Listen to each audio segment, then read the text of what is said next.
Hello there, everybody. Pop culture curator here. So good to see you. And now that I look at my intro, I don't think that countdown is correct. I think it's actually running faster than time because it doesn't seem to be every second. It seems to be faster than that. But anyway, that's a side note. How are you doing tonight, PPP? Not bad. Well, after the brutal, almost full work week that ended yesterday, I am very happy to be relaxing on a Saturday night. That's for sure. But Oh, well, definitely glad to hear that. It's got to be great. oh yeah, it's a nice relief. And I only got one more week. Actually, oh shit, I can't get that. I was trying to post that Shaftesbury image in the private chat, but it just won't take. I don't know. That's Anyway, okay. yeah, But yeah. go ahead. I was going to say I could just type it out in the regular chat with the spelling of the company, and if anybody wants to Google it, they will probably find it that way quite easily. So yeah. Oh, go ahead. I doubt if I'll be able to find it here in Arizona, but go for it. And hello to the chat. Hello to Basil Battle Dragon. Good to see you. Hope you're doing well. Let me highlight that. Basil says, "Hey, Pop, I'm finally getting to listen to a live show. Woo! Well, I'm glad to hear that. We need an audience. So glad to hear that, Basil." And Basil says, "Hi, Gorilla. I think Gorilla's going to be coming and going. He's making mints. And if I have that right, I think he means chocolate covered, which I love those things. From what I hear, it's really easy to make them. And I used to do a lot of when I had my own house. I used to do a lot of cooking and baking. I used to make my own homemade bread from scratch and all this stuff. And of course, now that I rent a room in the house, I hardly ever cook anything anymore. But I do miss the good old days. Gorilla Renaissance, PvP, you son of a bitch, you missed Waltons and Trading Places. Just Well, kidding. Nice seeing you. nice to see you too, Gorilla. But I had to work till I was working till like 7:45 last night, so wasn't much chance of getting on the Waltons. I figured like, well, f that. And hey, I just wanted to take the day off. I mean, I just didn't have time to watch that Eddie Murphy movie. I'm sorry, man, but I just didn't. So I was just like bagged. I had important stuff to do because I had to go deposit a check in the bank because I had to do that when they're open, and then of course my car decided to start overheating and give me the emergency light on my oil, and I was like, Oh, oh fuck, I'm screwed, right? So this is the weird coincidence. So Pop, I was actually going to go to the service center because I'm an automobile association member for years, right? And they're uh-huh. really good service center there that we have here. So I was going to actually go and get my tire pressure checked anyway because I noticed one tire looked a little tiny bit low, and I hadn't had it checked in like 4 months. So I thought, well, anyway, as I'm heading out there, all of a sudden the oil pressure light comes on like high, high, high, high into the extreme zone, and the red light's going on. I'm like, oh shit! And of course, traffic here on a Friday or Saturday is insane. So I'm stuck in bloody traffic. It's like a parking lot. Finally, after about 10 minutes, I pull in to to a local parking lot where I'm heading. I turn the engine off and I let it cool down, and I go in. We have a great a store called London Drugs, and they're not just a drugstore. They sell pretty much everything, right? From chairs to computers to food. I mean, they're one of those great stores. So I went in there and I thought, well, I'll just let it cool off for like 15 or 20 minutes, right? Until I can get to the service center safely. Lucky thing though, it actually earned it ended up being a great thing because I walked in. I kind of wanted to get an extra set of Christmas lights, and I'm looking at the shelves, and it's like they have their their little mini lights on that were like regularly $12. They're 60% off this week. It says on the shelf, right? So I ended up getting 100 of them for like 5.49 with the tax. It's like, wow, I'm a happy camper for that, right? So Nice, yeah. yeah, it worked out. It was like one of those fortunate bad. It's like bad stuff turned into good stuff. So anyway, I managed to get all the way out there without it overheating again, even though it was getting damn close. It was pretty scary.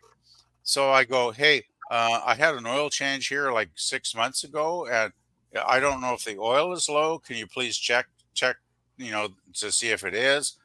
And there was, luckily for me, that they did have a technician on, because it is a Saturday, of course. And he checked and he's like, "No, it's not the oil." And then he said, "I'm going to check the coolant," and the coolant was the problem. Yeah, that's what I was going to say. If it's overheating, that's different than the oil. I mean, Yeah, oil, if the light comes on, sure, it can be low, but still temperature, when it's overheating, that's your coolant. but that's a weird thing, Pop. It's like it doesn't. I don't have a coolant light on the dashboard. It's just the oil light that comes on, right? So Well, it's called an, is it an oil light or is it just a light? Because usually they used to, in the old days, they would well, have different lights for different things, but now it's just one light, so it's called an idiot light. It just it's tells a you. it's a red So, light. Thing is, my car is like 30 years old, so I'm not sure if there is a separate light. I don't think there is for well, does coolant, it have actually. the little? Does it have the little adapter in your car where when the light comes on, you plug the little computer in and it tells you what the problem is? I don't think my car is computerized. It's too old. I Okay. think it was before that time, Pop. But anyway, I think if there's a problem, it's just basically the oil light that will go on red, which it did for about 10 minutes. And luckily, I managed to pull into the London Drugs parking lot and turn my car off for like 20 minutes to let it cool down. But oh my God, the trap! The weird thing is, this is like only the 16th of December, right? We're still like 9 days away from Christmas, and you would think like Christmas was tomorrow for the Oh amount of yeah. traffic and crazy.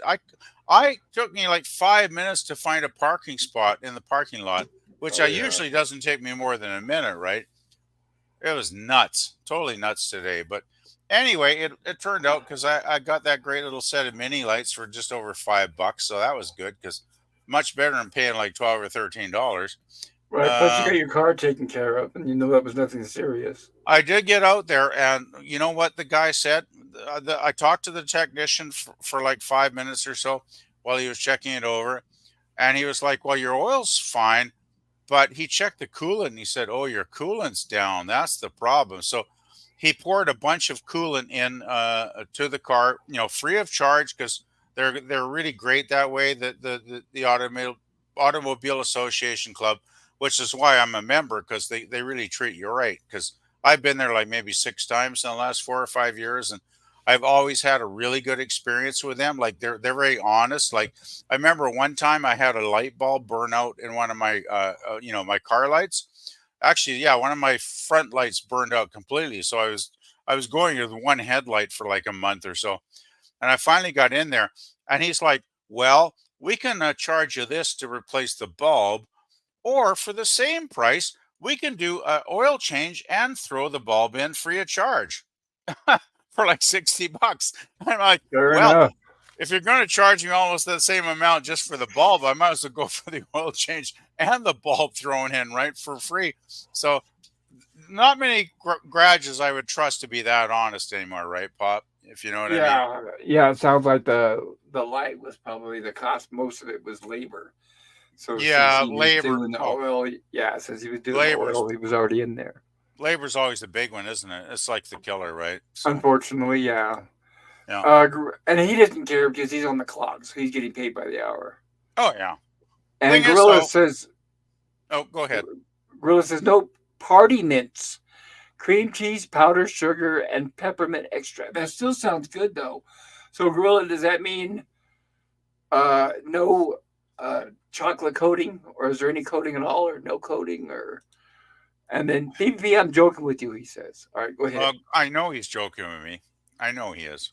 By the way, Gorilla, I was in there lurking during about the second half of the movie, so I was listening in spirit.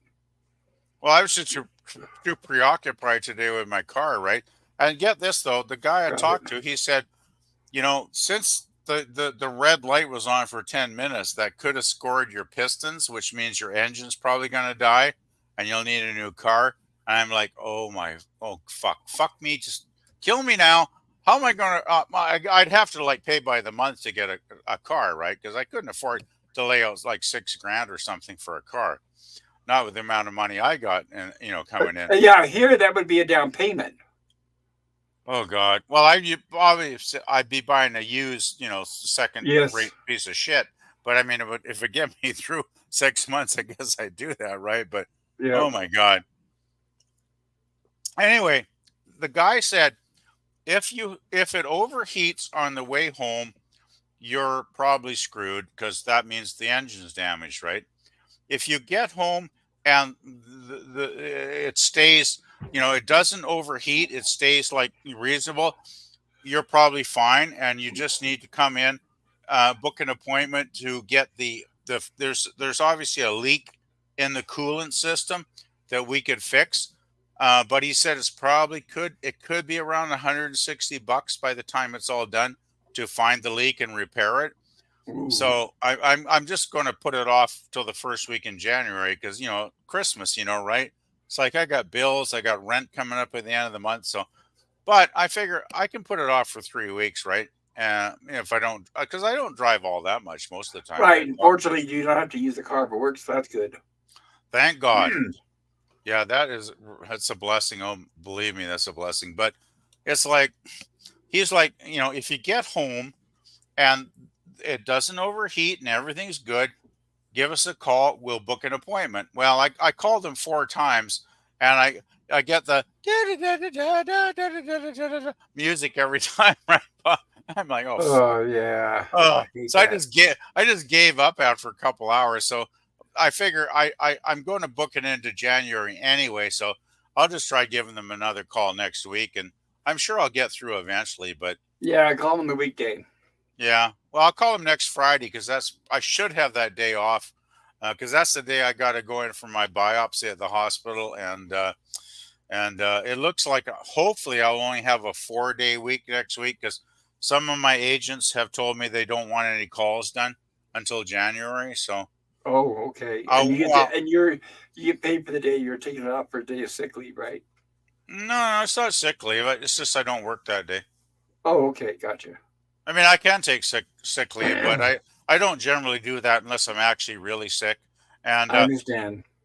it's just going to be an appointment, and they're going to stick a needle in my face and take the biopsy, which I'm sure will not be fun, but hopefully I'm not going to be feeling too crappy that night. So I'll just play it, see it how it goes, right? So yeah. Oh, the only after effects I could think of might be the painkiller until it wears off.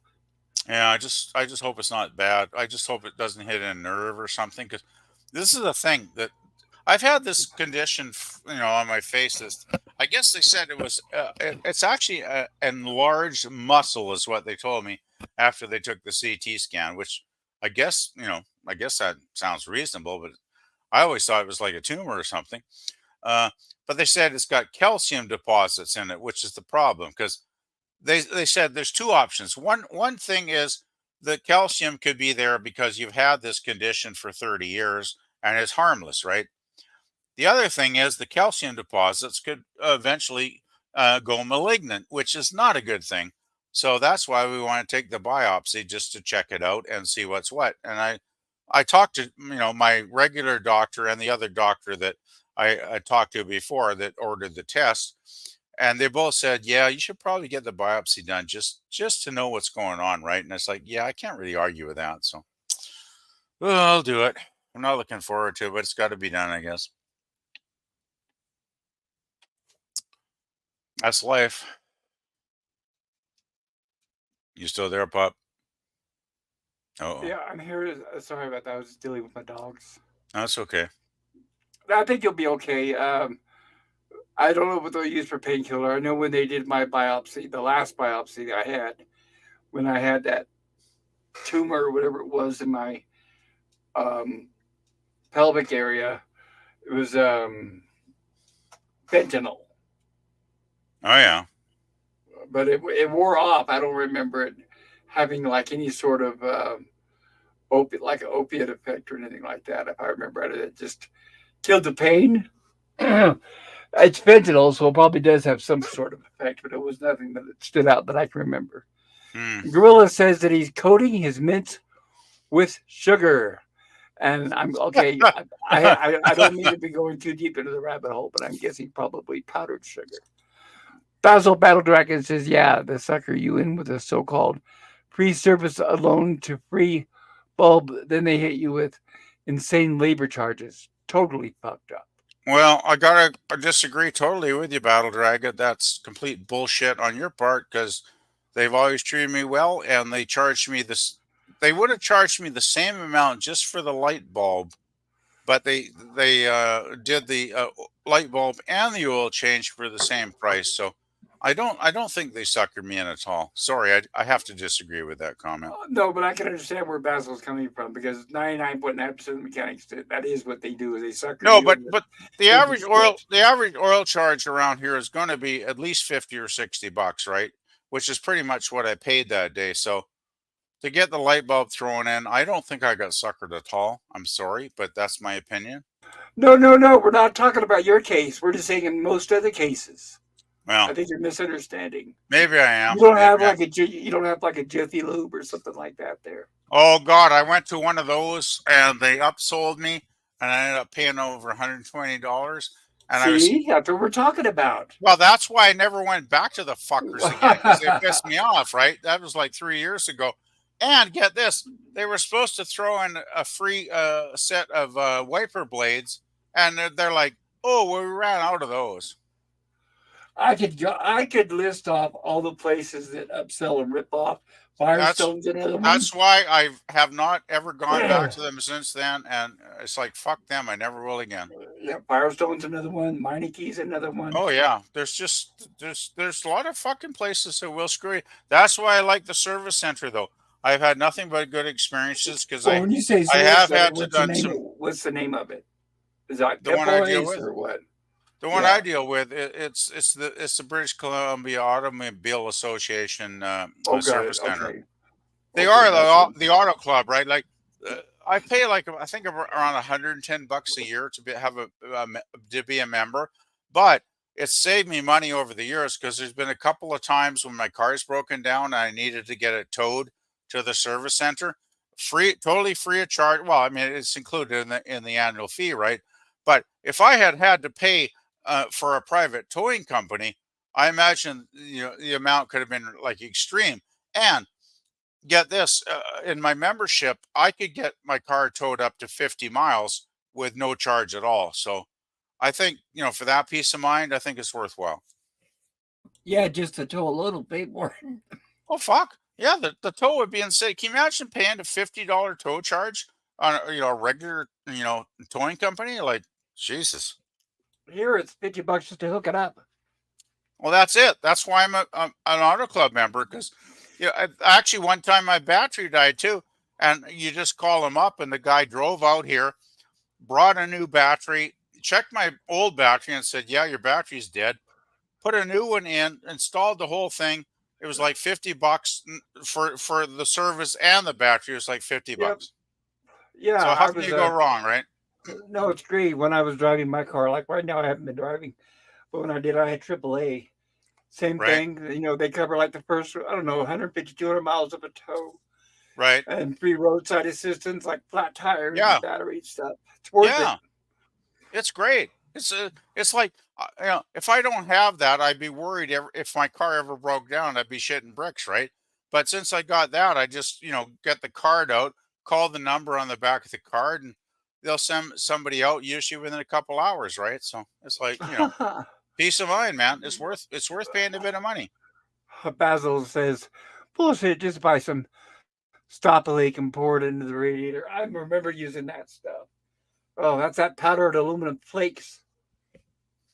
Well, Always, Basil, I always do go have there. the invoice around here somewhere, so I'll be happy to check it out and report to you at some future date.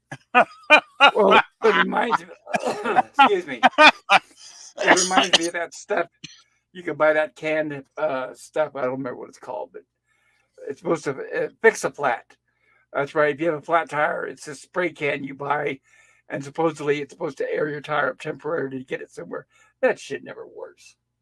I never thought it would. It just didn't make any sense. And Gorilla reminding us that where he lives, the cost of living is much lower. Let's see. I'm giving the kids at the Cub Scouts a mega sugar rush. They're gonna love you for that. $29.99 here, says Gorilla. I think he means the oil change, and that is a good price. Basil says check the price of the part the mechanic is claiming is free. then check out the regular, excuse me, Oh, labor I charges, got and then look at the cost of they the total repair, including the so-called free part. no they'll Then you will know for sure if you're getting shafted. the thing is they always provide a total detailed invoice of the cost of the parts, the cost of the labor. It's all there printed out. So and the taxes. I mean, I know exactly what they're charging me. So you know, Good. Basil they're, says, I they're agree very with you very on the professional. towing cost. Yeah, it's terrible. Towing is ridiculous. It's a ripoff. Reminds me of a taxi. It's just total price gouging. Oh, it's crazy. And then if they have to tow your car, I mean, store your car, they charge several $100s a day. It's ridiculous. Yeah, I remember I got towed once when I was at art college because Granville Island had free parking for like 2 hours, but I guess somehow I parked a little too long. I didn't go into the parking garage like I usually did because it was full, and I guess I I missed it by like an hour, and I come out and there's like my fucking car is gone. And then I mean this is like 30 years ago, so I think I had to pay like around $50 to get it out of the impound lot, but Well, that's not bad. not a lot of fun. I'll tell you that. Not a lot of fun. And Basil says $50 is cheap for a tow in Houston. We get hit with about 7,500 for a tow. Yeah, yeah, for the tow, but I'm talking about $50 just to hook it up to the truck. Then they say, okay, and then it's so much a mileage after that. So much of miles. I remember one time, and this was, I mean, over a decade ago. I mean, this was like 2012 or something. I had to have my car towed to my house, and it was maybe 5 miles, and it cost me upwards of $300 or $400. Holy shit. That's a lot. It That's is. It's a crazy. ripoff. That's what I'm saying. It's a ripoff. It's. I mean, there's nothing transparent about their costs. Honest to God, I gotta say, Pop, like a towing company charging you like $400 to tow you like 5 miles, they should have thrown in like free champagne and hookers or something for that cost. Well, right, they should have repaired the damn car for whatever the problem was. I don't That's remember what it was nuts. now. Oh my God, that's horrible, man. It is. I don't know how it is there, but in California, they have a law that if you get pulled over by a cop, and let's say you're not supposed to be driving, let's say for some reason the car's not supposed to be on the road. For example, let's say the tail lights are out, your license is what do you call it, suspended, or for some reason you're not able to drive that car any further. If they say no, it is not safe to drive this car, you need to get out and find a ride home. What they do in California is they, by law, tow it and impound it for at least 30 days. And that way they do that so you cannot afford to bail it out because they intentionally punish you by pretty much saying that we're going to take your car and keep it because they know nobody can afford 30 days worth of impound fees. So 30 days of impound fees would be what, like a couple of $1,000? Or you're talking about 100 or 200 a day at That's least. that's nuts. It is, and it's legal. Every time you hear about something that just totally sounds fantastic and hard to believe, it's like no way that could be legal. Well, yeah, it is in California. That's insane. That yeah. When the law is that fucking fucked up and insane, you gotta fucking start thinking the law is an ass. The old saying goes. It is. That's It is. horrible. That's horrible. Good lord. And that's where you hear about cops having quotas because they definitely do Oh in yeah. California. Oh yeah. That's why I'm always very careful to park where the parking is free. Like I went to my when I went to my company dinner, Friday before this Friday, like 8 days ago or whatever it was. I meant to, I checked out parking after 6 p.m. downtown is free, thank God. So no worries there because I didn't get there till about 6:40. But I'm always very, very careful, to check out the parking situation when I park. Okay, that reminds me, the Bay Area, like San Francisco. The parking meters they have on the streets. Right. Okay, you could park your car, and I remember the minimum was it only took quarters, and a quarter was like a minute. It was a total ripoff. Anyway, Wow. That's let's fucked. say let's say you're going to be there an hour, and you put in enough money, and you figure, okay, I'll be here I'll be back in an hour. And you put in enough money in the meter. Of course, their meters conveniently take credit cards. But anyway, you put money into the meter and you say, okay, you factor out the costs. And you say, I won't be gone more than an hour. You know what they do in the Bay Area? They can remotely jack up the price while your car is parked there. So you can come back in 15 minutes and find out they had jacked up the price and they used up all your money in like 10 minutes. That sounds pretty fucked up. They did. They would do that whenever there I'm was an glad they event. don't do that here because here I think it's like a buck and a half for an hour or something. Do you guys And have the red light cameras there like they do in California here? And here, well, we got there's cameras, but I've never got a ticket when I've run a light. So let's put it that way. well, I know in Arizona here, I was reading an article that they're trying to outlaw them. I hope they do because they're unconstitutional. But Well, in California, they have them everywhere. I mean, they use them to raise money. They don't use them to save lives. They use them to gouge people, obviously. well, we used to have that was big time in BC back about 30 years ago.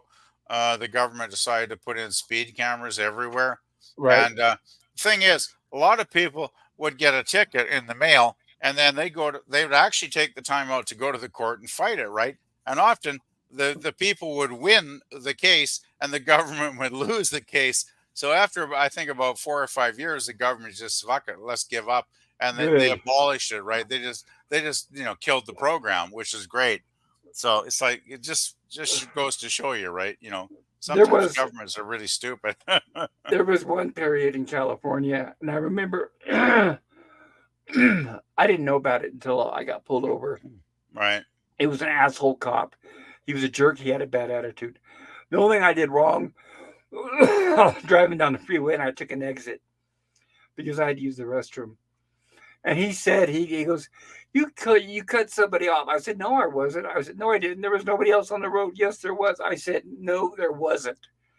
But of course, he's all gung ho because he had his quota to fill.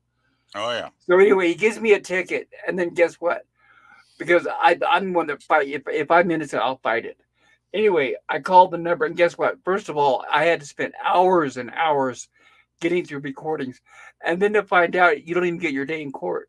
They just give you an address to send the fee. And then fortunately, at one point, the ACLU was got involved, and they stopped that practice. So now you at least get your day in court again. But that's how bad California was. At one point, they made it to where you couldn't even argue your side of the case.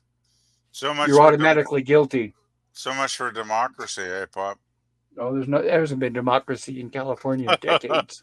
I was Oh my watching. I God. don't know if you've heard, but I was watching another story today that the businesses in downtown San Francisco 33% empty. A I am city. not. I mean, Well, not only is that city on the decline, it fell off a cliff and it's dying fast. well, I got it. I can only speak from my experience. Like I haven't been to San Francisco since the late '80s when a couple of my art school buddies and I did we did our road cruise during the spring break for like a week, and Yeah, we actually we all piled in my tiny little crappy car. And we actually drove from Vancouver all the way down to San Francisco. It took us like 3 days or whatever, but it was a great fun, party, right? We had a great time listening to, putting the cassettes in the old player in the car back then, and great fun. Like we all were having a good time. And actually, San Francisco back then was actually a pretty good town. Like there wasn't, I mean, of course, there was a few homeless people, but not crazy like it is now, right?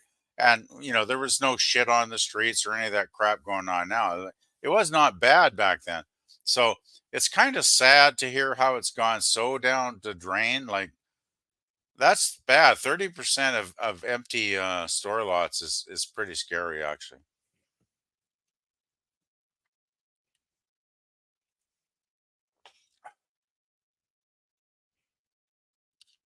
You okay, Pop?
Hmm.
Pop, nobody can hear you if you Oops. want to.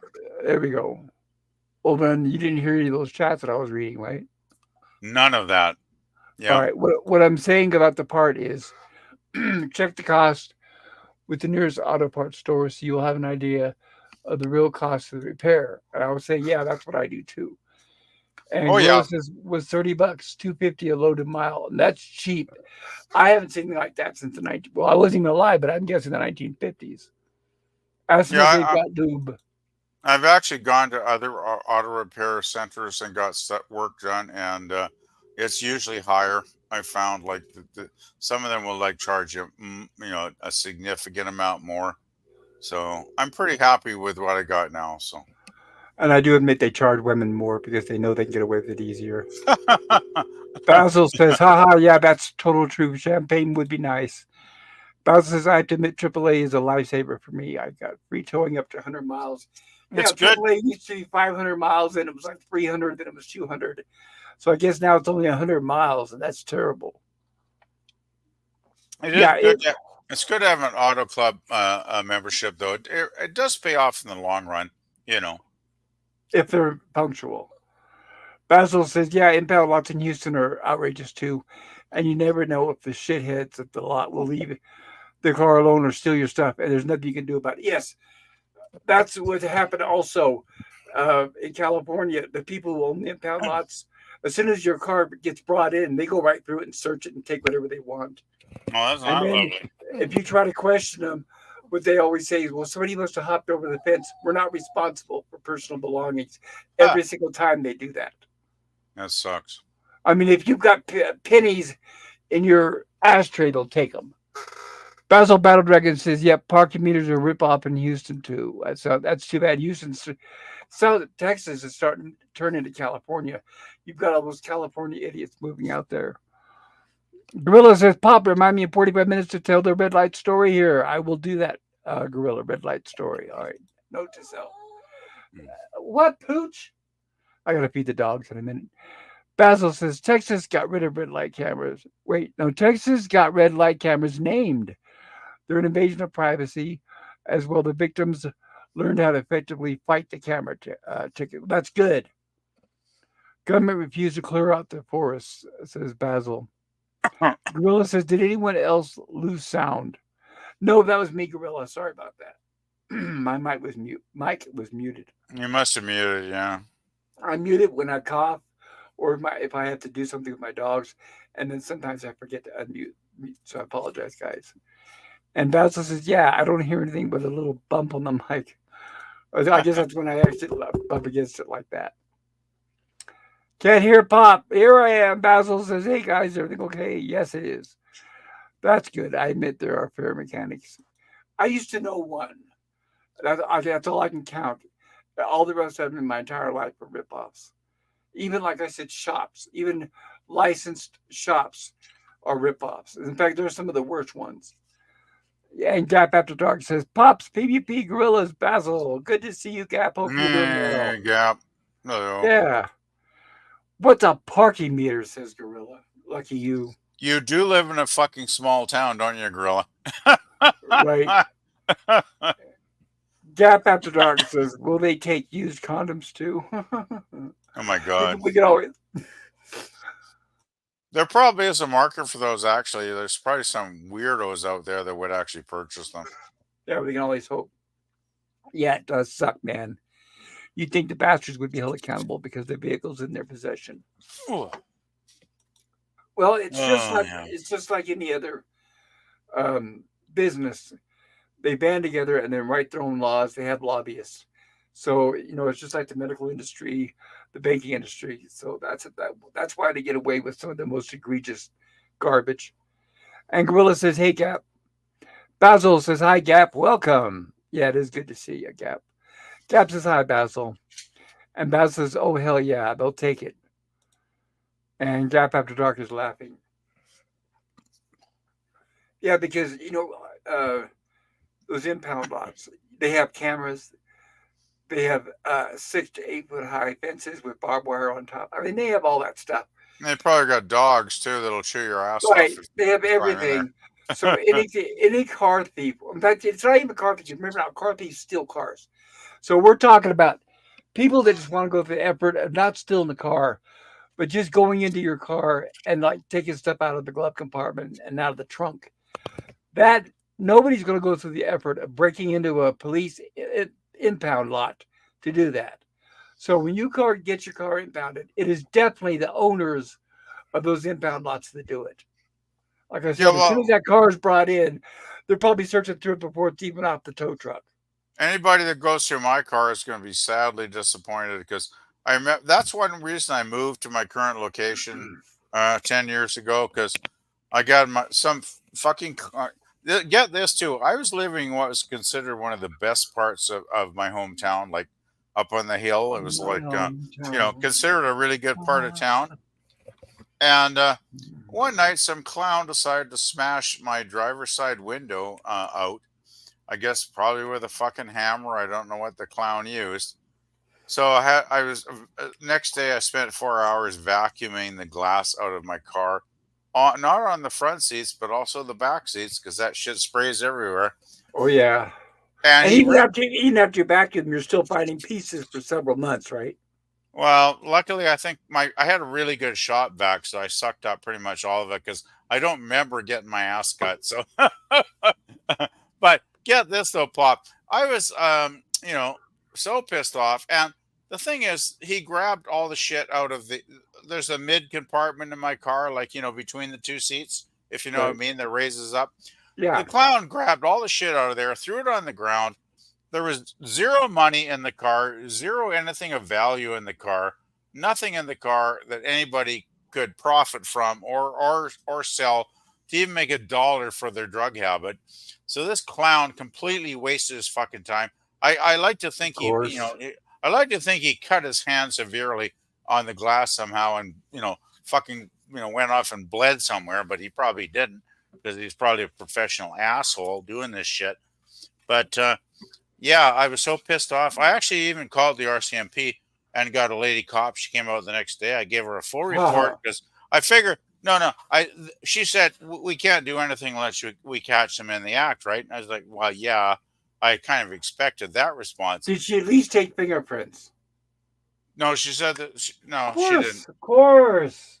But the That's thing that's is, why that's why I was laughing because they're not going to do anything. I mean, you're no, wasting both of your time. the only thing is the reason I reported it is it does go. They have to log it into the crime statistics, so they do know that there's a lot of crime going on in the Yeah, but community. think about it. You're taking all your time and her time just to be a statistic. Hey, I had my fucking time anyway because I was vacuuming for 4 hours when she got there, right? So you Well, know, when I was a teacher, I had my Toyota pickup, and on the passenger floorboard, I had a backpack, and the only thing that was in it was a dirty clothes from I left the gym before work, and I had some shorts in there that and a sounds damp a karmic. damp towel.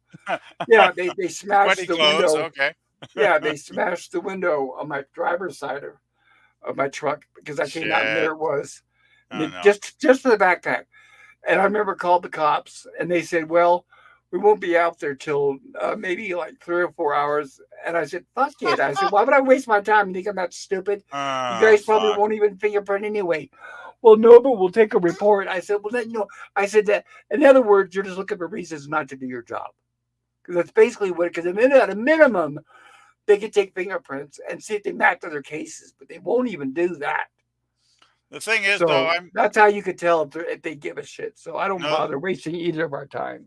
The thing is, though, Pop, I'm guessing she didn't bother fingerprints because they just smashed the window with something, and I doubt they even, Oh no, probably no, no! They they, touched the frame of the door. they probably were wearing gloves. I'm guessing, though, possibly, right? No, doesn't matter. They're cops. That's what I'm saying. They're looking for every reason not to do their job. You shouldn't have No, to try to no, think of a reason, but you shouldn't have to try to think of a reason why they're not going to lift fingerprints. well, I wouldn't bother calling him again if it ever happens again. No, I but wouldn't waste my time. But I would have stood right there and said, "Well, aren't you going to get fingerprints off of it?" And if they say no, then I'll say, "You think you'll get fucked? You're wasting my yeah, fucking well, time. What the hell are you doing here?" And then I'd file a complaint on that person. I guess 10 years ago I was a little bit more naive, so I just went with it. But yeah, I No, understand exactly living what in you're saying. California, I'm used to it. Cops are always looking for excuses not to do their jobs, Well, the but thing is, they're like teachers, but they still want that damn paycheck.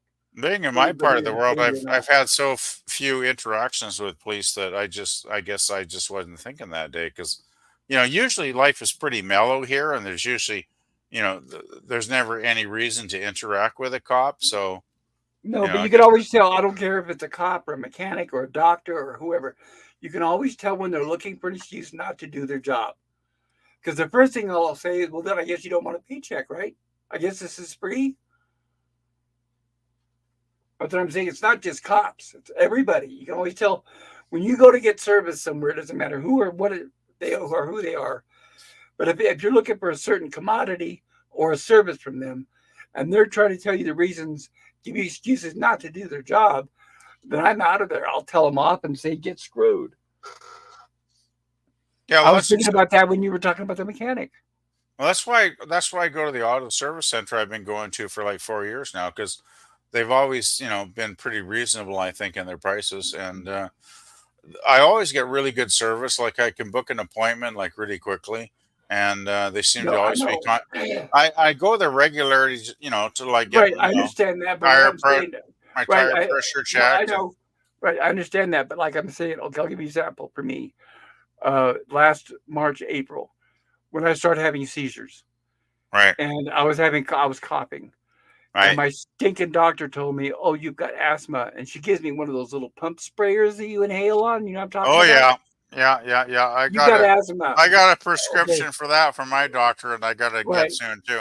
So the doctor, now this is after she put me off for several weeks, and I finally called, cussing, demanding an in-person appointment because Right. she's too fucking lazy. Anyway, oh yeah, all she did was listen to my chest with a stethoscope. You Oh, got a bad doctor, man. you've got asthma, and then she prescribes me that fucking pump thing. Lo and behold, it gets worse. I go to the hospital. Oh no, I've got stage 4 cancer. What a fucking genius doctor I had, huh? Yeah, going from having to take a puffer to stage 4 cancer is a bit of a leap, isn't it? Right, but the doctor, right, but she should have done more instead of just listened to the stethoscope and then sent me on my way. The fucking bitch. I've had doctors like that in the past too, Pop. I've had some god awful doctors. Thank God. When I got the doctor I have now 6 months ago, she is a gem. Like she is so conscientious. She'll ask me how I'm doing. She'll take my blood pressure every time I see her. She'll ask me, Well, they all do that. no, but Your vitals. she'll go over a lot of like I have to go and get a biopsy in my face a week from like in 6 days, and Right, but I'm just saying every they're going to right. stick a needle in my face. I'm not too thrilled about that, but when I saw my doctor, a few weeks ago, she actually said it's not that bad. She actually showed me a video of the procedure online, how they put the needle in your face and take the biopsy. And it's very thin needle, she told me. So it's not too much to worry about. And she took the time to That's not what actually I'm spend. talking about. I'm just saying every time you do a doctor visit, they always take vitals. I've got a really good doctor though. She's very thorough and I'm not saying you she don't. cares. I think you're misunderstanding. I'm not saying your doctor's good or bad. All I'm saying is that whenever you go see a doctor, they always take vitals. Well, I have high blood pressure, so that's why she takes them. Okay. I'm gonna get caught up here on the chat. Rose Rampart says, "What's a break in?" He wouldn't know. I can probably leave your windows rolled down where he lives. Gap is laughing. Basil says, "Pop, cops are lazy sons of bitches." Yes, exactly my point. They don't want to do real work. They'd rather sit on their ass in their car running radar. Don't forget eating donuts or hanging on out U-turn lanes and stopping everyone. That is I wondered who was going to bring the donuts thing up. fat pigs. Well, I'll give you an example. When I was a teacher, about a block away from the school I was working at, there was Mm, a truck, a pretty nice one, a classic, that had been mm, stolen and stripped. It was fuck. sitting in this was in a housing neighborhood. It was sitting in the middle of the street, and you could tell they stripped it, took the tires off of it, and it was just sitting Shit. down on the asphalt. You got that? Yeah, I And I pretty much called the got. cops. Called the cops, and I said, "There's a truck over." I told them what street. I says, "It looks like it's been stolen and stripped. You guys might want to check it." Local, so, "Oh, thank you, sir. We'll get around that as soon as we can." And I remember, out of curiosity, that afternoon when I got off work, drove by, and there's the truck. Anyway, Mm. needless to say, 4 or 5 days later, it's still there. I fucking call them and I say, "Look, I called you guys 4 or 5 days ago." I said, "The truck that's right in front of a donut store. Does that help?" It was gone that day. Stupid enough to use the U-turn lane. They stand there in the middle of the lane and pull you over for no reason. Yes, Basil. Then they take your license hostage while they run a background check on you. Right. Well, hey, in California where I live, they have traveling roadblocks.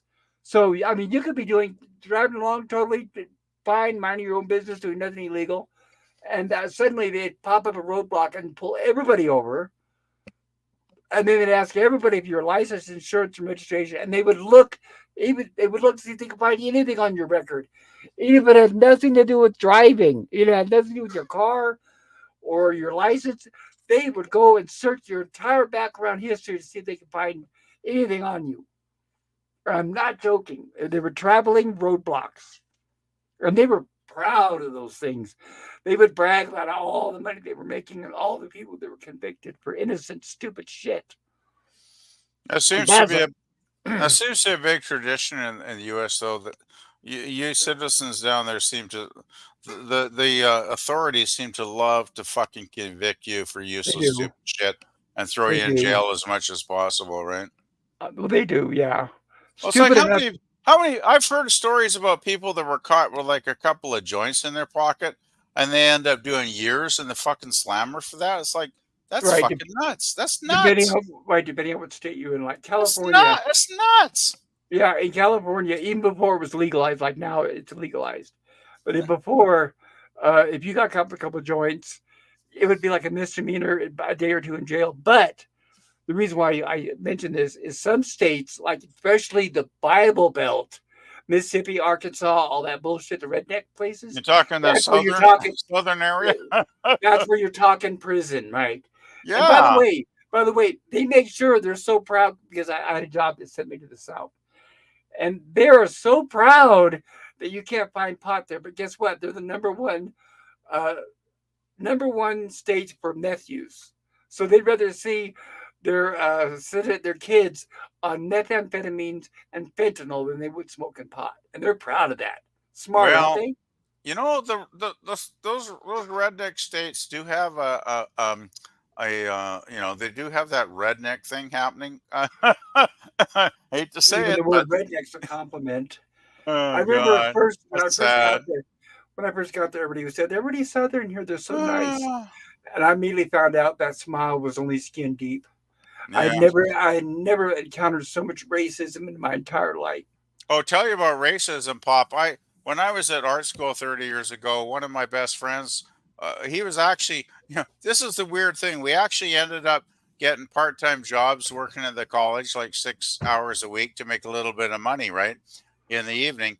And his name was Randy, and he was a Japanese guy, right? And it ended up we started talking. It was like, well, where are you from? And it was like, oh, I'm from this in town, and we both realized we were from the same hometown, right? Uh-huh. And it's like holy shit. And we realized our parents actually knew each other and had talked to each other previously. And it's like, oh crap, so we became really good friends. And he Cool. told me this story one time about he took a tour through the deep south in the USA, driving through it. Ooh. And he said being a Japanese guy getting out and like putting gas in your car or going into a restaurant was not a lot of fun. I'll Nope. just put it that way. Nope.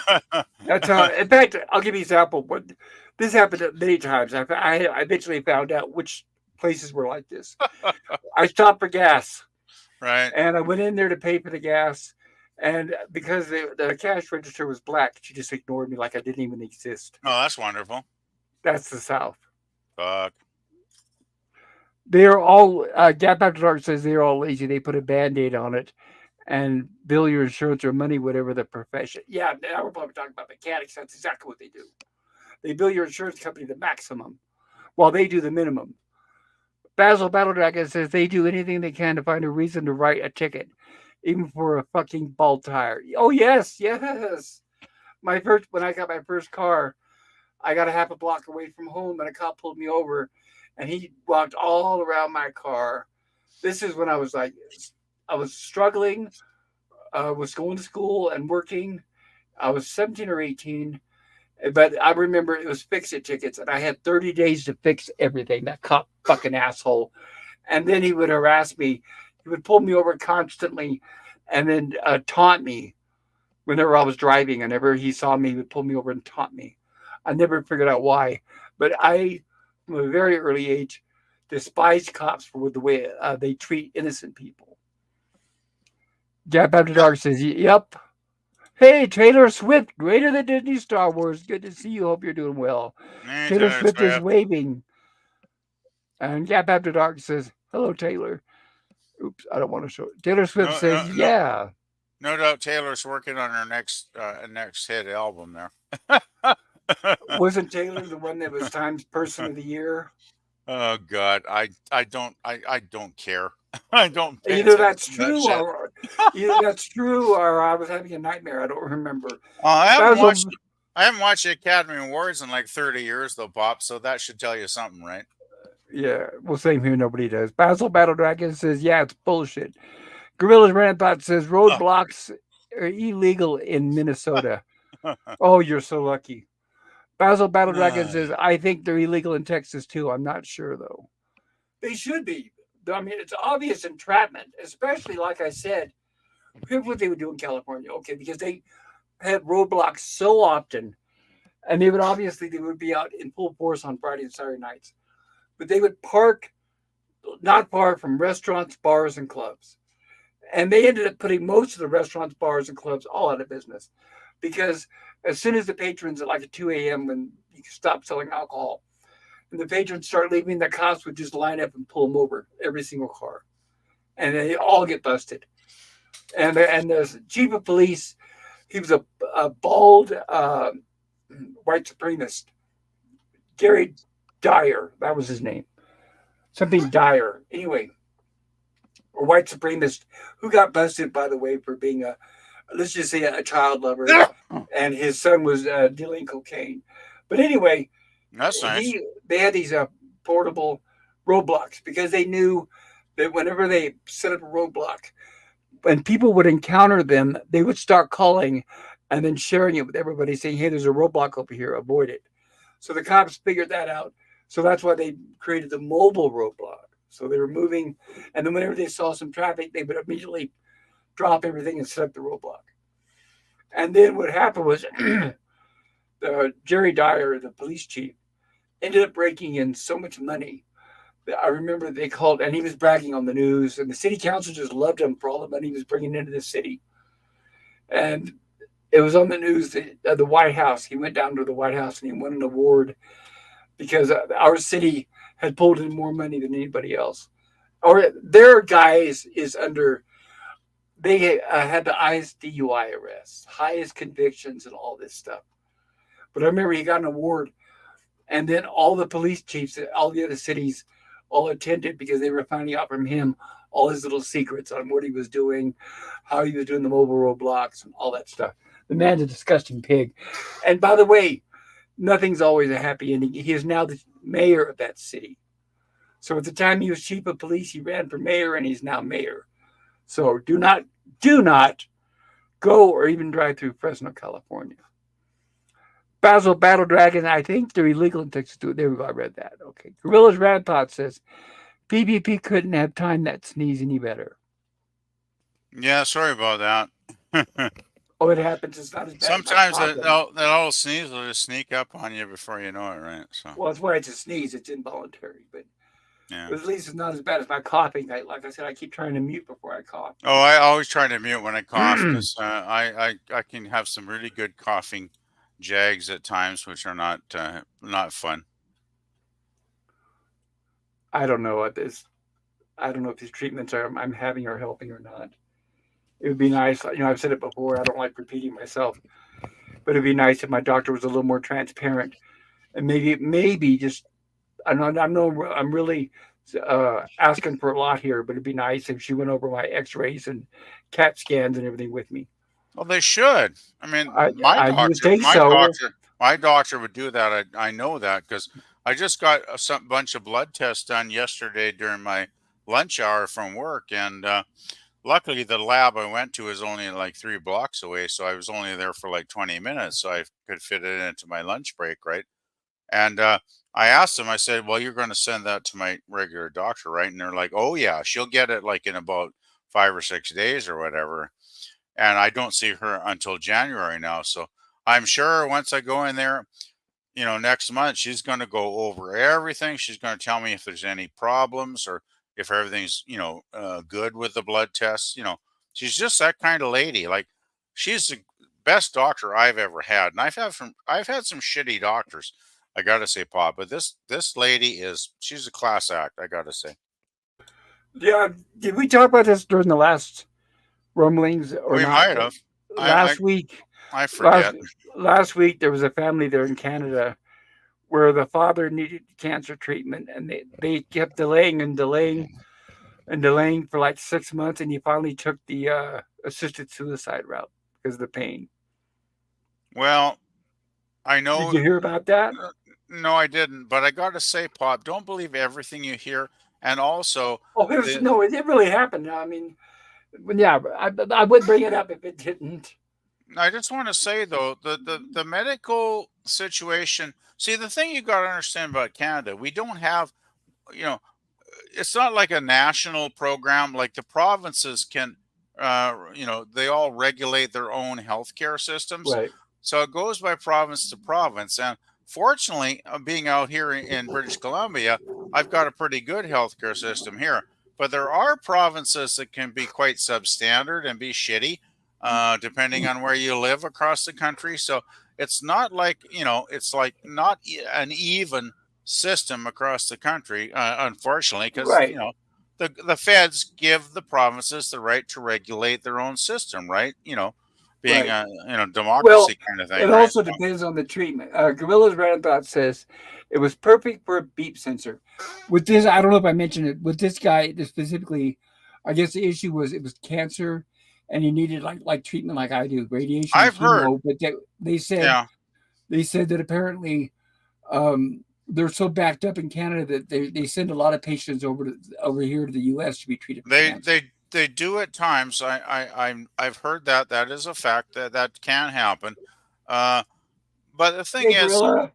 generally, well, I'll give you. I'm going to give you a personal observation, Pop, if you don't mind listening for a minute or two. Um, I had a coworker at the company I work for, that her husband was diagnosed with late stage cancer, I guess 4 or 5 months ago, and they got him into surgery like within a month or two after that, quite quick, as quickly as they could, I guess. They did the surgery, and unfortunately, a month or two later, he passed away. I guess it's like maybe 3 months ago now he passed away, and she's doing okay. Like she's doing okay because I saw her at the Christmas dinner, and well, bless her soul, she's holding it up.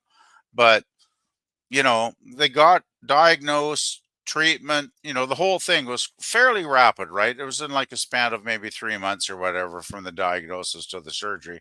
So the system can work very well here, but it's not absolutely perfect. Sometimes, as they say, your mileage could vary. So sometimes people do get stuck in an unfortunate backlog, and bad shit can happen. But generally, I'm very satisfied with the medical. I can only speak for myself. The medical treatment I've got here, and the medical treatment my mother received when she was alive, were pretty much first class. So I don't think I can bitch about it really. So that's just my opinion. But That's understandable. Hey, Gorilla, how you doing? You there? Yeah, gorilla. yeah, I'm here. Hey, My gorilla. kid, my kid doesn't like the mitts, so that's gonna be one hell of a night right there. I'm gonna have those parents bitching and cussing me out. He Somehow doesn't I like the mints. Wow, I love mint, especially. I mean, so what you make it? It's not like a peppermint patty. No, you just you take a bag of powdered sugar, an Yeah, 8 ounce block of cream cheese, yeah. put some peppermint extract in it, then put whatever food coloring you want in it. Yeah, that sounds but that's similar to. I was watching. You were talking a few weeks ago about making homemade peppermint patties, and after you were talking about that, I got on the YouTube and I was watching recipes, and that's pretty much the recipe. You were right; it's very easy to make, and but it's pretty Yeah, much sounds like what you're describing. Well, I said I don't think they used cream cheese. It was like sugar, maybe milk, and a few other things. But it was pretty much the same thing, except they cover coated, or they coated it with chocolate. yeah, this one here, I don't have the time, the money, or anything to do the chocolate here, and I just call it pretty much graduation mints, and I was hoping to make the Cub Scout colors, but that didn't work out. What's the Cub Scout colors? Uh, Blue and yellow. I had the Okay, yellow, cool. but I just made green, like a forest green. Well, I'll, Christmas. See, it's I'll have Christmas. a video of it later. They're in no the green. freezer right now. Green's probably better for Christmas anyway. Red and green. Yeah, that's usually Christmas colors. If it was, oh, oops, sorry. Basil says Houston used to have great health care, but now only, I don't want to say those words, get high quality health care and they don't have to pay an effing penny for it. That's all these states. I'm in Arizona, same thing. California, same thing. New Mexico, the same thing. Good night, Oh, and Cap. by the way, as we have all been hearing, thanks to these Mary buses that are shipping them around to Chicago, New York, and all the other places, we also get health care there as well, and free housing, hotels, food, designer clothing, medical, dental. Gap After Dark says, "Night, guys. Been a long day. Good night, Gap, and thank you for joining us. Yeah, have a good night, Cap. Try to Oh, be Pop, here Monday for Lost of Space Gap. Go ahead, Gorilla." Pop, did you hear what movie I picked out for next week? Yes, I was listening to your stream. The Cars That Ate Paris. Yeah, I think I may have seen it a long time ago. I thought you 1970 were right. came out in 1974. I just want something cheesy. I want to do something cheesy every once in a while. Well, that should do the job. Hmm. You want a movie that's cheesy, but it's not really too low budget, and it's fairly recent, and that is Rubber. Have you ever heard of it? No? It's about a killer tire.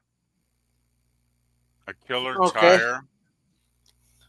Yeah, I might move that down. But I don't want to do too many like killer car movies in a row here.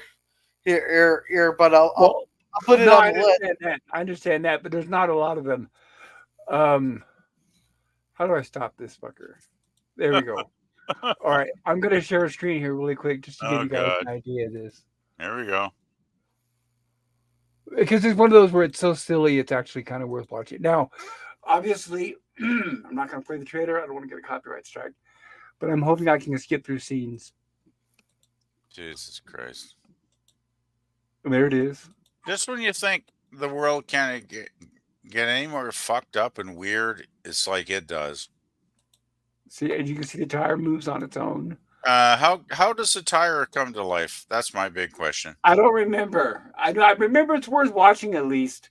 But yeah, Possessed possessed by aliens or Satan or something? I'm I guessing. don't remember. And here's where it sees its victim. I guess Good it's like lord. it's. Now, do they ever show the brand of tire? Or Oh, it's not going to be a name brand. You know that. They're Good not gonna mention lord. it unless they pay for it. And here's where it's stalking somebody. It's outside of a motel. So now This you is know to beyond. now you know to get worried if you're looking out your window and you see a tire waiting for you in the parking lot. Okay, this is beyond weird. I gotta say, this probably is going to play out.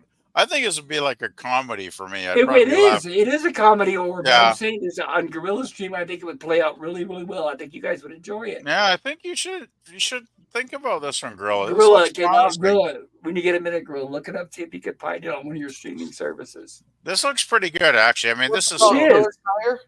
this What's is it so It's called? called ridiculous. Rubber. It's called Rubber. It's not about condoms. It's about tires. Yep, by 2010. Oh my Yes. lord. Oh my Yeah. god. Got it. But no, what they could have done is put some cracks or something in it, or taken a chunk out of it and called it broken rubber. Oh, I guess so, right? You know, people would watch it just for the Oh name. good lord. People would watch it just for the name. Did Roger Corman's name pop up?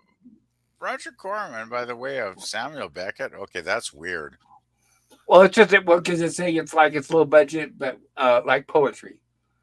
So it's just a joke Ah, because it's Jacob Hale, Chud Magazine.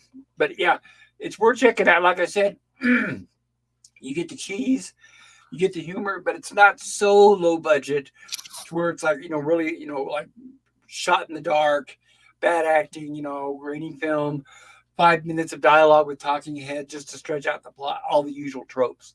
so So it's actually pretty good. it's not painful. You're saying? No, not as bad. No, and I Okay. don't. And I hadn't, in fact, now that I think about it, I hadn't even thought about this movie in a I long have to time. admit, I am intrigued. If Gorilla wanted to add that to his watch list eventually, that would be okie dokie with me. So Yeah, I'd forgotten about this movie, but when he mentioned the hey, cars that ate Paris, it reminded me of it. by the way, what are you watching tomorrow on your Sunday thing there, Gorilla? Something Tomorrow, Killer Santa again or something? Silent Night. So is that the new one? You found it? Yeah, Silent Night. Did Yeah. you watch that one last year? Violent Night was last year. Oh, jeez. Wow, they need to change the title up a little bit because they sound very Well, they similar. had one in the '80s, Silent Night, Bloody Night, by Killer Santa. Well, that's the thing. It's a very similar title. I It don't know. is. I don't know if I'm going to get around to watching it, so I may not be there tomorrow, and it all depends. It's how a the watch week's party. going. It's a watch party Oh, tomorrow. well, I guess then Okay. I can be there then. Okay, what Gorilla, time? are we talking about the same thing, Gorilla, where it's about a guy who goes on revenge with people that kill his family? Is that the right one? I think Not the a- whole family. I think the family dies in it. That's what I'm saying. So we are talking about the same movie, okay? I'm making sure that we're not talking about a Killer Santa movie or whatever. Go What ahead, time? sorry. What time, you on, Gorilla? It'll be 7 o'clock. Mhm. I can move it a little bit later if needs be. Okay, well, just post the notification on your channel tomorrow, and I'll probably drop in then. What the hell? Oh, it's directed by John Woo. Is that right? Yes, it is. Gorilla, send me that link on Twitter for the movie. I want to watch it. Wait, Yeah, this is the director. yeah. Wait, the director here says Camille Griffin. What? Wait a minute. Possibly a different film. No, I'm talking about. That's what I'm saying. It's an action movie. The movie poster shows a guy who kind of looks like Hugh Jackman with a gun holding up to his face. So that's what the movie poster looks like. And it's kind of like a Oh. modern day Death Wish. No, this ain't one. The one I got, the one I got, that was his. This one here is from 2021. It has Okay, got it. Ooh. Never mind. Don't send the link. God, don't send the link. I think we have two different movies here. Yeah, we are talking about two different movies. Yeah, The one I was talking about, it sounds like a much better one, but it's not a Christmas movie. Yeah. See, we're on our 6 weeks of Christmas. Right. Are you going to show Bad Santa, or is that not on the list? Next week is the week. Next week is Die Hard 2. Wait, how many more Saturdays do I got here? You're gonna skip Die Hard 1? We watched that last year. Oh, okay, gotcha. I might skip Die Hard too. I don't know. It's like, Oh shoot, we only got two more Sundays. yeah, today's 16th. we've only got like 9 days or whatever till Yeah, Christmas today's the Day. 16th. It's Yet when I coming up went to quick. Basil says, yet when I went to the doctor and did have medical on the doc, said, well, you can't get any treatment unless you pay up front. I needed major surgery, and yet Harris Health still refused. Yeah, that's American medical. See, in America, you can have medical insurance, but they still have to prove it, and sometimes they don't, or they don't deem it necessary. Basil Battle Dragon says, a damn thing to help. They gave me a bullshit application to fill out and mail back for consideration of financial assistance. In other words, a loan that you have to pay back at high interest. Basil Battle Dragon says, I sent it in and the bastards simply ignored it. I was unemployed with zero income at the time, too. Sorry to hear that. I didn't know what that's like. But do you guys think all this money that we're giving to Ukraine? Yeah, sorry to hear that, Basil. Yeah, all this money we're giving to Ukraine, guys, you think they're going to pay it back with interest? Well, like us citizens have to do if we get a government loan. Hey, with this whole thing with Ukraine, I could go for giving the entire loan thing. They could give us a receipt of where all our money went instead of this. They don't know where 70% of the damn money's going. I want so give more, right? If they give us a receipt showing us where all this money's going, hey, we can forgive the loan. I'll be for that. But until they can give us a receipt, we're not giving them another fucking penny. Well, us as so-called American citizens, third world citizens, when we get a loan, we do have to show receipts and have to pay it back with interest. So I would say, yeah, receipts is a good start, but I want to pay back with interest, like they would treat us, the citizens. The whole point is us citizens get gouged, treated like shit, even though we pay for everything. But yet they give money to foreign countries, to illegal immigrants, and everybody who they throw money at them and never have to pay it back, and without any sort of accountability. And by the way, Order Greg, so good to see you. Hope you're doing well. Sorry you came in crazy. Hey, Order Greg. Hi, Order Greg says hello, everyone. Oh. Hey, man. Oh, let's catch up on chat here. I got to tell you that red light story. That's right. It's been about 45 minutes. Basil Battle Dragon says, sorry for the verge pop. In my frustration, I got carried away with verbiage, but my statement is true. No, it's okay, Basil. Don't worry, Basil. Cuss words are fine because this is a rumbling stream. Well, I think he's apologizing for the other words. If it's something that has to do with ethnicities, then I got to be careful so YouTube doesn't flag me.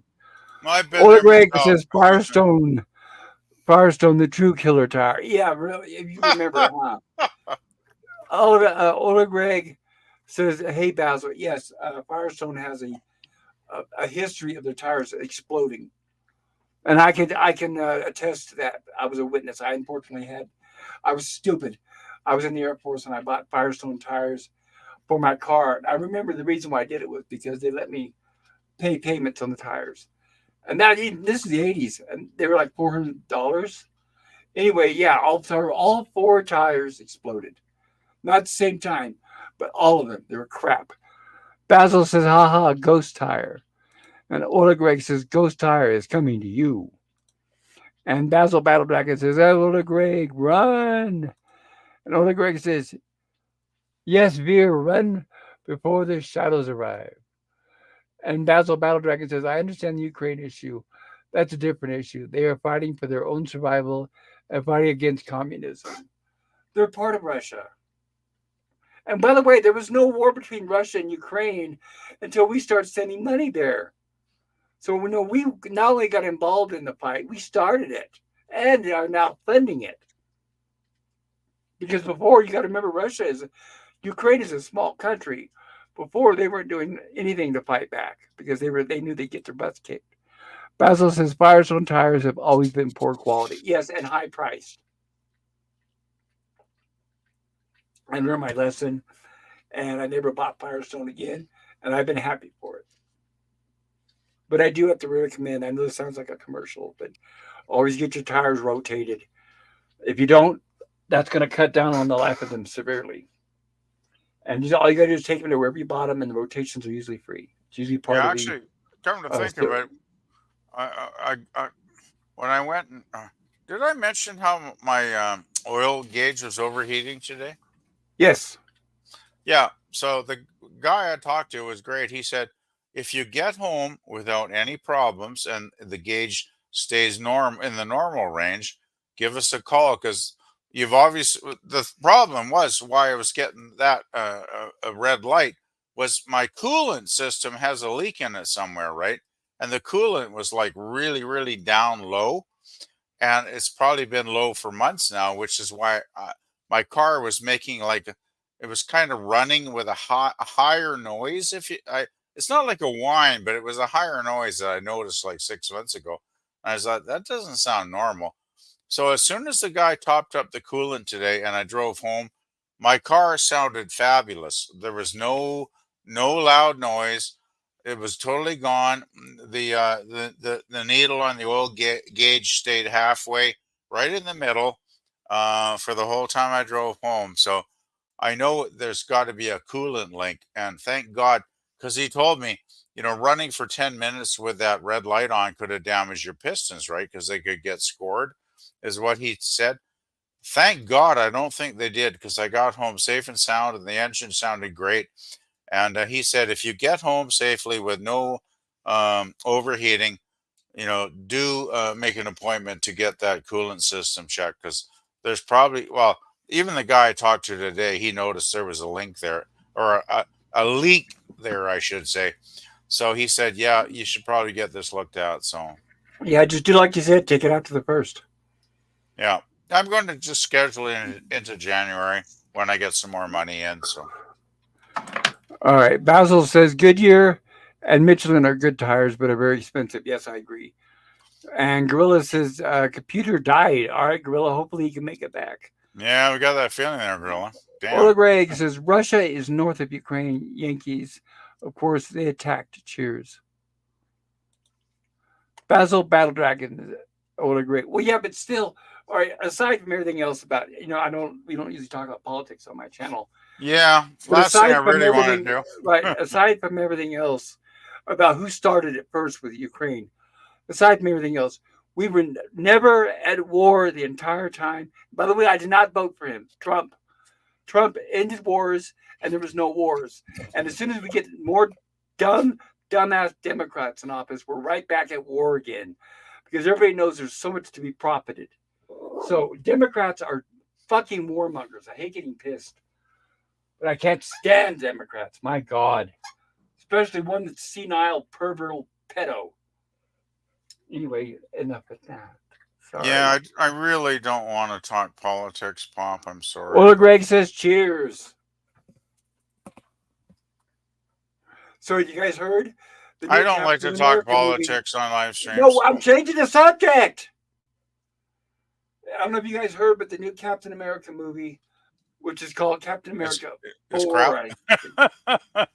Well, it was previewed to a preview audience, and apparently it was so bad, they're hiring another director, and they're going back for an entire year of reshoots. When is Hollywood going to learn you shoot a good movie the first time so you don't have to reshoot the entire film a second time and spend more millions? Well, we're talking What about film Disney. is this? What film is this? The new Captain America. Captain America, you know that new one, Captain America Race Swap, that one. Okay. Swap everything out. Do you guys hear what it's about? Do you guys know what it's about? No, I haven't heard anything about it. Yeah, it's about January 6th and how we need to do better. So naturally, they said during the preview, not only did the audience not like it, but it pissed them off. People are getting tired of getting talked down to and reprimanded. Well, fucking rights. Basil Battle Dragon says a good way to get rid of old stuff in storage. LOL. Well, yeah, that's true. Edge of Time, hello, Edge of Time says greetings from the Edge of Time. And Ola Greg says, hey, Edge.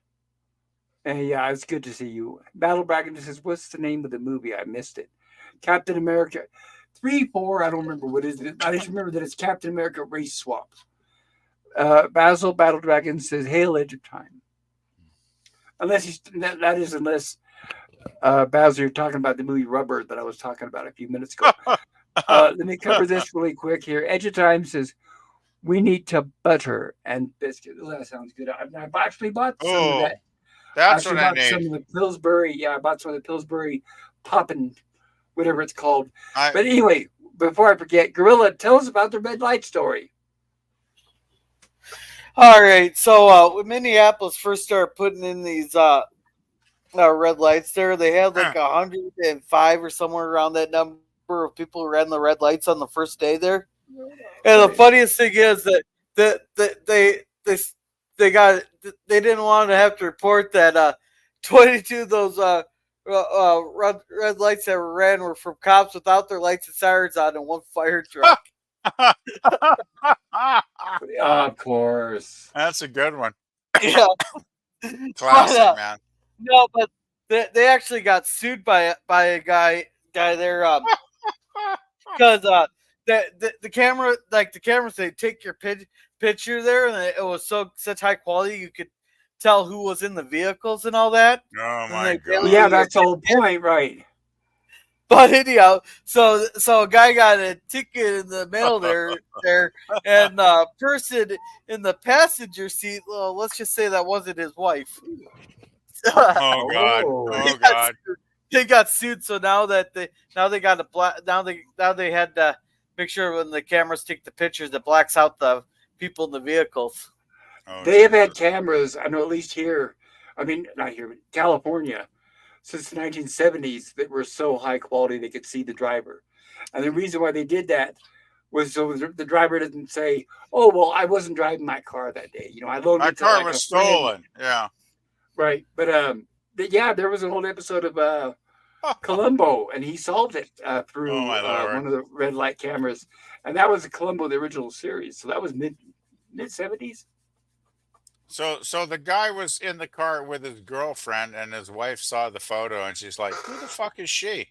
and then was divorce court shortly after, I'm guessing. It could have been a girlfriend. It could have been a hooker. Yeah, but I'm surprised. Either way, I'm surprised he won because.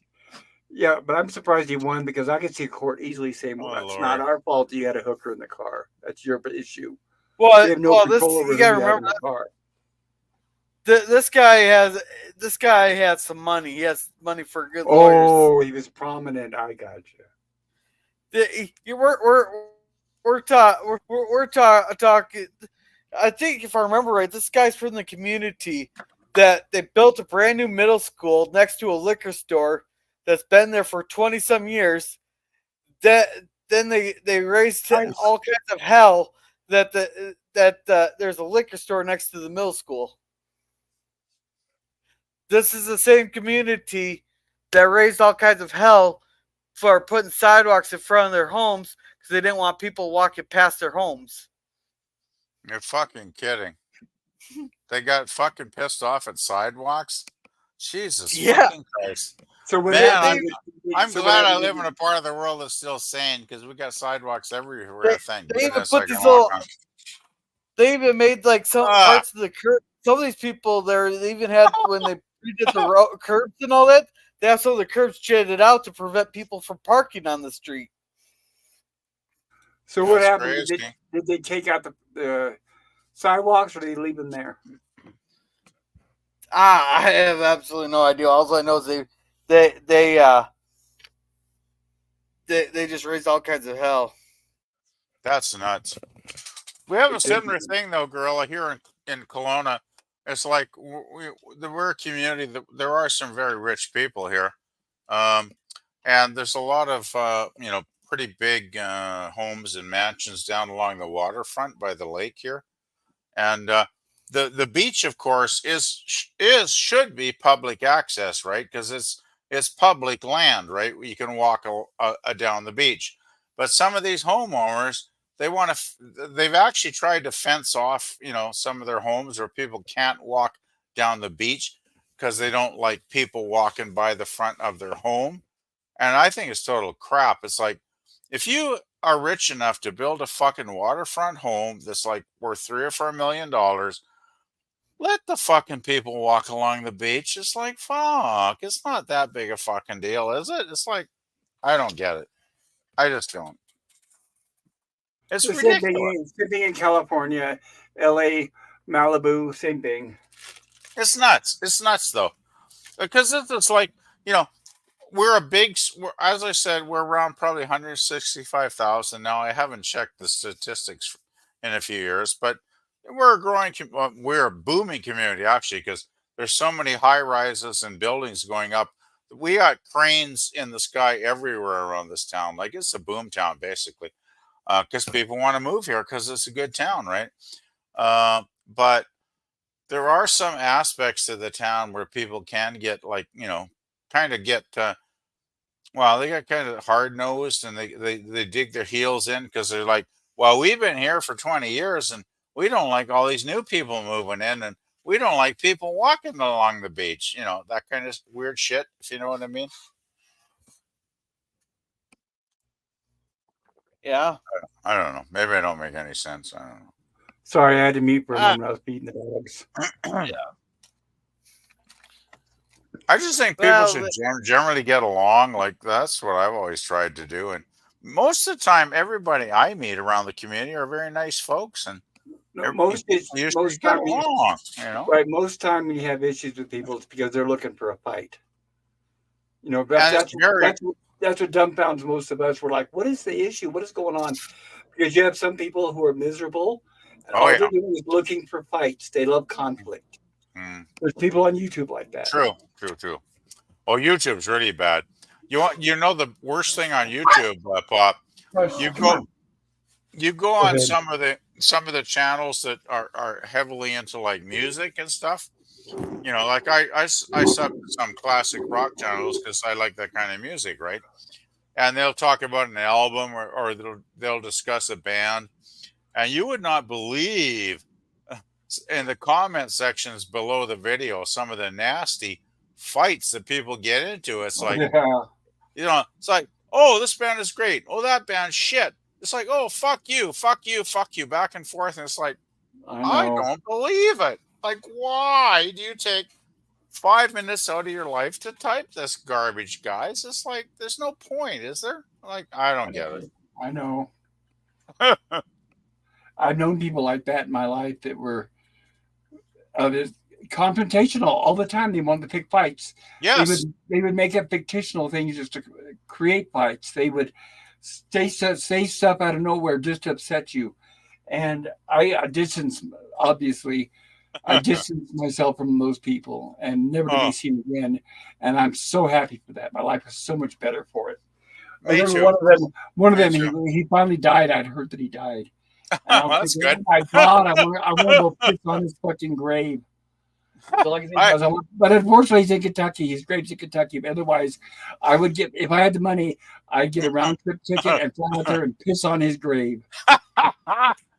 My sentiments exactly. There was one bully I had all through my childhood, my teenage years, into my probably even early 20s. He was a complete prick. I think he was a sociopath. Basically, he was that bad, right? Because they usually are narcissists, all that, yeah. No, but when I was in grade school, I think this is maybe grade 6 or something. There was another little kid, a tiny little kid called Carl, and he grabbed Carl, grabbed his underpants and ripped his underpants off of him by lifting him in the air, if you can believe that, Bob. I saw this. A wedgie, right? A wedgie. But it was the ultimate wedgie because his underwear tore in half and went on the playfield. I mean, it was that horrific, right? I witnessed this live. Yeah. That's how evil this fucker was. Like, he was a total scumbag. And I heard him say things, hateful things like, I'm sure, I don't think he was a psychopath, but he was borderline sociopath for sure, right? Because he was a very nasty piece of work. And He probably grew up to be a cop. well, the last time I saw him was about 10 years ago, and he was driving a shitty truck with his bitchy wife. And he looks out the window, though, because I'm walking down the street, and he looks at right at me, and he goes, "Remember me?" And I'm saying, "Oh, yeah, fuck, I remember you." I should have flipped him the bird, but he probably would have gone nuts. But that was the last time I saw the fucker. And I tell you, I agree with you, Pop. If I knew that fucker had died and I knew the location of his grave, I would spend a day to go and piss on it. I really would. Very few people I hate, but I hate that fucker so much. You remember when I told you I took that trip to LA to go look at celebrity graves? You remember that? Oh, you're sub to that channel, right? I think I sent you a link. Well, That's right. a great channel. Yes, the reason why I bring it up is there was only one celebrity grave that I saw that I was actually tempted to piss on. You knew who it was? I don't know. Bert Convy. Okay. He You never remember who was. that was? Yeah. He was like a bad game show host or something, wasn't Yes. he? Yeah. Unfunny. There was of course, there was a lot of unfunny people on He sucked television. bad. He He was. really did suck. Yeah, his show was. He was known for that show Tattletales. Other than that, all he did was a bunch of like crappy cameos on TV, like Love American Style and whatever. So Tattletales was his only show because I don't think I've ever seen that. I don't know what else he's done, but Tattletales was the main thing he was known for. God, I do remember. I know the name and I do remember him. I must have seen him on something, but yeah, he was god awfully bad. I do agree. Yeah, He was. And see, the problem, and I mentioned this a couple of weeks ago, I don't like repeating myself, but when the networks hire somebody, they tend to put that person. Now I'm talking about not like like somebody's like for example, like Lost in Space. They hired Strada Martin to play the bad guy on one episode of Lost in Space. I don't mean that. I'm talking about when the networks hire someone like as a game show host or host on a TV show or game show.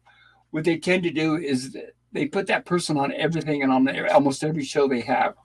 If there's any special presentation coming up, like ABC's 25th year Christmas special, they're going to have that same person hosting it. That's how they always did it because that person was under contract and it saved them money. And Bert Convy was one of them. And like I mentioned a couple weeks ago, Tom Bergeron was another one. I can't stand him. I don't remember that guy's name, so I probably never Horrible. saw him. Thank God. And that guy from Full House who did America's Funniest Home I Videos. never watched Full House. That we're talking 80s comedies. Man, that decade for comedy pretty much sucked dick. It was horrible. I'd say from the 80s going forward, with the exception of Married with Children. I say with the exception of Married with Children, no good sitcoms since the 70s. Because everything's been censored since then. Everything's been politically correct. And it's not that those other shows were racist or anything. It's just that people told jokes and then nobody got offended and they were funny.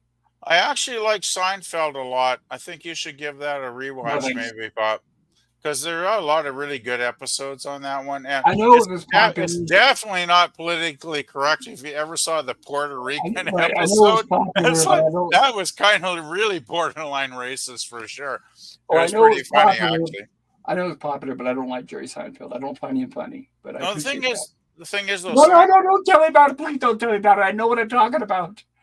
I'm aware of it. Don't I just want to tell you.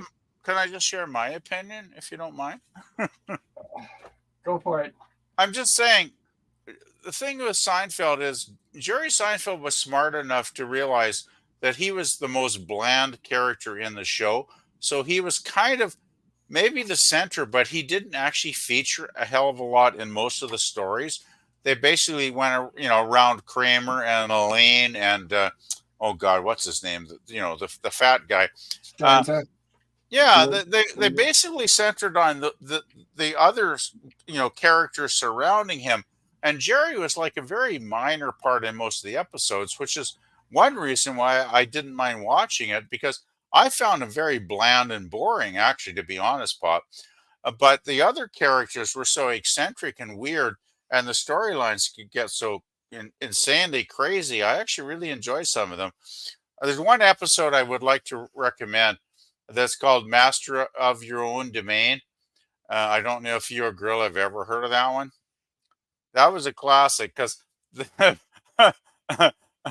basically the whole idea of the episode centered around they came up with this insane contest, right? It's like, okay, we're gonna have a contest.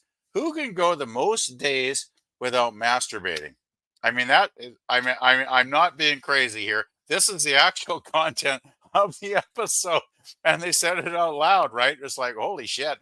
So it's like, how many days can you hold out without, doing it, right?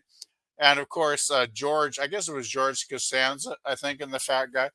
He was the first one to fall, of course, because lucky him, the day before they started the contest, he had a gorgeously hot female neighbor move in the apartment across the street that loved to parade around naked.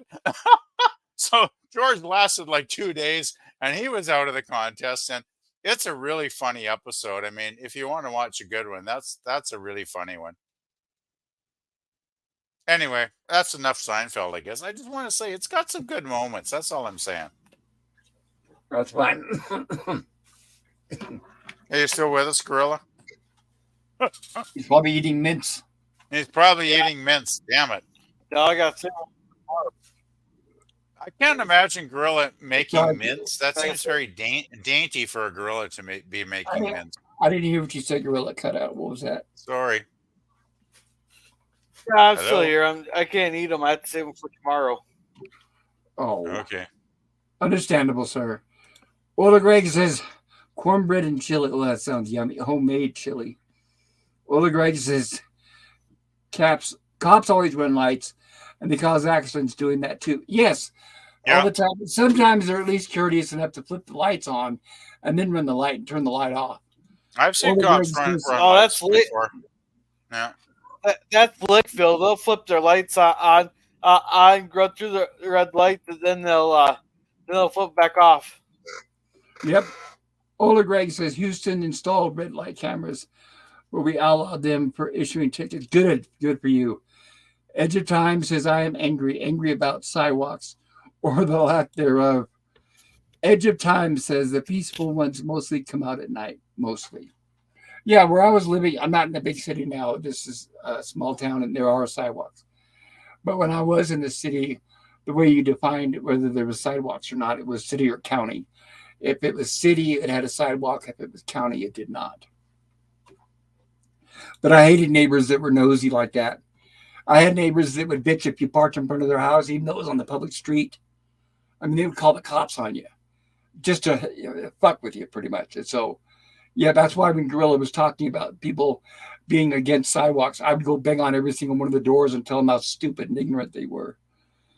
Edge of Time says he's a master debater. So, Gorilla, those mints that you made, you said you're going to do a video. Is the video going to be tasting them, or is it going to be how to make them? And have you ever Sorry, considered showing them off. have you ever considered doing a how-to cooking videos? I bet you it would do well. Maybe, but then I'd have to remember to film every step of the way while I'm cooking. Or get Then I Owen gotta or remember what volunteer. Yeah, maybe. If I had my own kitchen, I would do it. I mean, it's like, what the hell? I've got nothing better to do. But since this is at my house and I don't use the kitchen, I wouldn't be doing that here. But when I did have my own house, if I had YouTube and YouTube was around at the time, I would have done it. It's not too hard, but it's like you said, you got to remember, you got to show every step, otherwise you're going to confuse people. But you don't have to have somebody holding the camera. You can get like a tripod. They have different kinds of tripod, like some that will clip onto like a cabinet or something. They have some that are like, they have snake for legs where you can wrap it around stuff. So it's not completely difficult. It's just that, like you said, you have to make sure it's well lit, make sure that everybody hears you loud and clear. Oh, and you have to show the measurements. Even if you don't personally measure everything, you'd have to, like, for example, if you dump salt in it, you have to tell them this is about a half a teaspoon. So you have to at least give them kind of a ballpark figure. Yeah, but like when I'm doing like my batters and stuff, I go by smell. Well, me too. That's what I'm saying. It's like I don't measure when I'm cooking. I have measuring cups, and the only reason why I use them is if I'm baking, like if I'm going to do bread or something, because those have to be precise. But if I'm cooking, right, I go by. I don't. In fact, to be honest, let's say if I'm making spaghetti or chili beans, I don't even taste test. I know by just how much I pour in there what it's going to taste like because I've been cooking long enough, and I'm usually right. I've never fucked Oh, anything up. I've never been too salty or anything like that. yeah. Yeah, and I can't do Well, my grandma's timer the way my grandma timed her fish and everything. Because Well, she'd put certain the things I fish on. can. Yeah. Well, she'd put the fish on, go read a chapter in the book there, then go flip them, then go read another chapter in the book. wow. I didn't find out till years later there. My dad was telling me about how his grandma's timing and all that. That Cindy goes, yeah, but did your dad mention how much stuff she burnt? That's what I was Yeah, going to ask. yeah. I was just gonna say. So you ate a lot of burnt fish back in the day, right, Gorilla? Uh, no, I never. Wow. She never burnt food when we were over there. Oh, okay. No, I it's was just I know my the aunt older. won't. Go ahead. which No, one? go ahead. I was just I going to just say the oh older shit. fashioned cooks like moms and grandmas, the ones going back, they were much more on point. They knew how much to add without measurements, and they knew how long to cook. Even though they didn't know like as much as we do now, like 165 degrees for pork, and so on for each meat. They knew. I mean, moms and grandmas, they knew all that crap. And now, of course, people are so dumbed down. They've got to look at the recipe. They've got to follow every single bit of it. They've got to use timers. I mean, it's nothing like it used to be. Sorry, go ahead, guys. I use I thermometers, but that's just because I like my food at very specific temp. I just gotta say it depends Yeah, I'm what you're still new to doing. that. It all depends. Like I cook a lot of stuff. Well, you remember all those great chefs like Julia Child and all Galloping the other gourmet. ones. All the other ones. Galloping. You know about the Galloping Gourmet? Wow, I'm Yeah, very he was on impressed. forever. Oh, he was a big Canadian icon, though. The Galloping Gourmet up here, like he had a great show, Yep.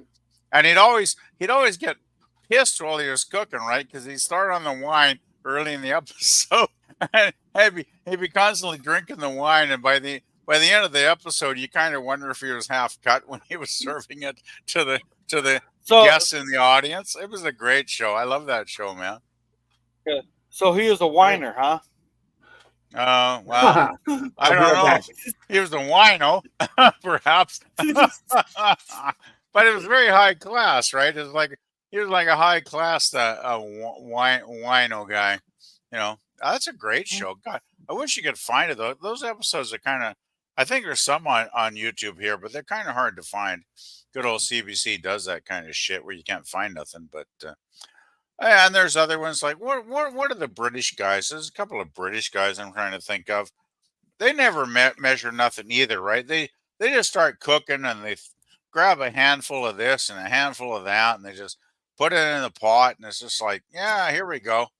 It's like I think a lot of the best chefs just with I think it's about experience, right? When you've cooked a meal like 10 or 20 times, you pretty much know what the hell you need to add, right? So you just, shake it in there or grab a handful of this and throw it in and it all works out, right? If that makes any sense, guys, you know. All right, I'm back. Yeah. You okay there, Pop? Yes, I just stepped away for a moment. Sorry, I missed whatever you guys were talking about. Yeah, I talked about a bunch, but oh well. You can watch it on the re-rub if you want. That's true. The re-rub. Whatever. I invented a new word. one rub a day is enough for me. It wasn't good enough the first time. You had to redo Well, it, huh? It is a Saturday after all. And hey, I'm a bachelor too, so what the fuck, There you go. All that pent up energy. Damn, I wish my ideal present under the Christmas tree this year would be a hot girlfriend, but I've been praying for that for years and it's never happened yet. So I'm not too hopeful again. Yeah, I'm pretty sure the Russians are still selling them. Well, my budget Ooh. is limited, so By the way, I was watching a report earlier this week, and it uh-huh. totally makes sense. And what it was talking about is in the U.S. and Canada, how the testosterone levels are falling off a cliff for men. I've heard of that. Yep, and they say it's basically because it's a combination of factors: diet, but like all the garbage that's in food. Like if you eat healthy food, like if you're the Waltons, and you never go to McDonald's, you'll be fine. Those are the perfect people that have high testosterone, like Amish, for example. They're totally healthy. They don't get viruses. They don't get the flu. They don't get any of this shit we get because they don't take the shots. Because they eat real And food too. right, they eat real food, which they grow themselves. And with testosterone, they said not only is it diet, but they said you've got now it's getting towards generations, not just generation, but generations of guys when they hit puberty are just sitting on their asses playing video games. A lot of them are overweight. They don't have girlfriends anymore. They said Mm. they did a survey and they said for the age range of 30 and to 18 to 30, most of the men hadn't had sex in a year and they had stayed home and just played video games.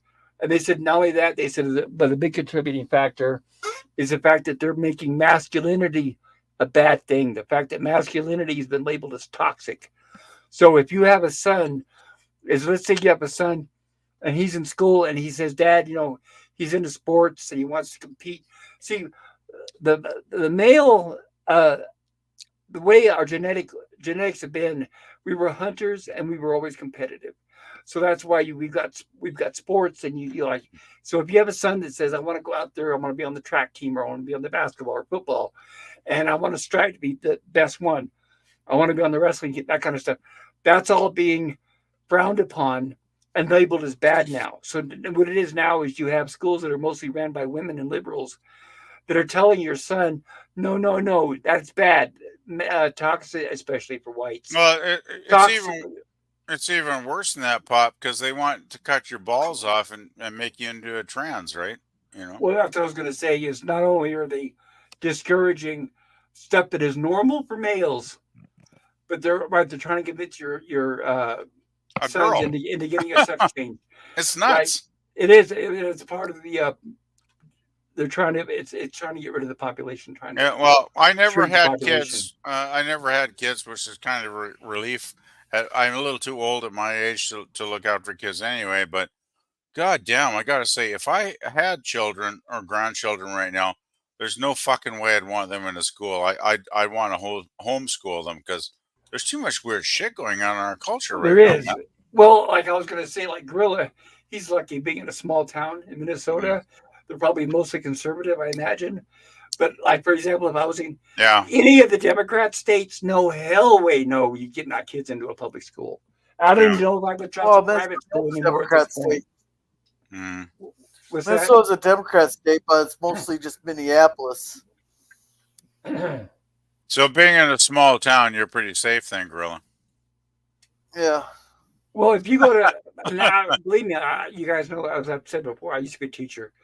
But if you go to any parent teacher meeting, you can find out pretty quick if your teachers are liberal or not, or if they're socialists. Mm. Yeah, really, Well, the kind blue hair kind of gives it away. The what? The blue the hair hair, kind of gives it the away. hair. Yeah, that would be right, and the boobs and the beard. Yes, exactly. I just want to interject a personal opinion quickly.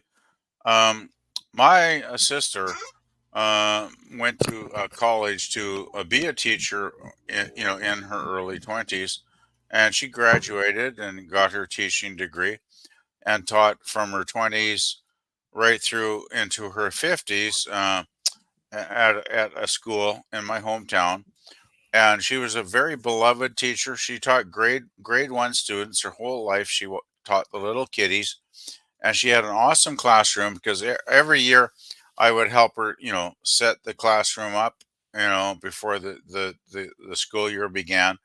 And every year after it ended, I would help her take all the things off the walls. So I have very fond memories of helping my dear sis do that shit. And she basically taught for like, I don't know, 20s, 30s, 40. She probably taught close to 40 years. And she got the damn breast cancer, in her early 50s or even late 40s. I can't remember now. It's been over 30 years since she passed on. But she fought it bravely for like a decade, and eventually it claimed her life when she was like 58 years old. Um, but I gotta have such great respect for teachers. When you get a great teacher like my sis was, I think they're gold. I think they're just great people because she loved her students and her students loved her back. And I can't.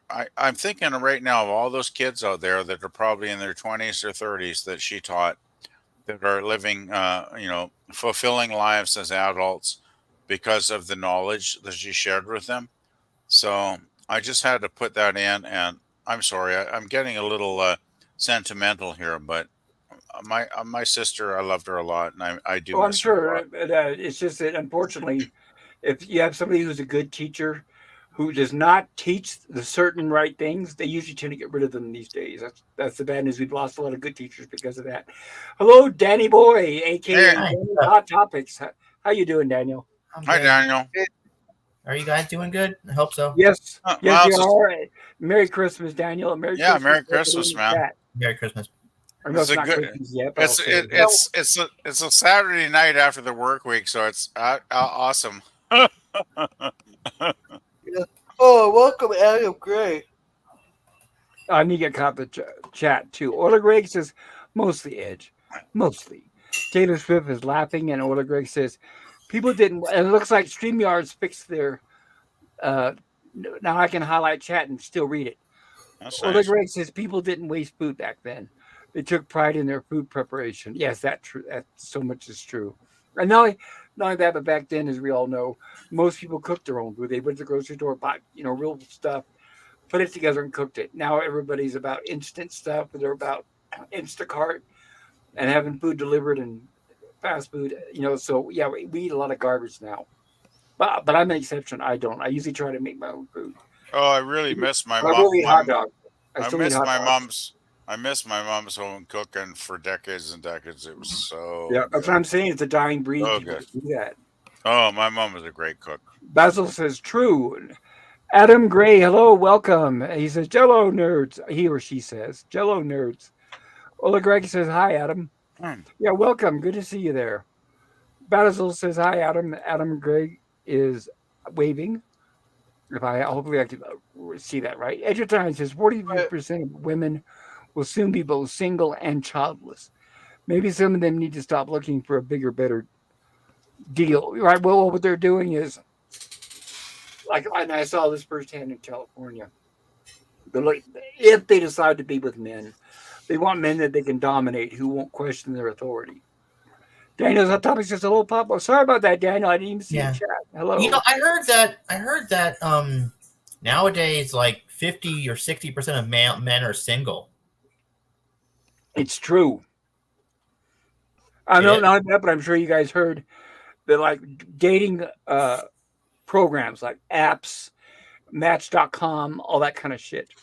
You guys, I'm sure you guys have heard that pretty much women control all the dating because a woman can date like 30 men and turn them down, treat them like shit, but a man feels lucky if one woman accepts him for a date. Yeah.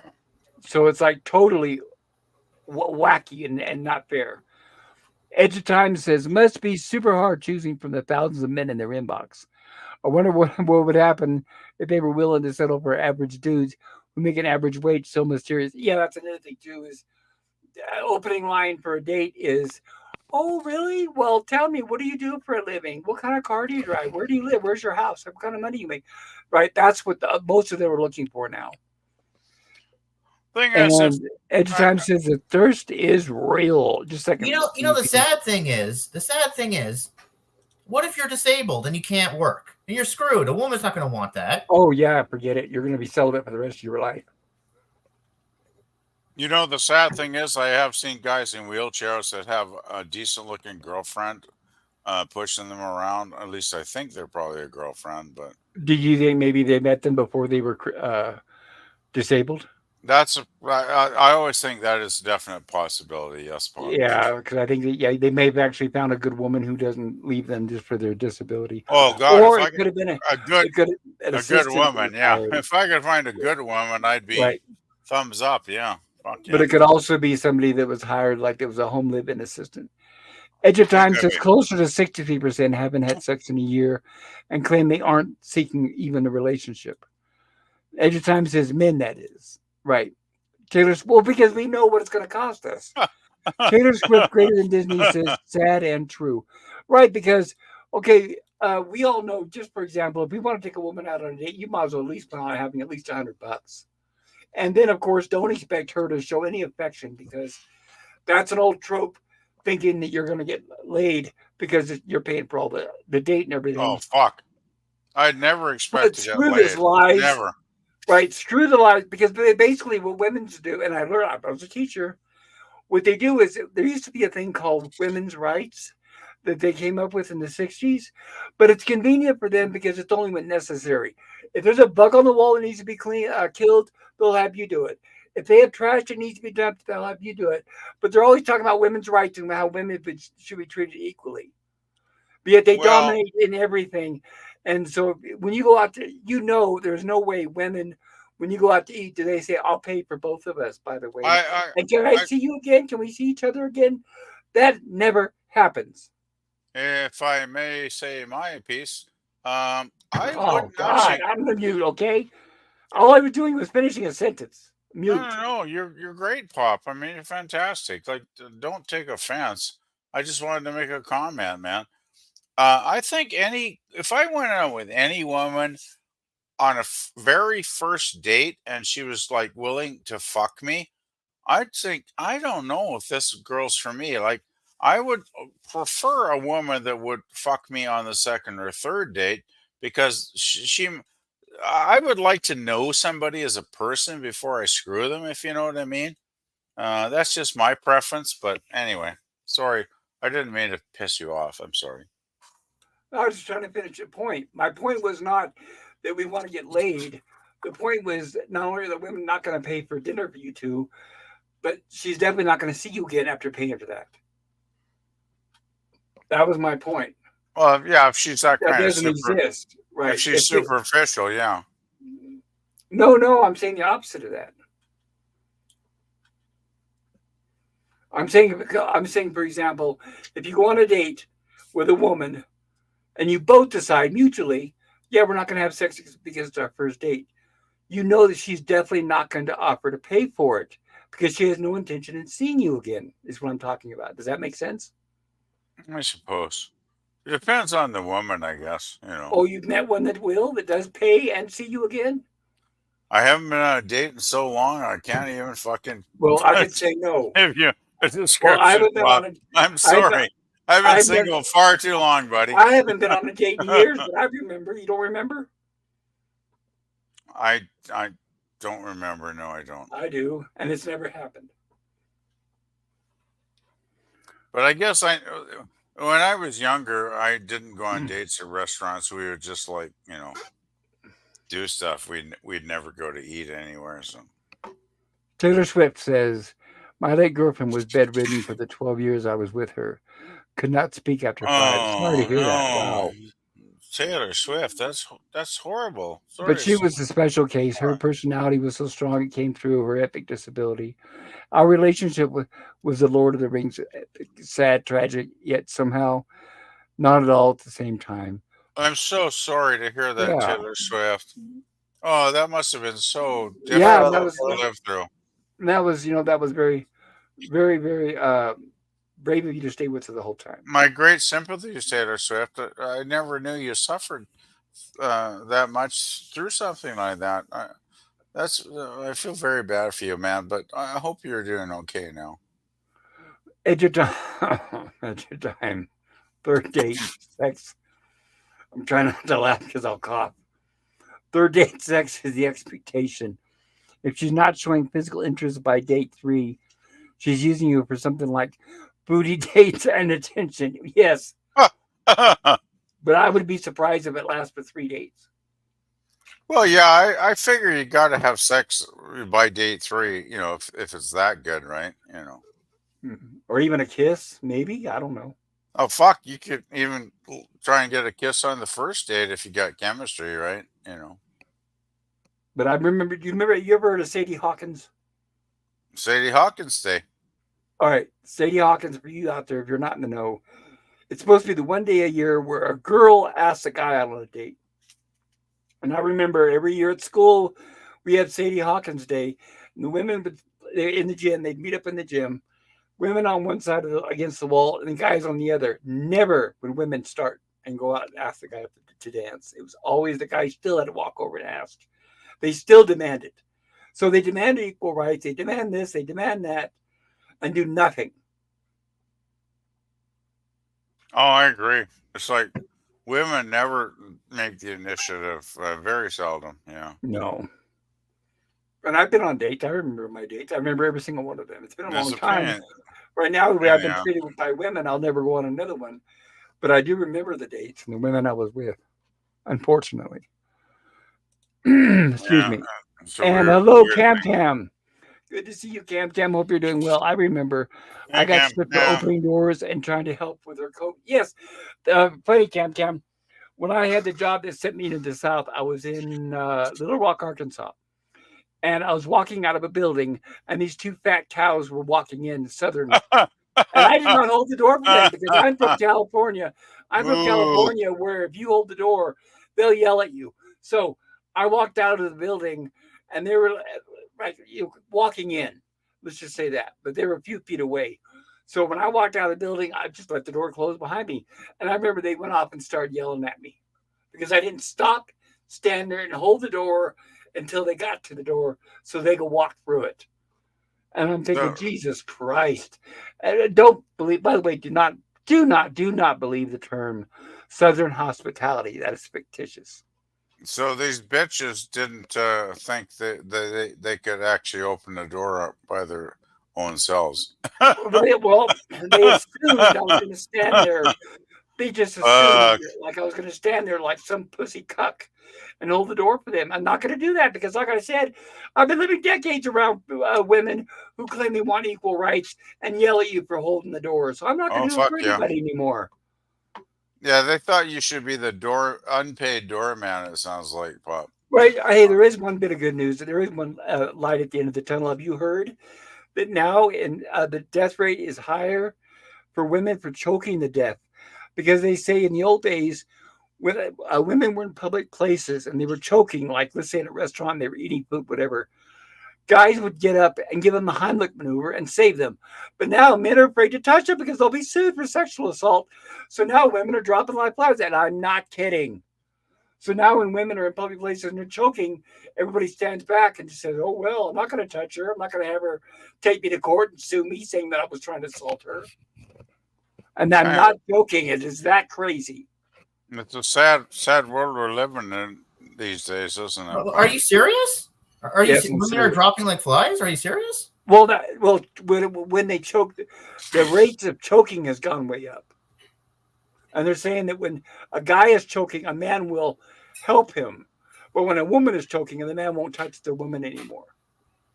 In fact, there was a video on YouTube I saw last week where there's a guy on the side of the road choking. I guess he'd been eating in his car. This is on a freeway. Eating in his car, pulled over, got out, and he was physically choking. And a truck driver, another man, was driving the opposite way in the other lane, saw this, pulled over the truck, ran over, gave the guy the Heimlich maneuver, and saved him. And my point is, if that would have been a woman choking, people would have just been driving by, and they would have said, I'm not going to get involved. And because they've done that to themselves.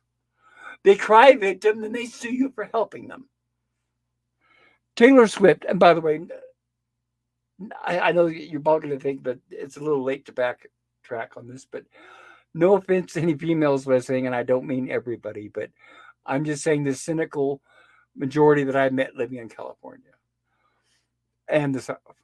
Taylor Swift says thank you. She passed 2 years ago. Just about her. Wait, 2 years ago, just about. Her personality would be like if Doctor Who was a woman, but actually good.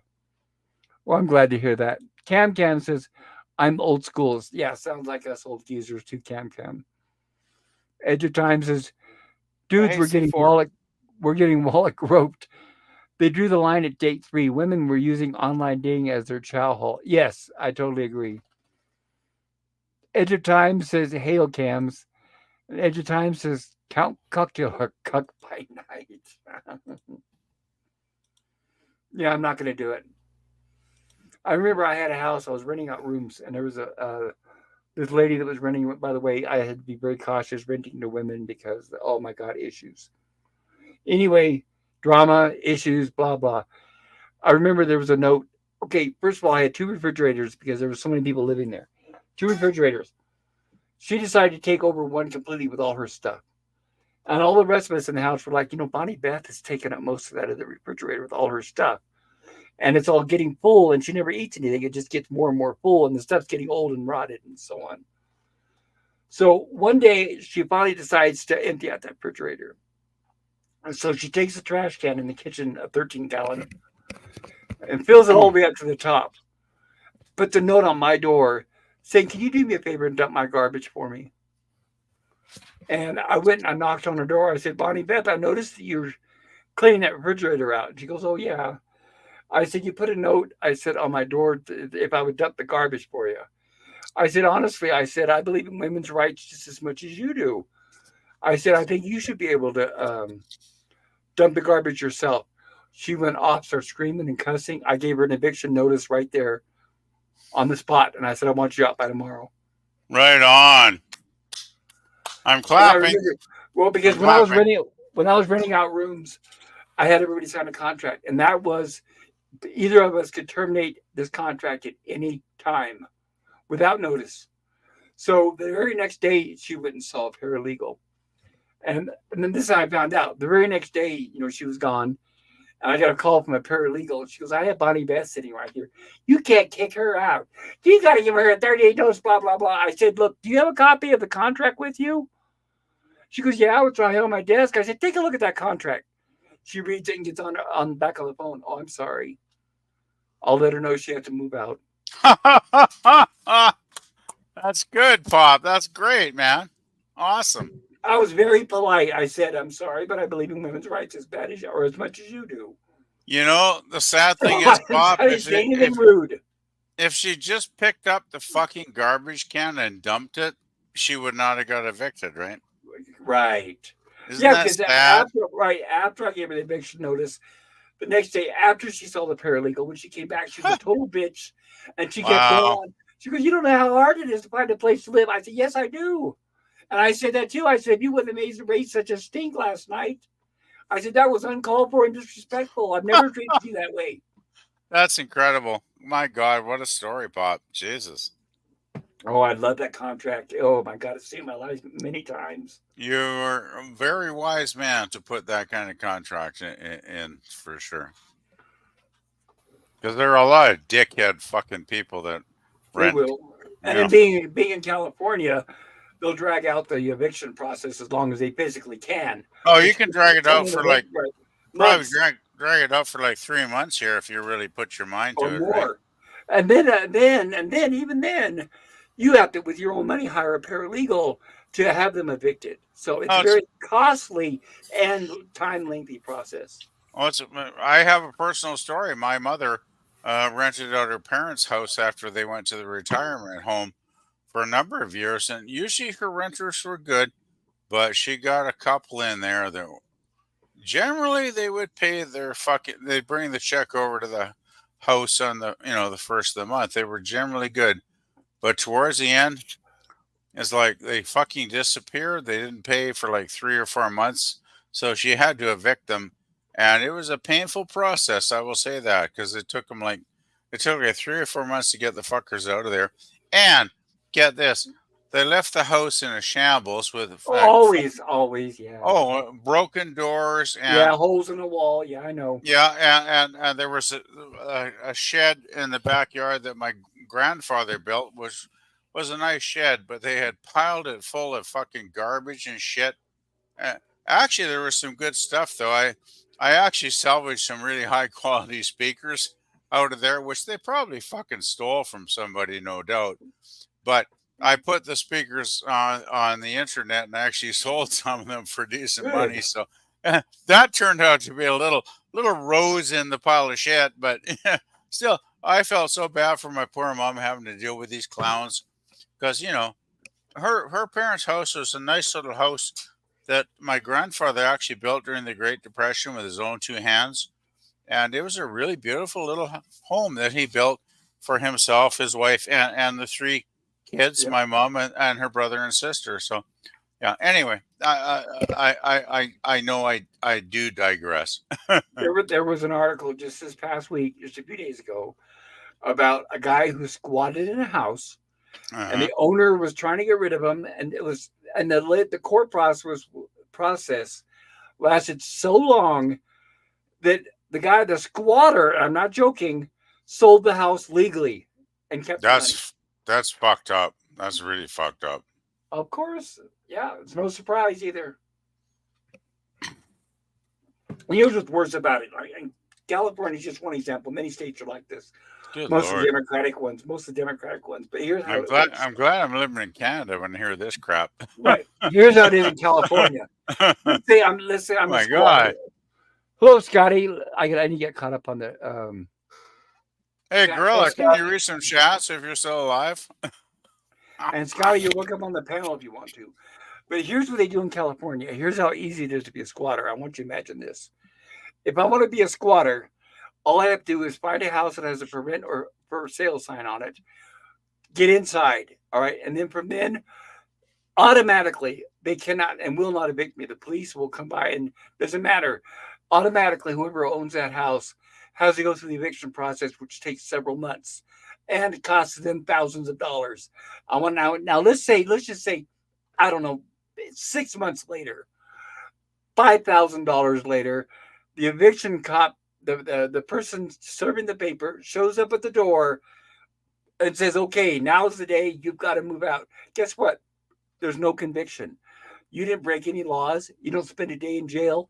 All you got to do is go right across the street to the next empty house and do the same thing again. I'm not kidding. They're not breaking any laws by doing it, is my point. They don't spend a day in jail. And they just go to house to house to house. And I'm not joking. That is California. And Daniel, sorry, probably poor Daniel, but he's doing this because he's not able to talk on the panel. It sucks. Women have high standards. They want this and that. And even a university professor was talking about this. Women have much higher standards than men, and it's okay for the women.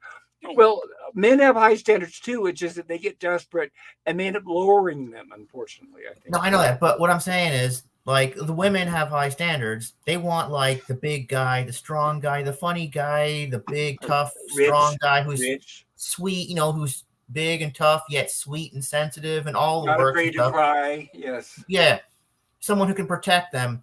But when a man wants someone good looking, maybe the guy wants a girl who's a black belt in karate because he wants a little backup in a time of need, right? Maybe he thinks it's sexy, right? I mean, a lot of guys think that physical women are sexy. I'm one of them. I like that stuff. Me too. And, and when a guy wants that, oh, no. Lower your standards, young man. Lower your standards. You just might like it. So why should I lower? What? No, I was agreeing with you. I said you're right. Exactly. So why should I lower my standards? Why don't you tell them to lower their standards? Oh, no, because they're girls. They're entitled to it. Well, how about this? Yeah, how about this? You meet a girl who's in pretty good shape, takes care of herself. You fall in love with her. And then guess what? Then you do what Oprah always talks about. Oh, well, even if they gain 50 to 100 pounds, that's no excuse for you not to love them anymore. It's like, you know what? I'm going to be straight up with this. It doesn't matter if you're a man or a woman. You have no control over what you're sexually attracted to. If you're not attracted to somebody who's grotesquely obese, that is not your fault. You can't suddenly fake like you're attracted and get a hard-on when this person, as soon as they married you, gained 200 pounds. And I remember Oprah. I mean, I'm old. She used to have that horrible show, and the whole every topic was the topic about men and how we hate them on the next Oprah. That was like every commercial for Oprah. And she was No, talking about it didn't matter how fat they got, you should still love them, and how if you don't, you're the bad guy. You know, oh, they don't get up, they just sit on the couch all day watching TV. That's not their fault. You should still love them. Oh, that is I, beautiful. I I, remember they I, said that too. I only watched one or two Oprahs in my lifetime, and after I saw them, I thought this fucking bitch is nuts, and I never want to fucking see anything It was she has to do with again because she's she, nuts. Like her she's entire insane, right? fortune, her entire fortune is built around hating men That's and celebrating catering, fat women. catering to female egos is what her fortune's Well, built yeah, on, yeah, Bob. especially fat ones. And the reason why is because she's a lesbian, so she had nothing to lose. Yeah, it's pretty fucked up. It's like, but I know what Daniel's saying. It's like he's basically describing a woman wants a perfect man. He's Yes, strong. He's financially stable. He's whatever muscular. I mean willing to take charge. Daniel. I can't even replicate what Daniel said, but it was pretty much the whole course, right? And it's like, you know what? Obviously, as a man, I would like an attractive woman. Obviously, I don't want a fucking grotesque 400-pound female that I can't even probably find a way to penetrate. To be blunt, if you know what I mean, Or you because roll in some flour people and are find a so wet spot. That old well. saying. You remember the old George Carlin comedy routine on here on YouTube where he says, "How can these fat people even find a way to fuck because they're so fat?" I know. I remember watching that and I laughed my ass off, right? Because it's so true. Some women I see they have butt cheeks that are so big. It's like I can't even imagine trying to spread Well, those suckers. So and I would see. I believe. I believe in equality. So, for example, let's say I'm still 22 when I get married, and the lady I marry is in good physical shape. I would be right, too. And everything I expect from myself, I expect from her, and vice versa. right, So, right. the only way I'm going to let her gain 200 pounds if I gain 200 pounds, and then I have no reason to blame her.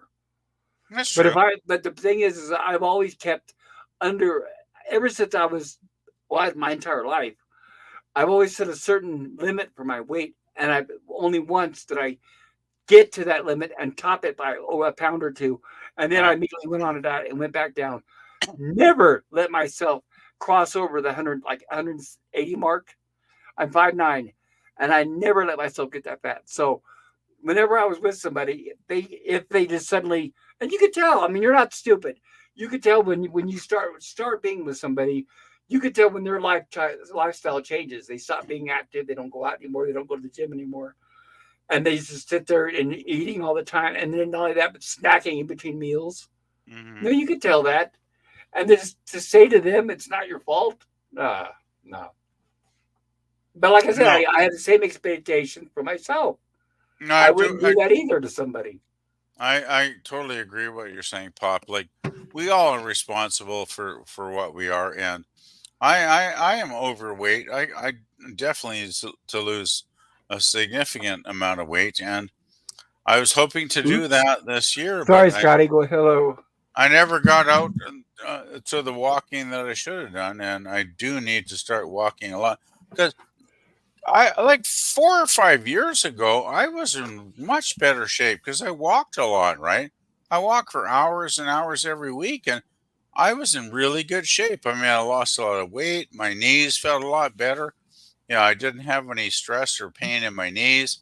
And it does make a difference to be active for sure. I Yes. think walking is a miracle, actually, because my mother died at 92 and she walked for like 89 years and she was a champion. She was in perfect health for like 89 years. And then when she got a few years older, she didn't walk as much. And then when she was 92, she had her fall, broke her hip, and well, the rest is history, right? She's no longer with us. So I am a firm believer in the magical powers of just the simple act of putting one foot in front of the other and taking a walk down the street. Yep, Agreed. I agree. How you doing, Scotty? I'm Hey, well. Scott, How are man. you? Scott, I'm doing great. Good to hear from you. It's good to be allowed to play. This is so fun. It's good to see you, Dan. It's It good to is, see you, and I'm Gorilla. sorry we're not talking about pop culture. We haven't barely talked about it all tonight, so I'm sorry. It's no big But- deal. I come for the company. It doesn't matter the topic. I do want to mention PvP. I was reading just today. You know who Dick Van Dyke is, obviously. Who? Dick Van Dyke. Oh, I love Dick Van Dyke. He's in his 90s, and I was just reading today that he said, when I was young, I worked out to be fit. And he said, when I got old, I worked out to be active. Yeah. Right. And now he's in his 90s, so that totally makes sense, doesn't it? It's both. It's fit and active go together, right? I mean, they're basically the same thing. It's Well, like, yeah, no, what I'm saying is when you're young, you want to keep the muscles up, you want to look good, you want attractive looking women, all this. But when you get older, all you can care about is just moving, as long as I can move, right? You don't want to be sit Well, there in a chair or something until it's there's you're that unable to do it. there's that old expression, if you can keep, well, there was some film that had a great line, as long as you're moving, you're still alive. I can't remember the film was in, but it was a brilliant fucking line. But Well, I'll always remember that line. And the thing was, it's totally true, because my mother never learned to drive. She never had a driver's license in her entire life, because we were in a fairly small town. So she could take 15 or 20 minutes to walk to work every day, right? Bless her soul. And yeah, it was a different world, but okay, I'm losing my train of thought. I guess I'll end it there. What were you I'm going to say, sorry. Scotty? Well, I was just gonna say, like, I really appreciate the motion and movement of people, and I am a little afraid because I did see is Dick Van Dyke 92? Something like that. Yeah, he's old, but he still dances. He's doing great, you know. The last time that a national treasure like Dick Van Dyke was announced their birthday. And it was like, everybody come join us, because I think it's actually going to be on like an ABC or something like that. They announced Betty White's 100th birthday, and she died 2 weeks before. And it's like almost 100th. almost. They still like, and it was a theatrical event in my neck of the woods. I feel bad for Betty. I wish she had those 2 extra weeks. I don't feel bad for trimming and Betty everything, at yeah. all. Well, she did have a hell of a long life, so yeah. She had an incredible life. I don't feel bad for Betty White at all. She did. She has a She did. life that I would aspire to have, and I know I never will. I fucking World never will either. renowned, world 98. adoration, He is and 98. 99 years old. She got a Gretzky. Hey, you want to know another 99-year-old actress I learned today? I would. Joyce Randolph from the Honeymooners that played Trixie is very 99. She's 99 years old and still going for it. Like, how cool is that, guys? Good for her. Yeah, I love the Honeymooners. Yeah, I saw it on the stream earlier today, and I said, bless her soul. I'm so glad she's with us. And it's like the guy that posted it, he posted actually a thing about the Christmas episode of the Honeymooners with the end that breaks the fourth wall when Jackie Gleason talks to the audience. Yeah. So Rick 9G's channel. Yeah, it's so good. Yeah, I must probably it. And I posted, I said, this is so cool. It's like, I'm so glad she's still with us, bless her soul. And you made my Christmas, man, from let me know that. It's like, holy fuck, she's 99. It's like, man, that is amazing. I mean, yeah, but one thing we have to admit, all these celebrities that are up in their 90s. By the way, Dick Van Dyke, I don't know if you heard, is 98. But all these celebrities that are up in their 90s. 98. Yes, we have to be clear. He was born in 1925. So wouldn't you guys agree that William Shatner looks the best out of everybody in their 90s? Yes. How old is Shatner? 92? I have to look it up, but I think he's 92, 93. 93. I would agree. Shatner looks fucking awesome, though. Like he's does. well, he's a little chubby now, but I forgive him for the age thing. But he looks really great, actually. he is, and like we're talking, he remains active. I mean, he doesn't need the money, but he's constantly traveling with his horses and doing races and stuff. He goes to conventions still. He makes appearances. I think one thing that's kept him in a bit of physical condition is he probably still rides his horses once in a while, right? So, I don't know. I don't know Yes.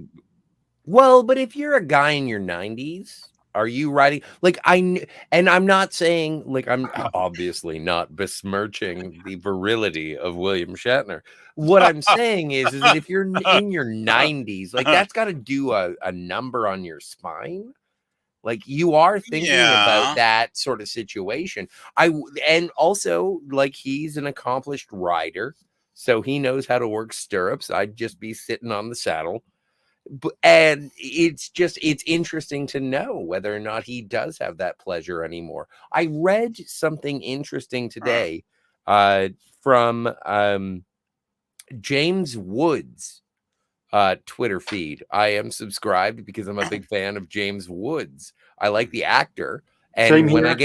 when I get to hear about his politics, I'm like, I don't agree with everything, but I think you're a fucking awesome actor. Pardon the swear. And he was talking about Bill Bixby, and that Bill Bixby was terminal with cancer, Oh, I remember and that. well, he did eventually pass away. He But was sick. before that, Yeah, he was sick when he was doing he Incredible Hulk, right? Well, among uh, other things. but in the later, like near his sort of passing, um,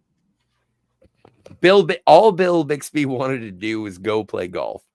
And so James Woods was part of the same golf club, as Bill Bixby. And it was like, can you go out and play with him? And so I'm sure they had caddies and, go-karts, golf carts, pardon me.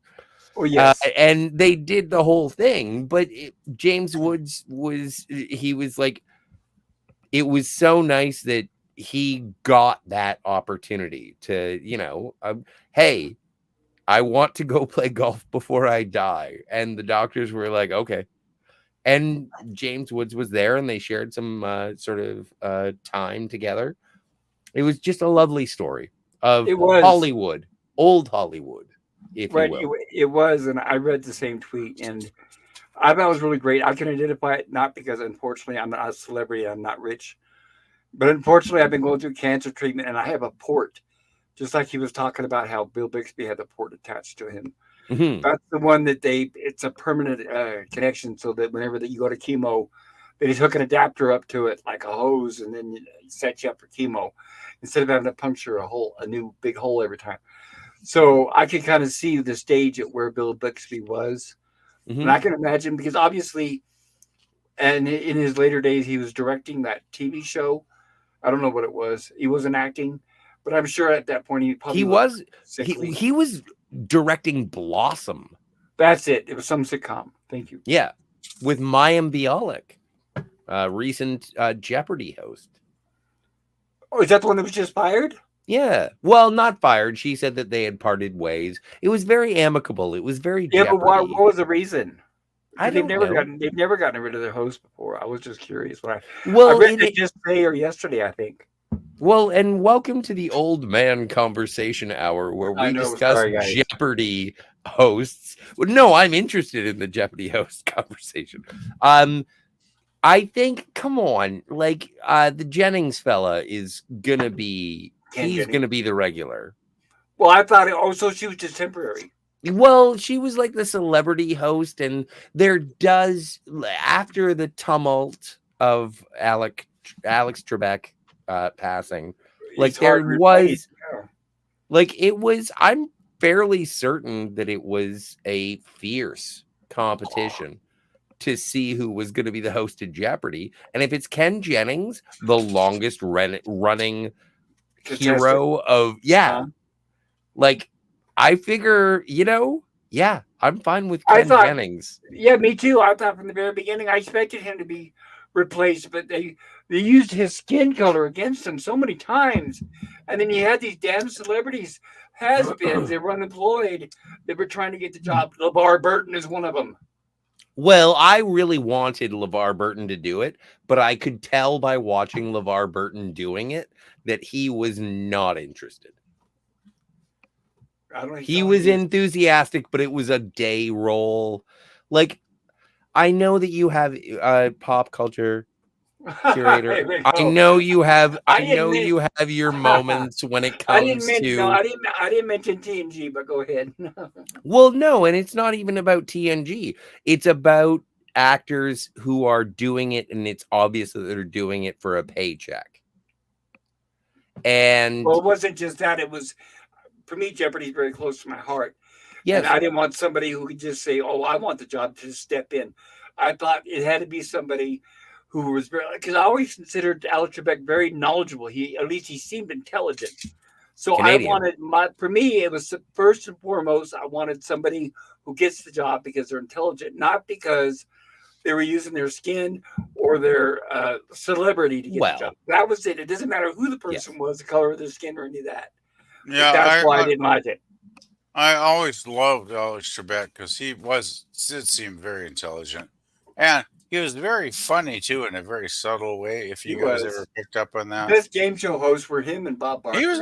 They won't be able. You know, They can't. I generally revile most game show hosts because they're mostly cringy, but I gotta say, Alex was probably the best game show host of all time because he was totally cool. Well, totally so was Bob Barker. Classy guy. So was Bob Barker. I put them at say 50. Oh, Bob Barker's good too. Yeah. Yeah, they were genuinely intelligent and funny, spontaneously funny. Exactly. Well, showmen and hosts. Yes, they were people who were not sort of exalting themselves. They were there at the service of the show. They were there to serve the show. Yes, exactly. And you could tell they enjoyed it. It wasn't just a paycheck. Like now, if you tune into any episode of The Price is Right, and you could tell not only do they have the worst host that ever existed, you could tell by looking at him as he's hosting it, Drew Carey. But to him, it's like going through a daily grind that he hates. You could tell the guy has no personality. To be fair, I haven't seen Drew Carey recently host The Price is Right, but I am a Drew Carey fan. Well, I've been watching clips on YouTube because there are a lot of them, and it's just he's tired of it. It's like he's there for the paycheck. It's like next. It's like I say, it's like a total vacuum compared to what. I know he can't be as good as Bob Barker, but you figure at least try it, act cheerful. But it just reminds me of so many hosts where it's just like next, and I'm here for a paycheck. Well, hey, just a sec, guys. Have a good night, Cam. Cam.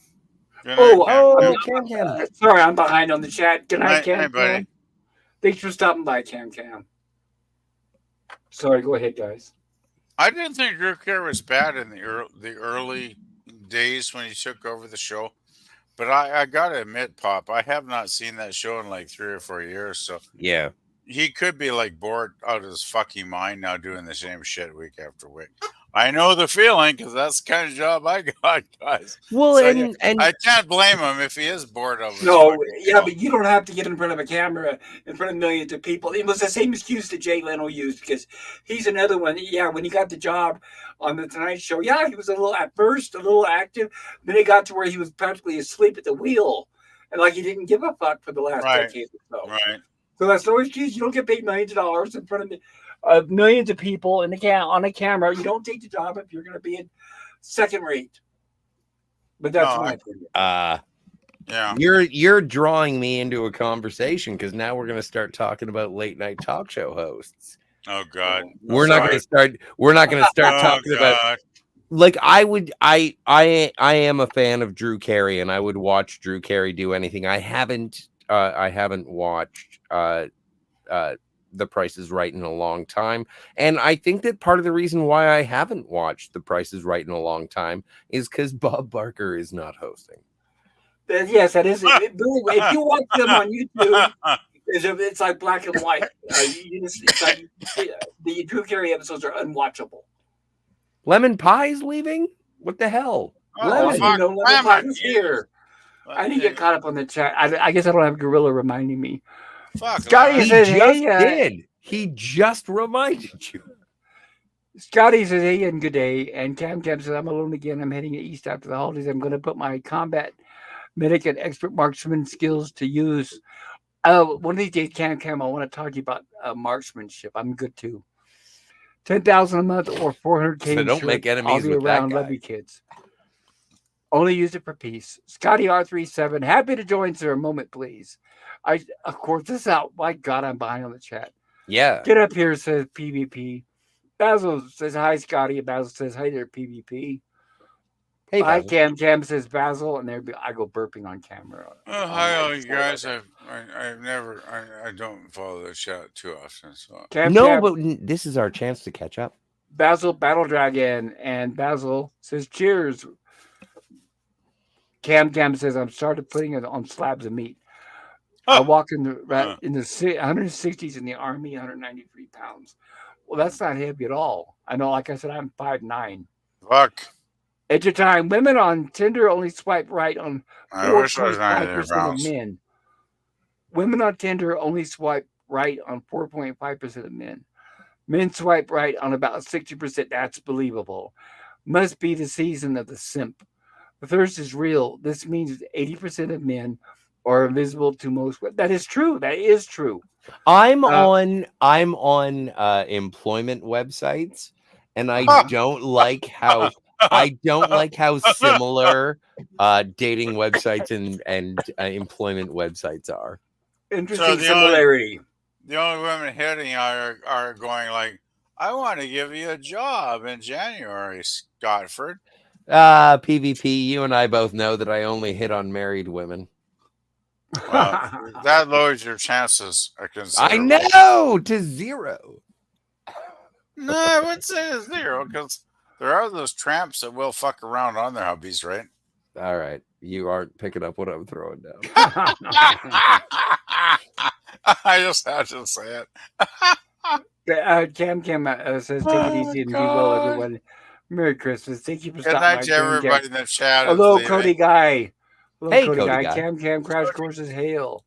Mhm. Cody Guy greets, mate. Cam, I'm going to do some jumps this weekend. Keep it easy. Don't overdo it there, sir. Hello, Lemon Pie. Hey, Pop.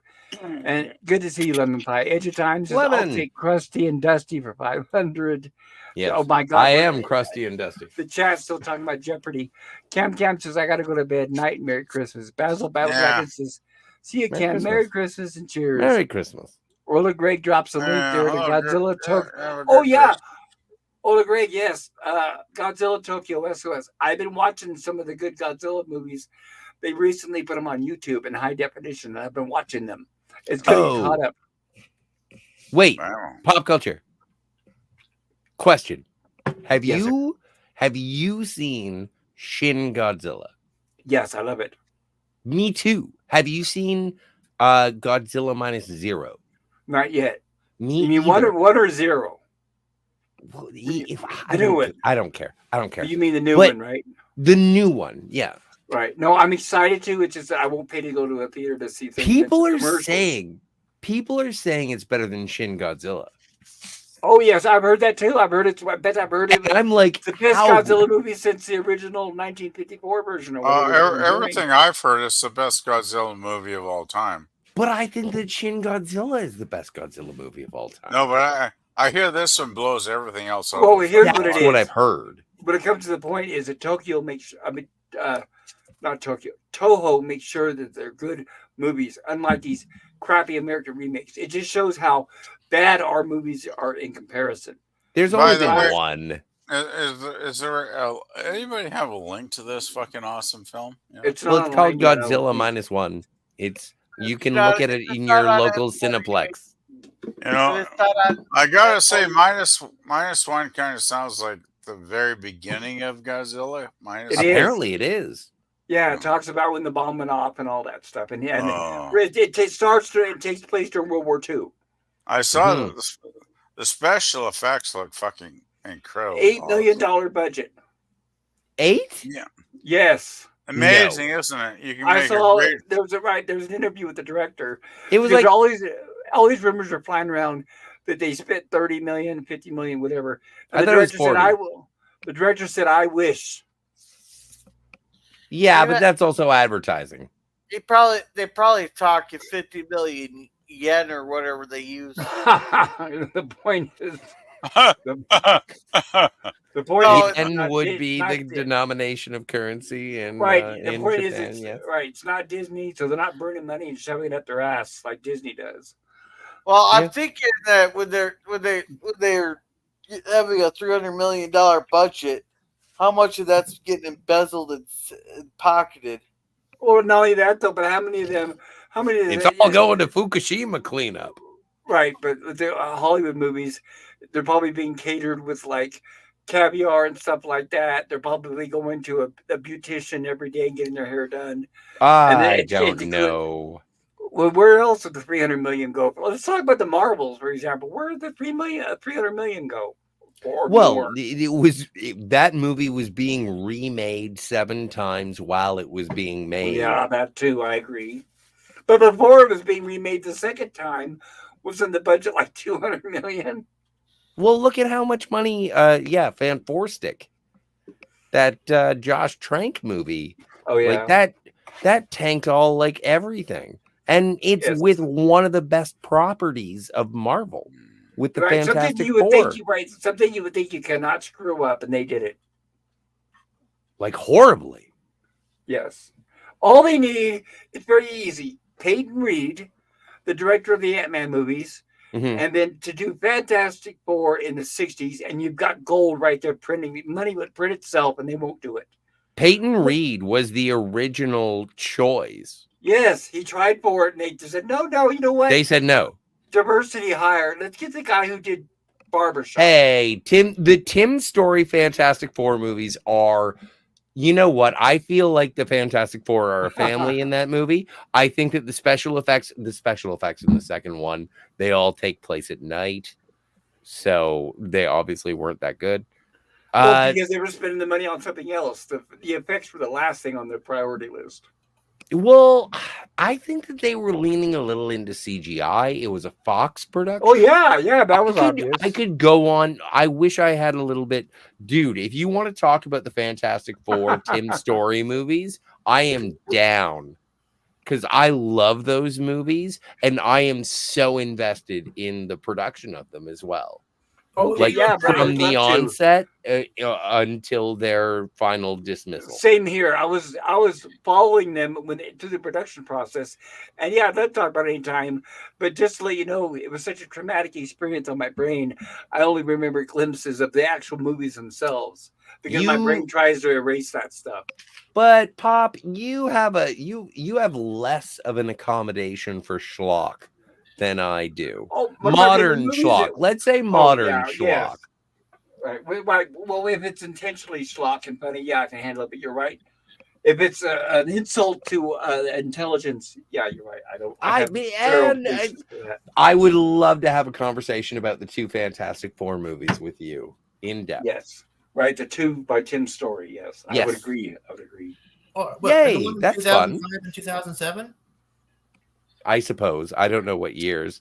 Yeah, I don't remember what years. It either, sounds yes, right, Daniel, though. You're right, Daniel. That's the two. You know, Yeah. Did you know that like there was supposed to be if Fox wanted to do the first shared universe back then, they wanted to bring the X-Men and the Fantastic Four together because they were the only company that owned 2 superhero teams. Yep. Yeah, that was right. Like I was saying, they could have printed gold if they would have done it, but because it was Fox, they were cheap. Even though I don't mean cheap by not spending money. I mean, they dumped a lot of money into it. I just meant they didn't spend the money wisely. I guess they're not frugal enough. They're like Disney.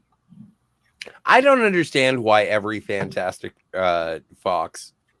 Fantastic Fox. Yeah, Mr. Fantastic Fox. They all screw up Dr. Doom. They all screw up Dr. Doom. Oh, yes. That's another thing. Yes. Yeah, a lot of people totally agree with you on that. A lot of people don't like the movie Dr. Doom from the 2005 and 2007 movie. I thought it was okay. I liked him. You like him? Well, because he was cool. He was super strong. He can shoot lightning from his hands, and people said, "Oh, they turned Dr. Doom into Storm." Well, how familiar are you with Dr. Doom from the comics, Daniel? Well, I've never seen. Well, I've read 1 or 2. Okay. Well, the reason why I bring it up is I used to read the Fantastic Four. Dr. Doom had a whole array of powers He was a man to be reckoned with. He was almost like a Thanos. But what they did, and what the fans, what people didn't like, which I agree with, is they just turned him into a guy who could shoot, like you said, lightning out of his fingertips. And he wasn't very smart in the movies, which he was a genius in the comic book. Am I right or wrong, Scotty? Do you know? No, you're correct. You are. I will stop you when you are wrong. Yeah, but what I don't get is when I saw the movies, I read the comics, right? And like he was the leader of Latveria, right? In the comics. Right. But in the movie, he was just like in the 2005 movie, he was just He was Tony Stark. Yeah, it was Tony Stark. He was the head of his own company. So I was thinking to myself at the time, well, isn't he the leader of Latveria? But I thought to myself, maybe that'll come in the future. So that's another thing that pissed the fans off is they didn't show all we wanted when they showed that crate inside that boat. We wanted the words Latveria, just a mention of some sort, but it's like no, they didn't want to do that. No, I do. I think that there's been a lot of hubbub going on about what happened with the MCU, and they're like, oh no, they never paid attention and whatever. And it's like, no, you had a movie called Endgame. You had a series finale title on your movie. That was your biggest problem. A lot of people, even fans, they didn't get behind you after Endgame because it ended.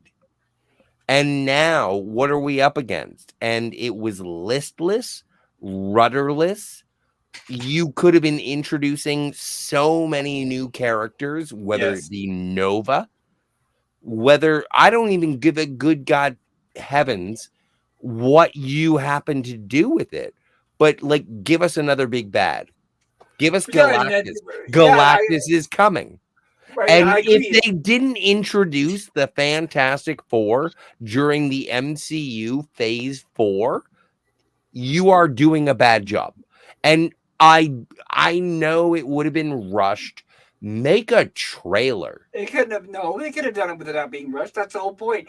Is during the entire they bought Fox before Endgame. So this entire time they've been sitting on the Fantastic Four and the X-Men for no reason except for they think they're toxic. Remember they had interviews where they said, it's not going to be called X-Men anymore. That's toxic and sexist. I know. It was going to be called the Mutants. Right, and we're going to race swap the Fantastic Four and sex swap or gender, whatever. So the thing is they haven't been able to show them. Sorry. No, calm down, breathe.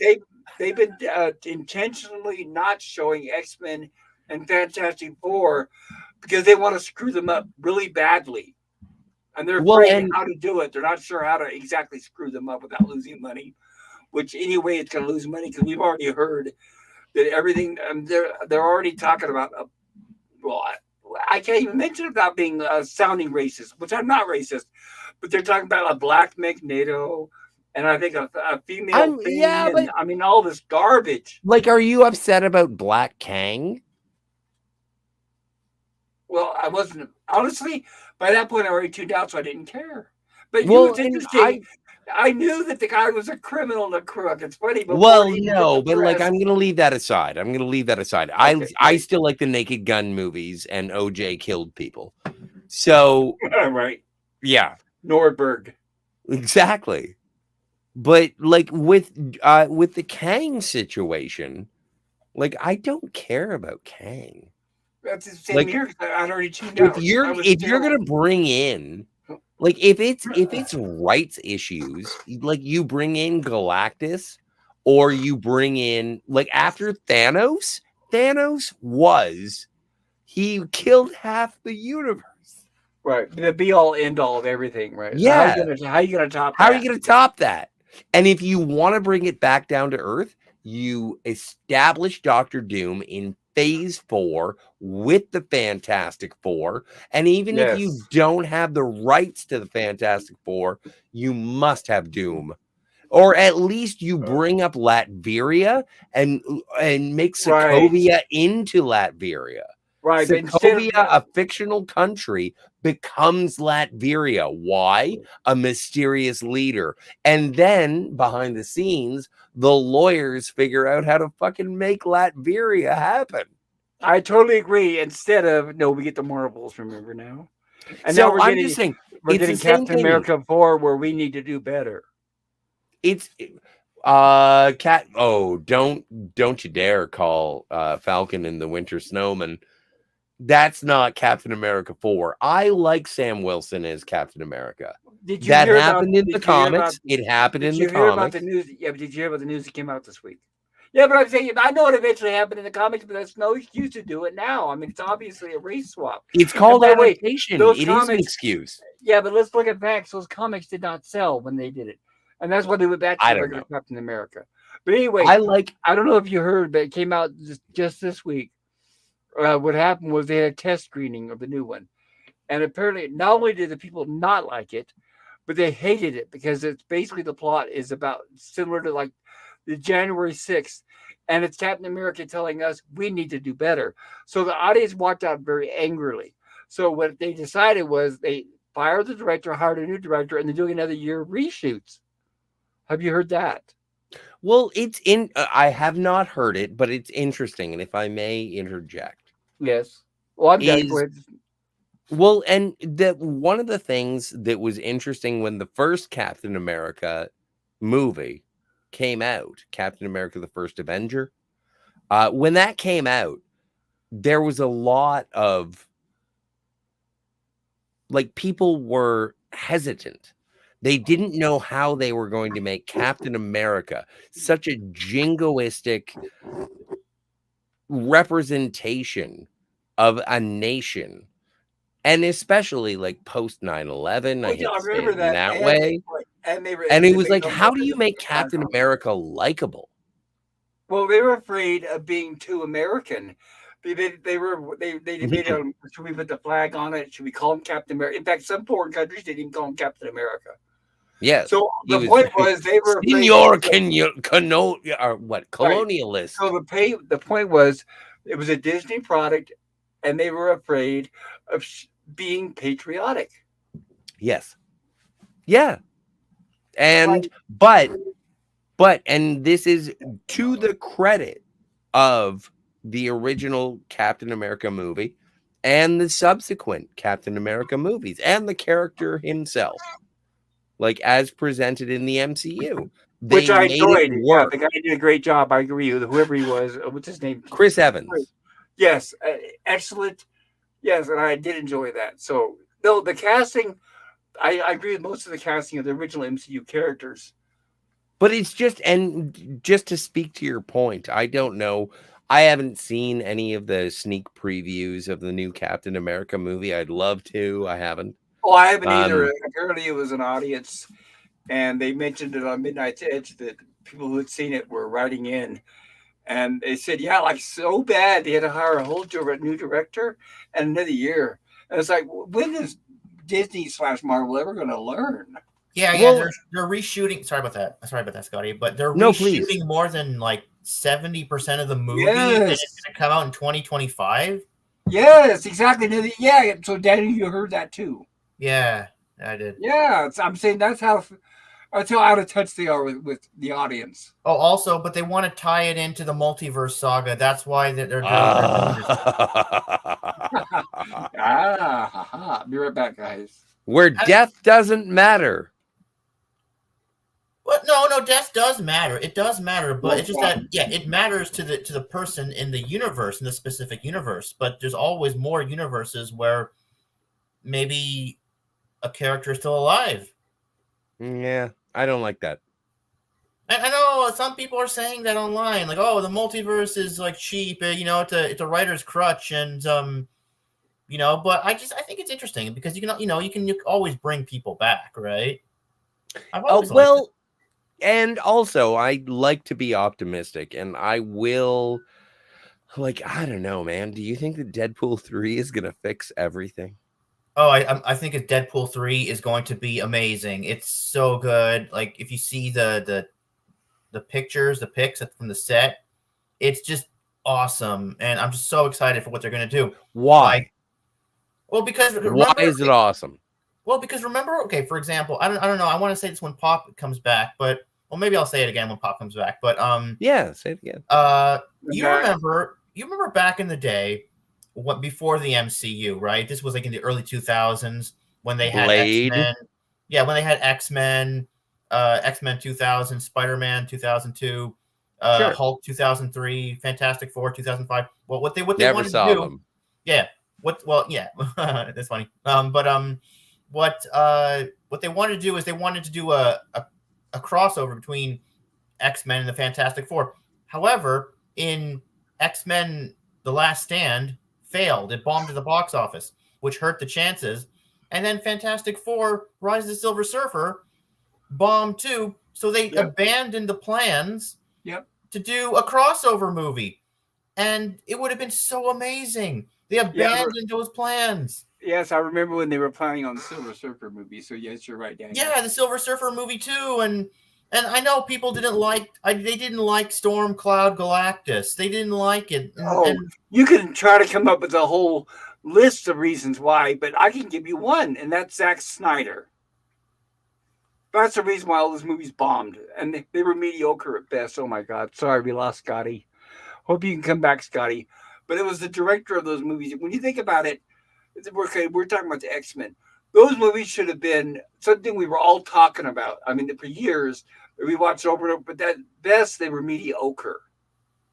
They never. I mean, the casting was okay. I mean, they did a good job with Wolverine. You know, he's too tall. I don't care about that. But the fact that and like even you said, the last movies bombed because they were terrible movies. Just because you throw superheroes on the screen and they're doing magic and special effects doesn't mean it's going to sell. But those last movies were bad, especially the one with Apocalypse. Like, which one was that? I don't know. The one with Oscar Isaac, the one like X-Men Apocalypse. Yes, yeah, horrible. It's all Zack Snyder. Zack Snyder was involved in that? Wait a second. Do I have the name of the director? No, Bryan Singer. Sorry, yeah, Bryan Singer. Yeah, Bryan Singer. I get those two mixed up all the time because they're both perverts. But yeah, Bryan Singer, that's the one. Yeah. I never figured out why Warner Fox was so sold on Bryan Singer, because I don't know, if they would have gotten someone like the likes of Sam Raimi in there, I mean, he would still be making them. They would have been bigger than Disney. But no, we had Bryan Singer, and here's a way of describing it. Each of the X-Men movies to me seemed like a television movie. They weren't on a cinematic scale like X-Men should have been. The guy they hired to do Magneto, whatever his name is, too old. Damn too old. Oh, Ian McKellen? Ian McKellen. Yes, too old, yes. Oh, you know he's coming back, right? He's coming back for Deadpool 3. God, oh. I know. He was old back when they started filming the movie back in 97, 98. You can imagine how old he is now. Well, and it only was till later I found out, oh, well, no wonder Bryan Singer's gay, and all he was doing was hiring gay people. No wonder. And then that's what made the movies even worse. That's the only reason why that guy played Magneto, is because they were friends and he was gay.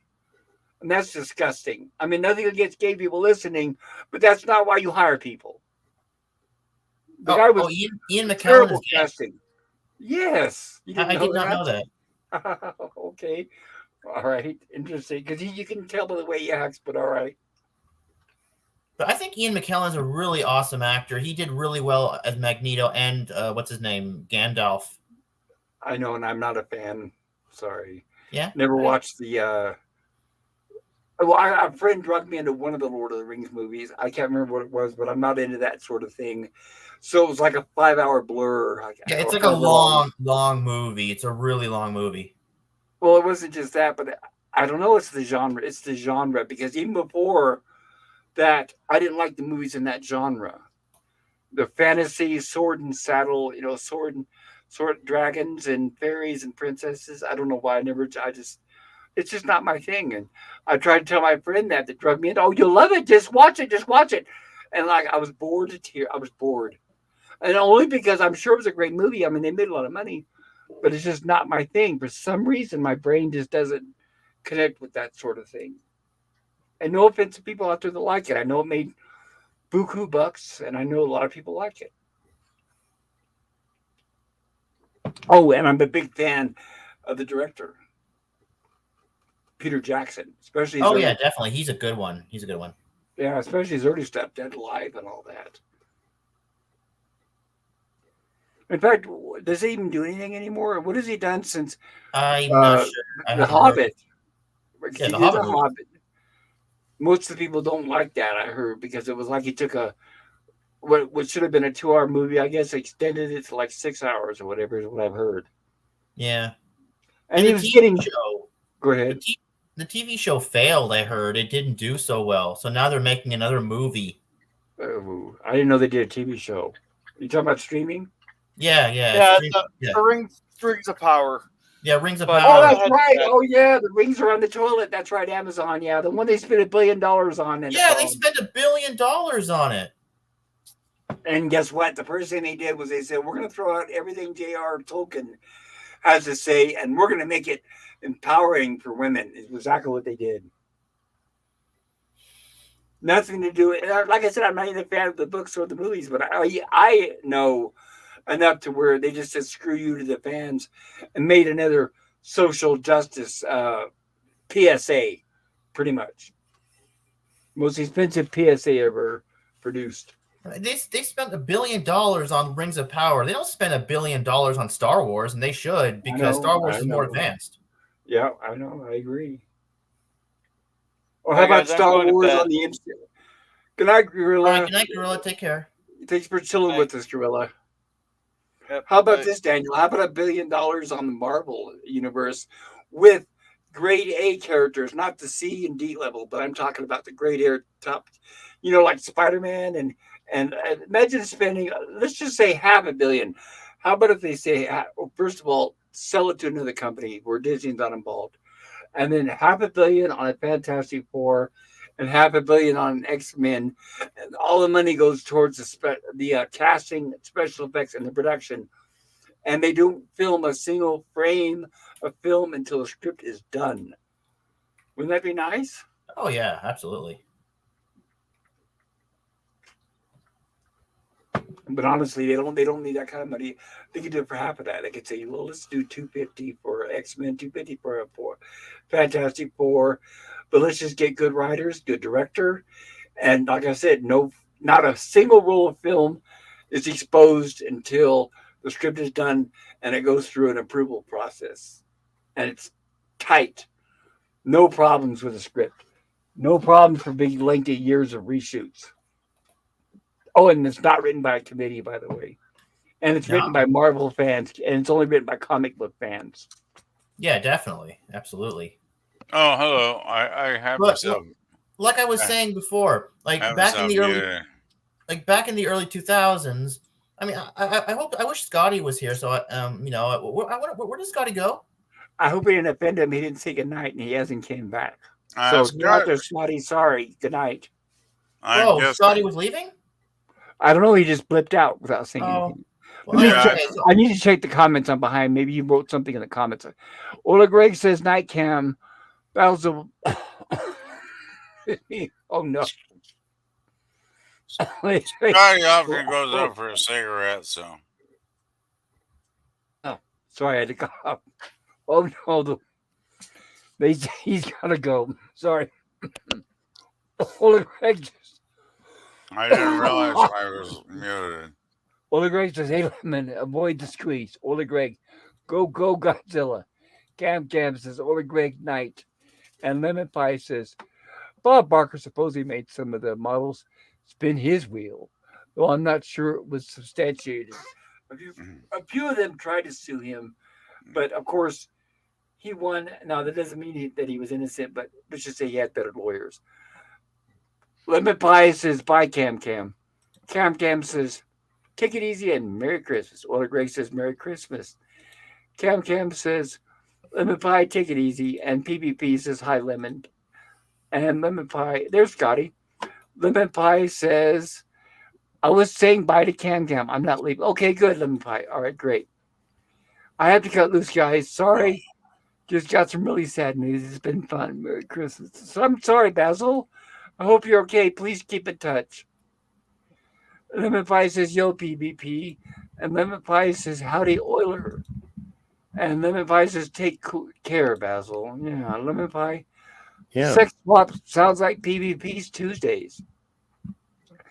And Daniel, poor guy who hasn't said much, says, where did you go, Scotty? Well, he just came back. How you doing, Scotty? Everything okay? Everything's great. You know what? It was just a weird power outage. Hi, Scotty. Hey. What happens? Oh, so what's the pooch's name? Oh, this is Coco. This is Coco. Hey, Coco, what's up? Hey, Coco. What breed is that? Is it like a Shih Tzu or what? Yeah, it's a Shih Tzu. I love Shih Tzus. Come on, look at the camera. Come on. Oh, yeah, I love Shih Tzus too. They're so cute. Go, Sean. What the fuck you want me to be a star? So what I was saying was, Yes, sir. so remember back in the early 2000s, they wanted to do. Remember this? They wanted to do an intercompany crossover with all the characters because each company owned different characters. Like Sony owned Spider-Man and Yes. Punisher, right? Wait, yeah, Sony owned Punisher, Spider-Man, and I think they owned what's his name? Ghost Rider. Daredevil. Oh yeah. No. Fox owned Daredevil. Oh yeah, Fox owned Ghost Rider. You're absolutely correct. No. Sony owned Ghost Rider. Fox owned my Daredevil. mistake. So the Ghost Rider movies were Sony? Yeah. And they wanted, and Universal was the only one. It owned Hulk, right? But now they gave the rights to Hulk back, right? Are you sure about the movie rights? Are you sure about that? No, I think so. Yeah, they gave the movie rights back in 2020 because they haven't done anything with the character since 2008. So yeah, I understand how that. You're right about that. If they don't use them within a certain amount of time, right, the rights revert back to the original company. So yeah, it's about time that I was wondering if that ever happened. And then even more shameful, they haven't made a Hulk movie, assholes. Mm-hmm. But they made a She-Hulk television show. Right, a She-Hulk. Yeah, we're not gonna get a. Yeah, I'm not gonna. I won't watch that. I don't. Salty Trucker keeps on telling me, watch it. It's so good. And I'm like, Salty Trucker's a fool, though. He's an idiot. Right? Well, by the way, he's a cuck, and he's extremely feminized and liberal, far left liberal. I can't think of a single reason to listen to that. Yeah, I stopped. Yeah, I stopped going to that guy's streams. I don't know. Like, for example, his church streams. I don't go there anymore because all he talks about is the end times and the Antichrist and the mark of the beast, and it really makes you uncomfortable. I used to be a sub on his channel. I used to listen to, because I'm somewhat religious, believe it or not, guys, shocker.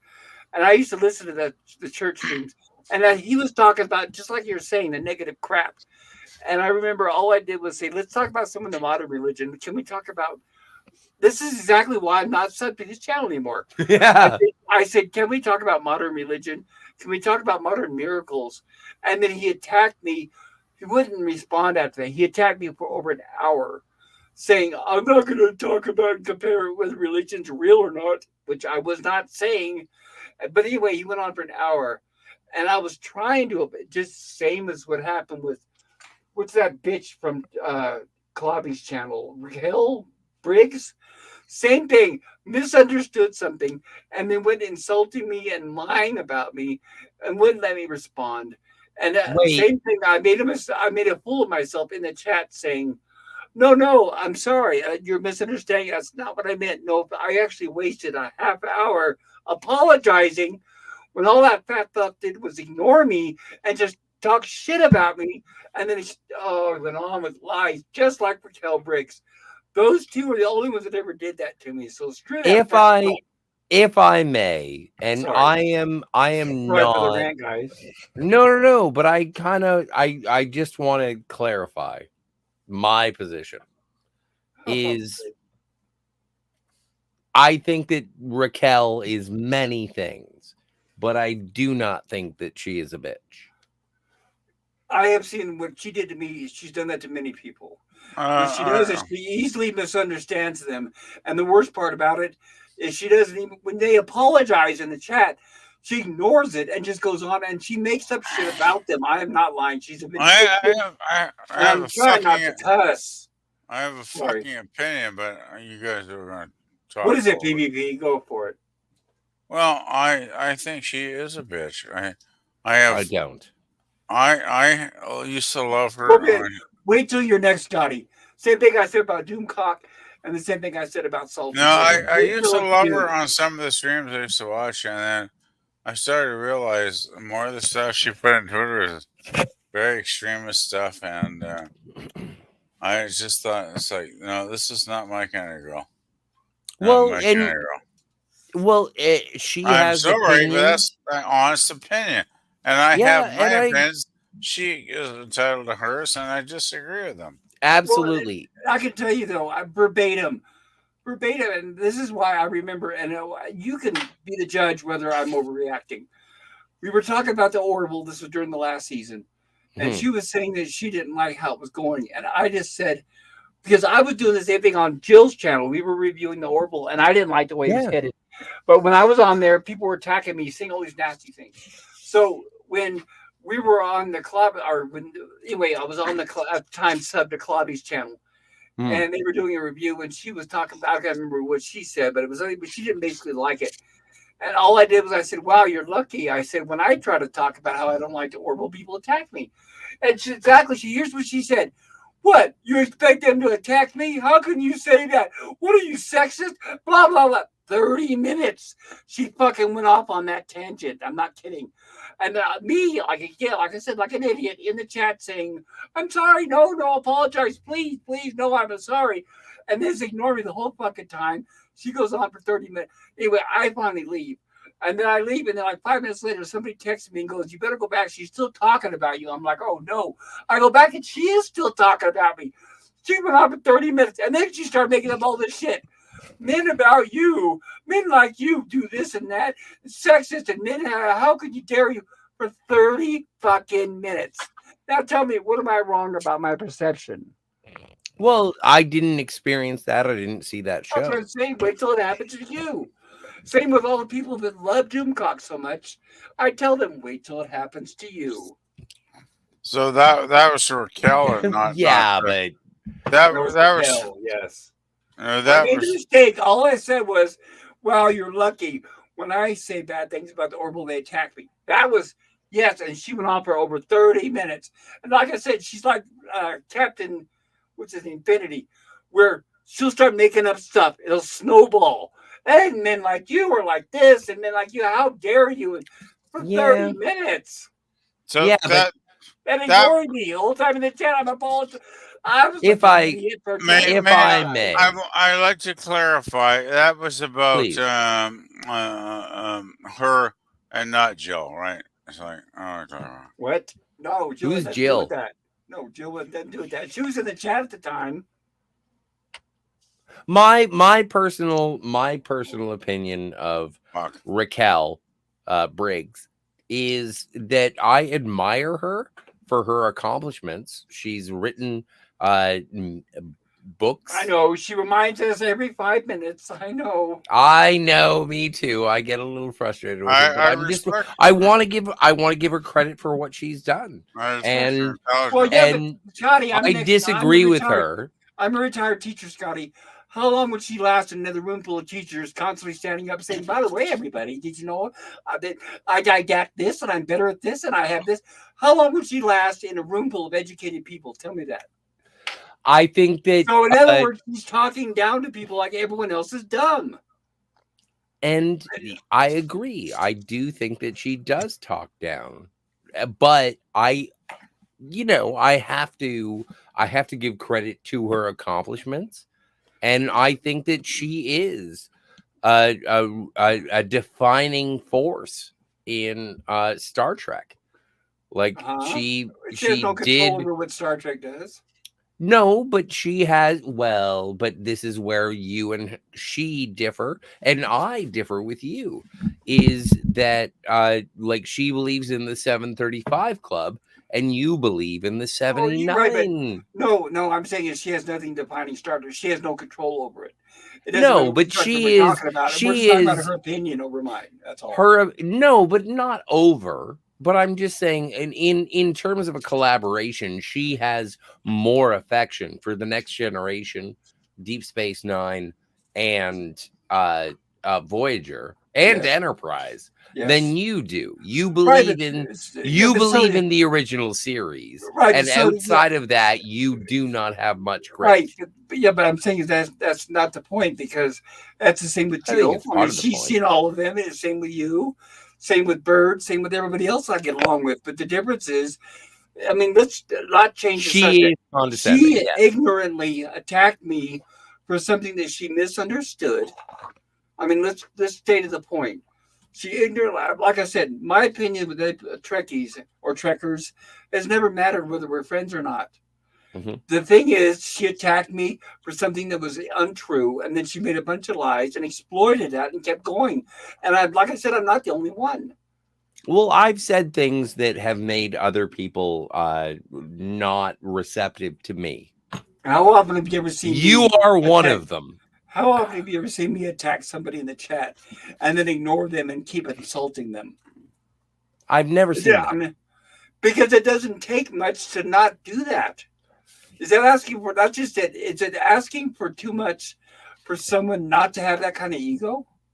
Well, but also I live on the internet. Like, I don't live on the internet, but I understand that the internet is a foul, cruel place I agree. where if you don't have an opportunity to defend your position, then you will be derided and pounded into the sand. Like, there is, like, Right, I but don't that take it doesn't- as personal. Right, well, she made it personal when they make lies about you, criticize and judge you when they don't even know you. She doesn't know my name or anything about me. I take. I that- don't know your And by the name. way, that means they're a bully, and that's not an excuse for them to get away with and be okay with their actions. I disagree with her, but I think that she is a qualified arguer. I think that Well, she no, wait, does have her. Arguer means there's two sides to the argument. No, it's one way. She attacks and doesn't let you respond. I'm only stating how I feel about her. I'm just I saying, a bully is the one where they're in charge and the other person doesn't get a chance. An arguer means there's a debate and two of us are equally arguing and we both have the rights to say things back and forth, which she doesn't give people a chance to do. Go ahead, BBP. Sorry. I'd like to You add. don't have to say sorry. I'd like to add to pop culture, if I may. And I think Scotty has his points too. I think they are obviously all points to consider, but she does tend to shit on people. She's a very the sad Yeah, but thing it is, doesn't Can I- bother me can I because she's fucking- wrong. can I fucking Like, she's say- wrong about a lot of Hold it. on, well, calm down. I'm going to just Go ahead. leave. No, hold I on. can't Go ahead. Go ahead, It's PvP. getting late, and I'm going to go to sleep, and I can't. I know finish you're my statement. PvP. I know you're tired, but go ahead and finish. I just wanted to make the comment. I think we're, when I used to go on the Saturday night Star Trek streams, I love those streams. I thought Raquel was a very, and they were very good people. And then they kind of treated me like shit after a while on a stream or two. I was like, okay, fuck this. I don't need this crap anymore. I still think she is a very intelligent woman, but I do think she has very extreme opinions on some things that I may or may not agree with. So I just want to put that out there. But I do appreciate what she says, because she often does say very intelligent things about. That's not an excuse to get away with what she does to people. There's a lot of smart people that are assholes. So that's what I'm saying. Everybody always relies. I'm one of them. Yeah, but everybody always goes back to, but she's smart. That doesn't matter. I'm That's really. not an excuse to get rid of to get away with what they do to people. If I just wanted to finish my comment, guys, there's another beautiful person on here I love and adore. And, Another beautiful. well, Anti-Derivative Jill. Can I mention Anti-Derivative Jill? Everyone both should in the subscribe. Same sentence, both in the same sentence, I'd argue about because they're two polar opposites. Well, I Jill, did message Jill her is what I'm today. talking about. Jill's what I'm talking about. Jill is intelligent, but she's not a bitch and a well, I'm trying to be nice about cussing, But Jill is everything that Raquel is not. She's intelligent without that nasty, narcissistic, lack of self awareness attitude. That's the difference between the two of them. Exactly. Jill is intelligent. She's a sweetheart.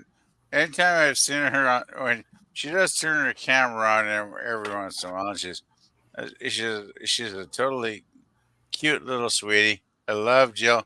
I love her so much, and it's like, yeah, Jill, I wish we could all have things like that. If- Right there, so if Jill were here, she would be the most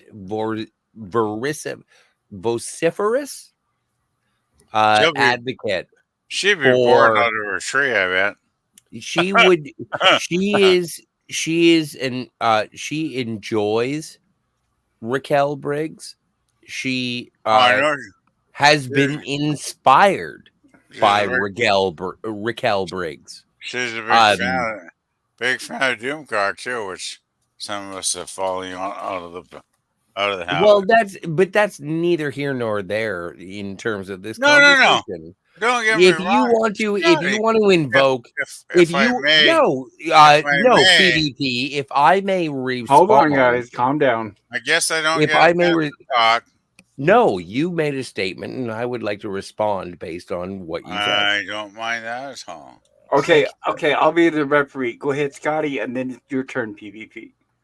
I think that Raquel Briggs is a font of knowledge, and people are inspired by her. She has successes, and she is a creative in the sense of the word. She has made things to try and express her ideas, and it is something in that Jill, anti-derivative Jill, everyone should like and subscribe. You can become a channel member. for If as you haven't little as- already, what are you thinking of? What are you doing with your money? Right in your life. Yeah. Right. But like it is yeah. So I just want to, before we start going and pooping, then our friends like this person. Like I've been in many a conversation where I've been inspired to sort of share knowledge and do my best. I get that opportunity every Tuesday when we do the original series, and before that, I had the opportunity when we talked about the animated series of Star Trek. And it is a matter of learning and loving. And this conversation that I'm like, I don't like it when you, pop culture curator, when you start shitting all over the Next Generation or Deep Space Nine or Voyager or whatever. And it's like, you know what? If she was rude to you, like the Raquel Briggs, if she was rude to you, that's not fair. Unless there's an actual personal animosity and interaction where you guys had like Right, but she doesn't know me, so why would there be that? There's no history between the two. Yeah, that doesn't make sense. That doesn't make sense. Right. Yeah, that's what I was saying. Yeah. I don't like people who judge and criticize other people that they don't know is all. Right. I prefer to criticize and judge people that I know. Well, but at least it's grounded because then they know and you know there's a reason. Like if you say, "Hey, you're doing this wrong," I know you, and believe me, if you did this a little bit this way, it might be better for you, and you could do that because you know them and they know that, and then that's how you have a friendship. But when you judge and criticize somebody you don't know, and then have to make up stuff about them and lies, right, just to get attention on a YouTube channel for viewers, that's the opposite. Is what I'm saying. Well, and dude, you and I have had our differences. But I've never judged you, and I never criticized you. Oh, you should. It's so fun to judge me. I won't criticize anybody on the air. But no, you shouldn't do it on the air. But I'm just saying, like, no. But you and I have had disagreements, and yeah, we have. You and I fight. But you and I have also come back together because we enjoy talking about what we talk about. Well, because you have And an open mind. That's the difference. well, I appreciate that. That is a compliment. But the difference is you're willing to have a discussion, right? Both of us discuss, and we like anybody else, like any humans, we iron out any issues we have, and then we're friends. That's how it's supposed to happen. I don't mute you and then just attack you for a half hour. Oh, I do that all the time. You should tune into my YouTube channel. It's at I know, but I'm I hate pop culture curator. Hashtag. Anyway, PvP, it is now your turn. Go ahead. I was just gonna mute. What? I thought I'd never get a chance to talk again. PvP, yes, you do. We were just having fun, man. Your turn. I don't know what to say. It's a Are lot you of going fun. to bed? You sound like you're really tired, PvP. Yeah, I do. I am tired, so I should go to bed. So, Well, then, Like, then I will see you on Monday for Lost in Space. yes, I do need to watch that. So, yeah, it's like okay, it's good shit, but I can't really add too much. I mean, it's like Well, and also don't forget Total Recall on Tuesday. If you haven't seen it, I please watch have that. to. I have Oh never, man, I I've just never- found out I have the Blu-ray. I'm gonna watch it. I hope to be there. Have you seen it? Of course. Oh, how about you, PvP? I've Daniel? never seen it. What was Arnold Schwarzenegger? Yes. Yeah. Oh, I love that movie. Yes. Especially when the two women are kung fu fighting and sparring. with each other. Yes. Oh, so good. I've I know. never seen that movie. So You got it. But I can list all the things I love about it, including I'm what gonna Daniel watch it. says. Right, but it's another because recently we've been like watching Michael Ironside, and it's like I've got to watch another movie with Michael Ironside. So it's like there's so many reasons to watch it, and this is when Arnold Schwarzenegger was still good and top of his game. yeah, Ronnie gonna Cox. watch- And the book was written by Philip K. Dick, if I remember right. Same guy who did Blade Yeah. Runner. Just Get your ass to Mars. Get your ass to Mars. I'm gonna watch this tomorrow night. So You should. anyway, I think All right. You should watch the movie with your pants off. I always do. I never have my pants on. I Sharon always Stone do. was hot in it.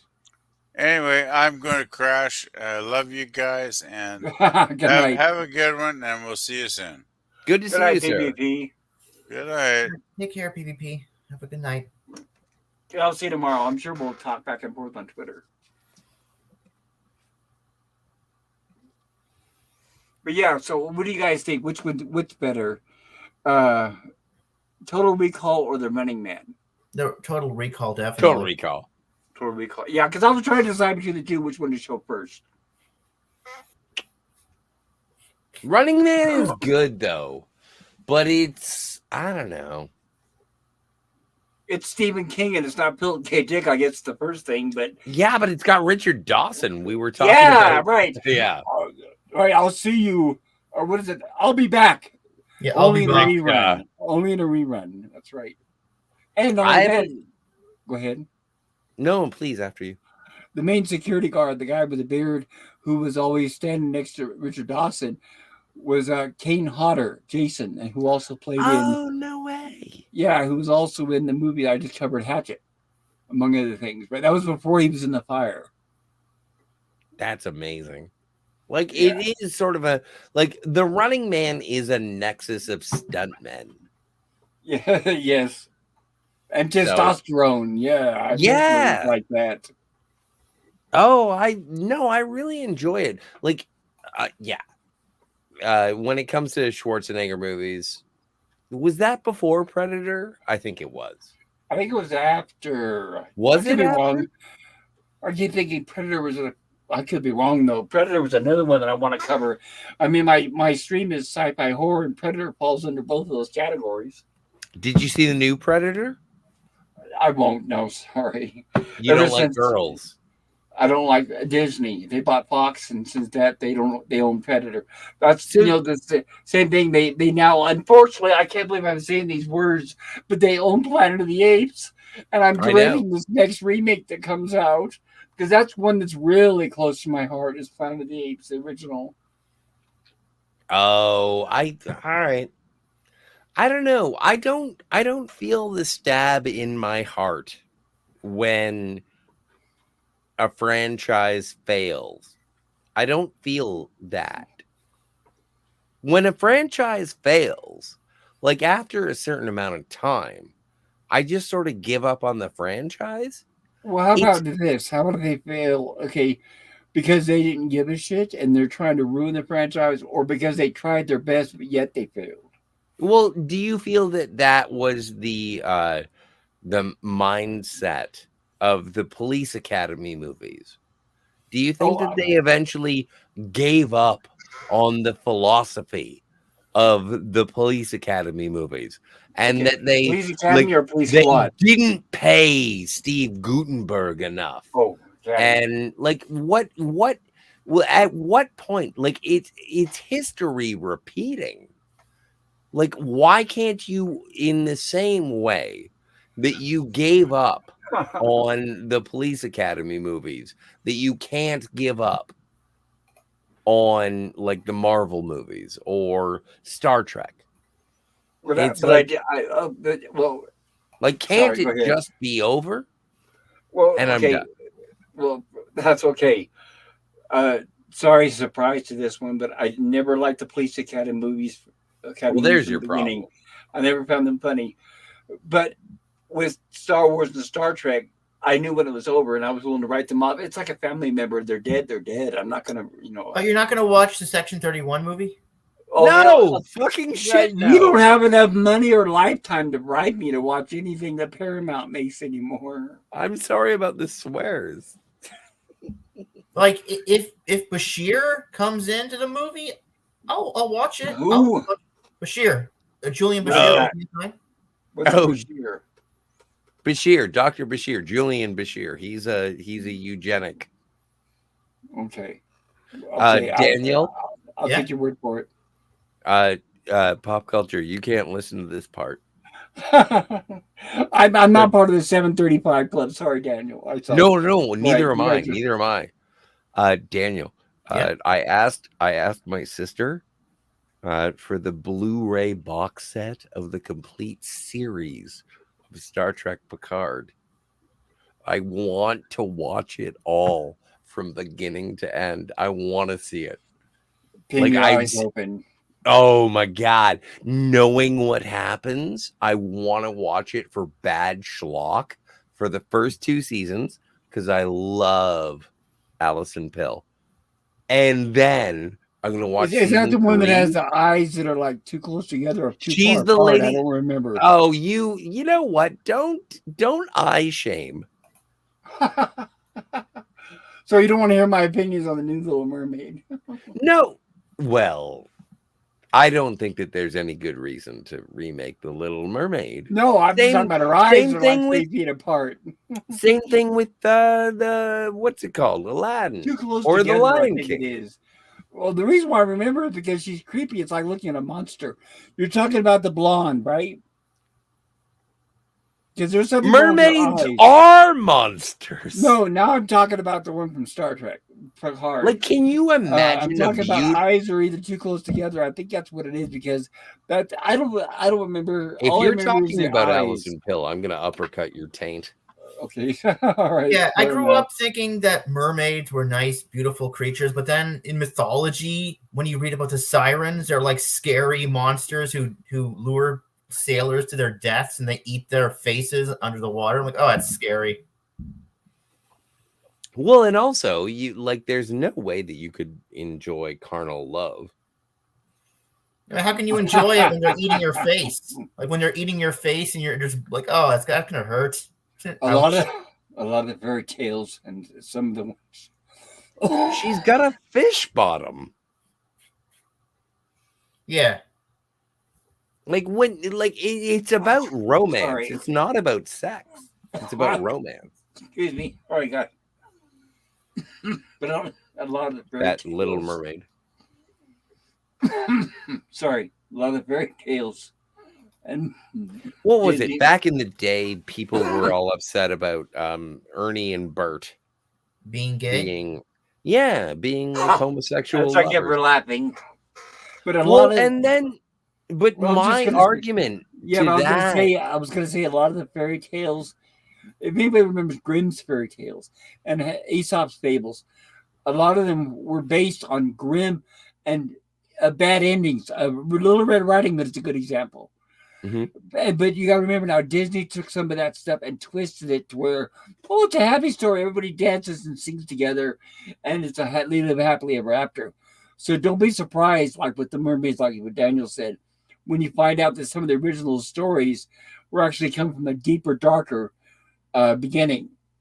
So yeah, because that's where a lot of, like I said, especially with Hans Christian Andersen, any of that stuff, most of them came from dark endings because at the time they were trying to teach a moral at the end, which they don't do anymore. That's what Aesop's Fables was all about. But they don't want to outright spell the moral like the little boy who cried wolf.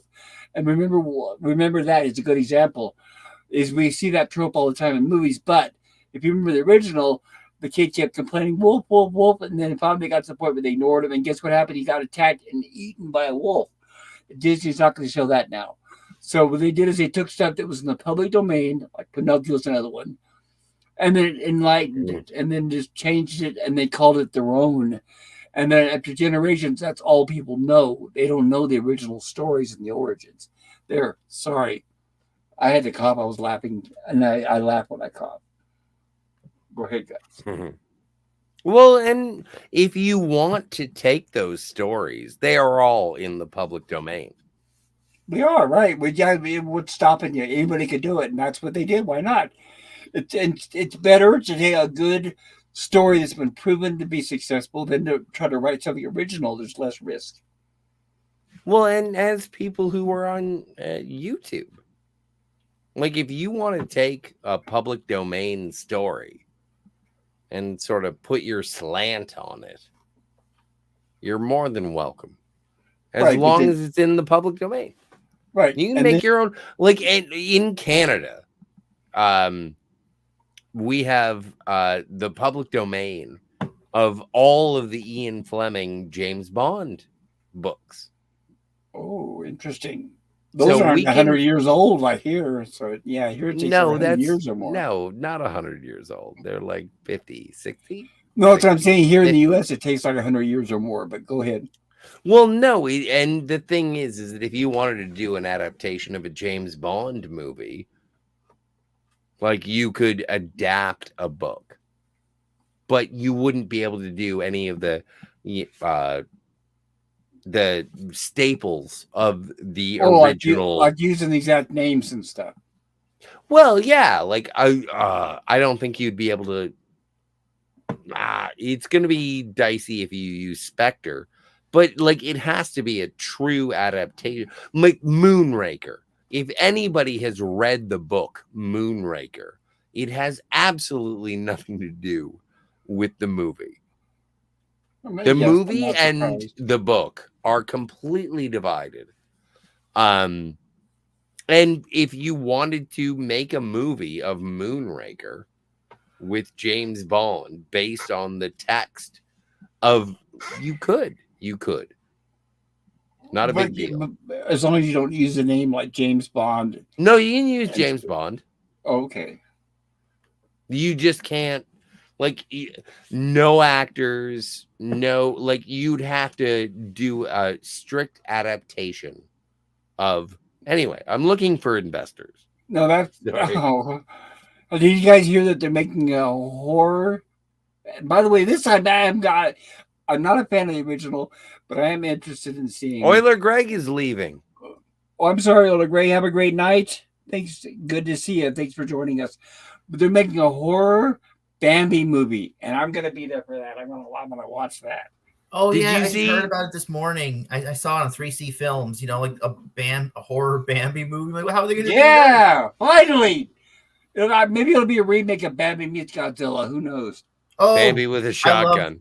I love Bambi meets Godzilla. A little shorts, Yes. animated stuff. Is all of a sudden Bambi's eating, and you hear that soft music in the background, do do do do do do do do do, and all of a sudden Godzilla just steps on Bambi, squashes him. Yes, directed, produced, written by Marv Newland. No, that must be the easiest thing in the world. I mean, yeah. And it was famous. The guy made a lot of money. It was just like Hardware Wars. It was shown at college campuses everywhere. I've The never devices. seen. I've never seen Hardware Wars. Oh, Hey, Cocoa. You'll laugh, you'll cry, you'll kiss $10 goodbye. The devices. Go ahead, Daniel. Right. I have yet to see Winnie the Pooh, Blood and Honey, but I don't want very bad, unwatchable. I tried, believe me, because I was just as excited as a killer Bambi, but no, it's so bad. It's like, oh no. I just don't want to, so it's not my problem. It was a kind of bad suit. It was just awful, and the way it was written, oh no. Lemon Pie says, "Hey, Cocoa." Lemon Pie says, "Ask Cocoa her take on Bob Barker." Oh, that's an interesting twist. Cocoa is Lemon Pie a says, lady? Why? I don't know, actually. Why is anyone speaking for Jill when she's not here? We're defending her. We're not saying anything bad about her. We're talking about our praise and our love for her. Lemon Pie says, She is my best friend on the internet. So mine too. Her and I started together. If I I hope yeah, it's no, okay- if she it's loves okay. you more. Pop There's no- culture, she loves you more than she loves me.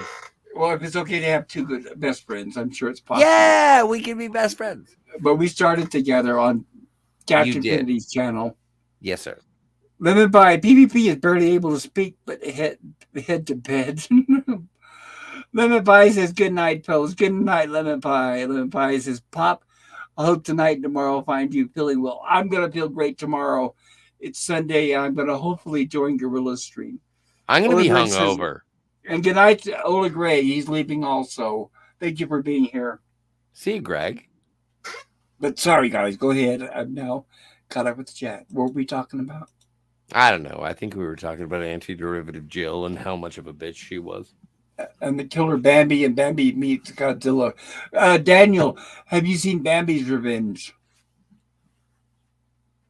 Well, no, I have not. It looks just the same. Unfortunately, it's not by the same guy.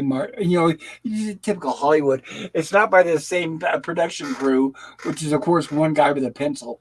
But anyway, it's all it is it starts with the foot already on Bambi, and you see Bambi's legs sticking out, obviously. And then Bambi pulls out a bomb, lights it, and it explodes. That's all it is. It's very short, and it's called Bambi's Revenge, just to let you know. well, sorry. Pop culture. We were having a conversation a couple days ago, and you said that you did not enjoy the James Cameron films, Abyss, or Abyss I found boring with good special effects, to be specific. and it sounded like that's the same way that you felt about Titanic. Yes, Right. But I have to make it clear, I like Aliens. A good job he did with that, where he just wrote Alien on the whiteboard and put a dollar sign at the end. So he's good with special effects when it gets to the special effects scenes. But I was bored with The Abyss, Did And you? Go ahead. Did you enjoy True Lies? Yes. And that's what I wanted to ask you about. I would say that's me. Probably, in fact, I hadn't thought about that. But if anybody was to ask me my favorite James Cameron movie, that was it. But that's a relationship movie.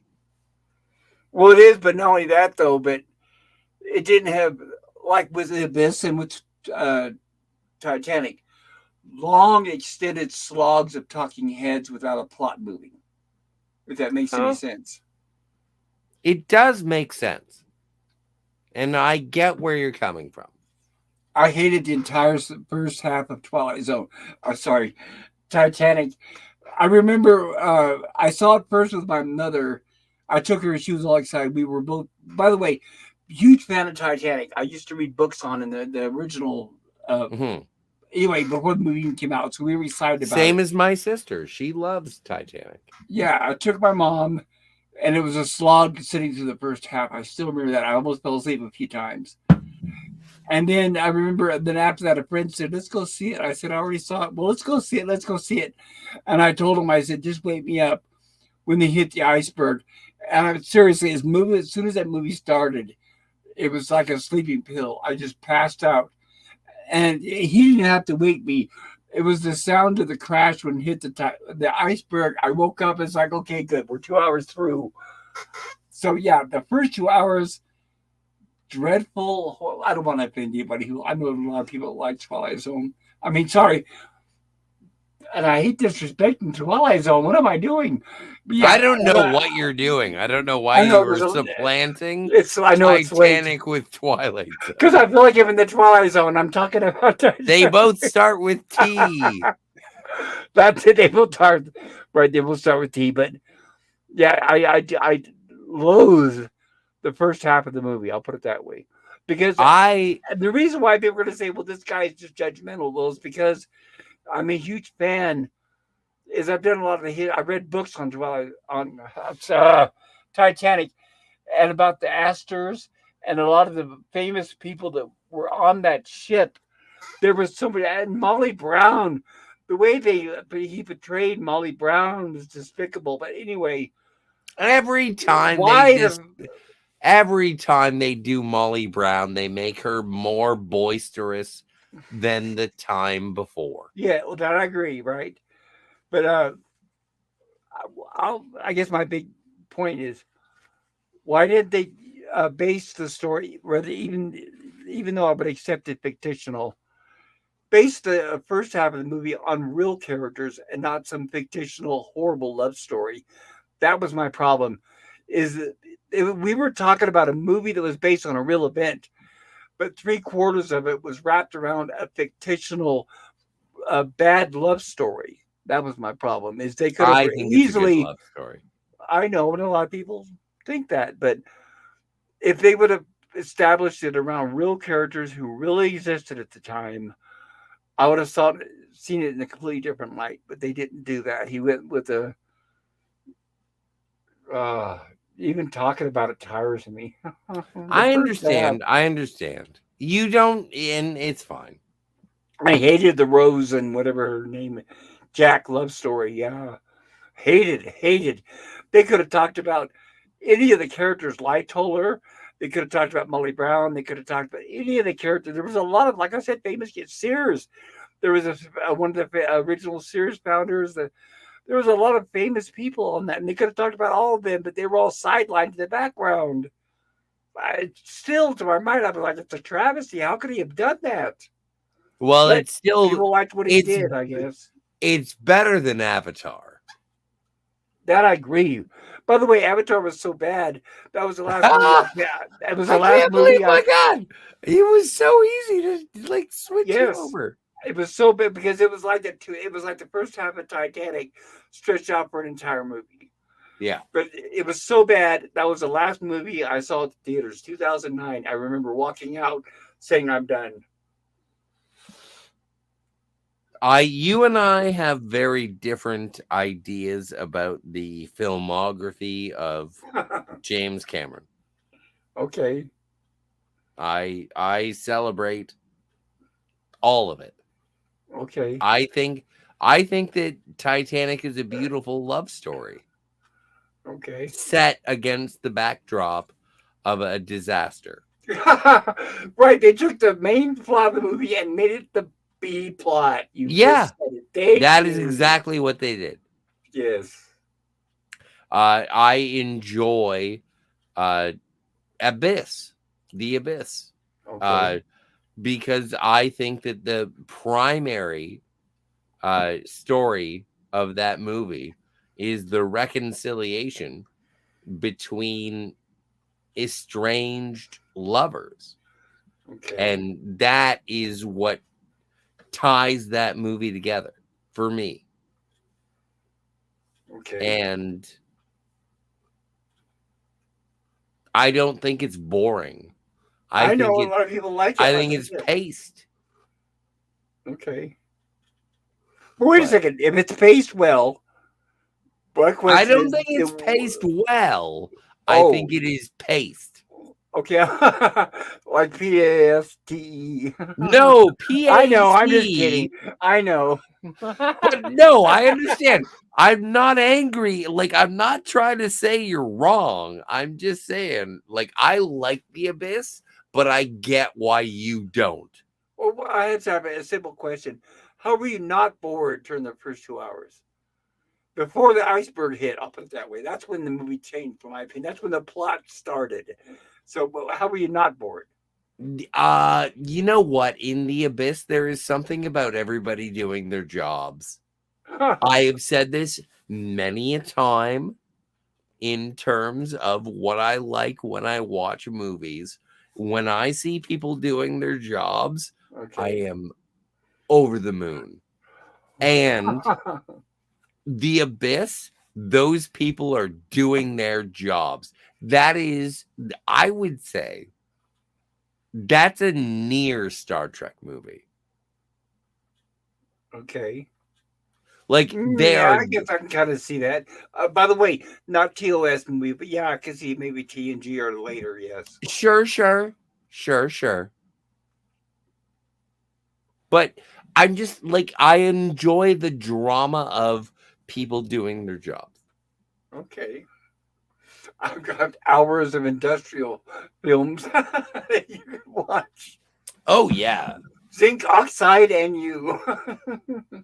But when you have a movie where a guy puts his hand into a toilet at the bottom of the ocean and his hand turns blue, and it's like, because that's the chemical that would be there, and it's like we have to deal with that for the rest of the movie. It's like, that's realism, at least within the narrative. I love it. Okay. It's not it's slow. The Abyss is slow. I will give you that. But it's tense. Well, no, I understand that, but and by the way, when it comes to speed of the pacing, I can understand slow movies. I'm a fan of the Andromeda Strain. So it's not the I love pacing of the the movie. Andromeda Strain. Right. So it's not the pacing of the movie. Or, I don't expect action every 5 seconds, but I expect You a just good don't like payoff Ed at the end. Harris. No, I don't. I like Ed Harris, actually. But I Alright. want a good payoff at the end, which they didn't have. In fact, I can't even tell you the ending. I don't remember. My mind erased it. Did you see the director's cut? Oh, no. I saw it at the theaters, and I never went back. Oh, you should check out the director's cut, because there's a whole thing. Okay. But I remember if anybody was to ask me, what specific reason, I would say because it did not have a good payoff, or I don't even remember what happened at the end. And when that happens, it's usually because my mind tuned out somewhere during it. So I guess there was no monster. I'm trying to remember. Or there was no point. No. Well, Alien. I don't remember. you gotta Actually, I check it honestly out don't again. remember. I don't want to spoil it. Maybe I will. but Which is considering secret code for I don't remember. What? You sure you've been spouting up for 30 minutes? I love the movie. I don't know how it ends. I'm just kidding. Me too. No, I'm looking forward to it. They just re-released it in the theaters. I know, but it's one of those that I don't know. Like I said, Twilight Zone. I'm sorry. Damn it again. Titanic. Sorry, Twilight Zone. Sorry, Rod Serling. Titanic. Man. The best highlight of the whole movie is it had Dr. Bombay in it. So with that, at least I got my money's worth out of the ticket. Speaking of the Twilight Zone, I still haven't seen the movie. Oh, I was just reading about The one where earlier, where the children died, beheaded. Yeah, the helicopter murder. Yeah, you could see the film on YouTube. No, I have it. I have a DVD copy of it. Oh, the movie? I'm talking about the uncut scene that was in the courts, shown in the courts. Oh, I don't want to see right, that. If you're Grizzly, I saw Two Girls, One Cup. I don't need to see. And that I avoided. Having their heads cut off. No, what's sad was that time, that sequence was directed by John Landis, and I'm a big fan of him. And he almost went to jail, very close. Big blow Well, to his yeah. career, which is sad. It is a cloud over John Landis. Still to this day. Yes. In fact, what's interesting is I saw an interview with him, and he said this is decades later. He was in a movie theater watching a movie, and this was like maybe I'm guessing about 2015, 2020. He was in a movie theater watching a movie, sitting in the back. In the movie, a helicopter crashed, and he said when that happened, the whole audience turned back and looked at him. Mm. So yeah, I don't think that's fair. No, it's not. No, but it's like just something that public opinion you have no control over. Yeah, well, John Landis did end up directing Beverly Hills Cop 3.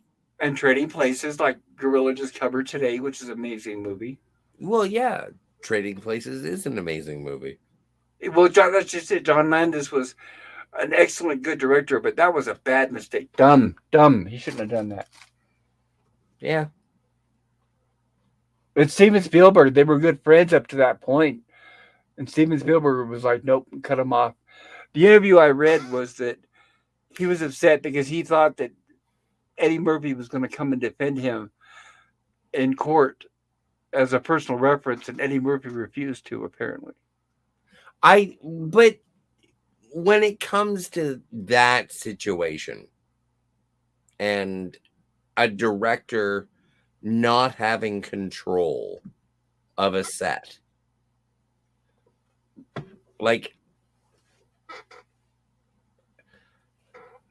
do I blame John Landis for anybody's death? No. Not the same way that I blame OJ. But when it comes down to it, like, you were in charge, and like, I don't know. Right. That's what Eddie Murphy said. He said, when you're the director, when you're in charge of everything and you say action. All right. That was exactly a quote verbatim of what Eddie Murphy said. Yeah. Well, then I'm on it. Oh, and he said when you have kids knowing illegal that it's having them work at midnight. Yeah. That too. So, yeah. I'm on Eddie Murphy's side. That's fine. Not a bad side to be on. No, as long as he sent me money. Well, how many times has Eddie Murphy been married? To what gender? Well, no, I'm pretty sure. No, he likes ladies. Oh, no, but he got busted with a couple, let's say, trans prostitutes. You heard about that, right? No. Oh, But yeah, he did. He likes it. Yeah. Do I want to? Do I want to hear about that? Oh, no, it doesn't matter. I'm not going to say it changes my opinion about him, but let's just say he has an open mind. Do you like Eddie Murphy? I like some of his younger stuff. I don't like his his younger I trans prostitutes. I like Trading Places. Yeah. I like the first Beverly Hills Cop. 48 Hours is fucking awesome. Yeah, that was good. I like not Nordberg. Sorry about the swear. Oh no, you're fine. This is Rumblings from the Lab. Yeah. What was the movie where he wasn't an actor? He thought he wasn't an actor. Oh, I can't remember that. I'm Bowfinger? Bowfinger or Showtime? It may have been those don't Both sound of them. familiar, but that could be it.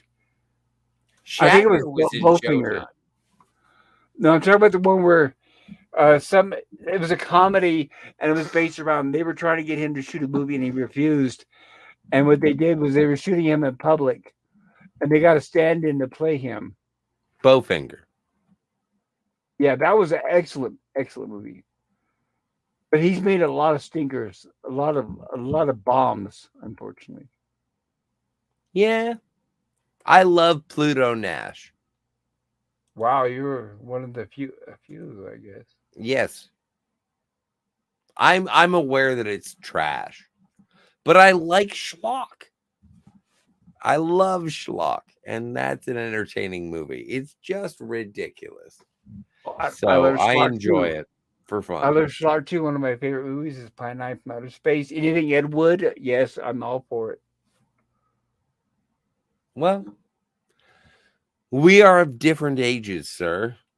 And so, well, no, but like your schlock is different. Like when you were a kid and you saw something and it touched your heart. I saw something and it was of a different age and Yes, I it agree. touched mine.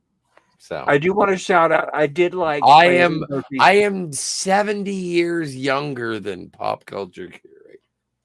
Yeah, right, digit 70.000. Thank you. But I want to shout out another Eddie Murphy movie because I'm not totally ragging on the guy. Sure. I do like some of his stuff. Dolomite is My Name, which is an excellent, excellent movie. I would see I that. haven't seen it. I heard it was great. It is because it's based on a real guy who made real low budget home movies. And then it turned me on to go and watch those movies, which were Nice. hilarious. It's that good. Ah.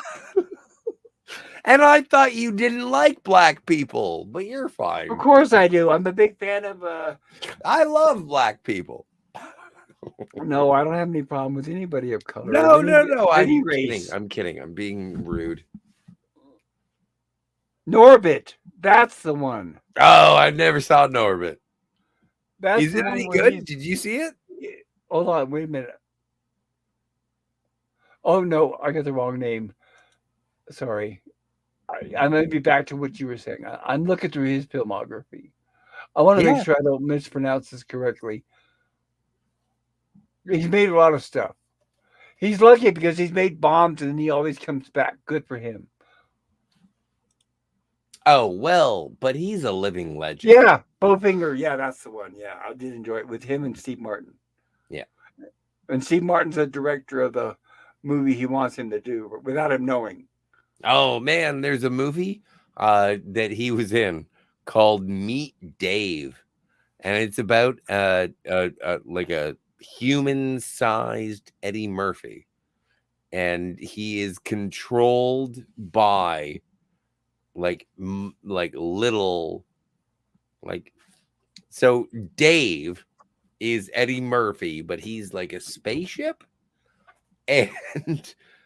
and people control him inside. Dave is the spaceship, and then there are people inside of Dave who control him. I've never seen it, obviously, because I I've don't heard know of how it. to describe it, but I want to see it. And yeah, no, I'm happy that I live in Canada because marijuana is legal. So I'll do that. No, I agree. I've heard of that. What's funny is like when you mentioned with the other one, yeah, that's some of his like Dave. Big bombs, lost a lot of money. Yeah. Pluto Nash. Oh, I think it was the biggest one that bombed, right? I love Pluto Nash. Oh no, that's fine. Well, yeah.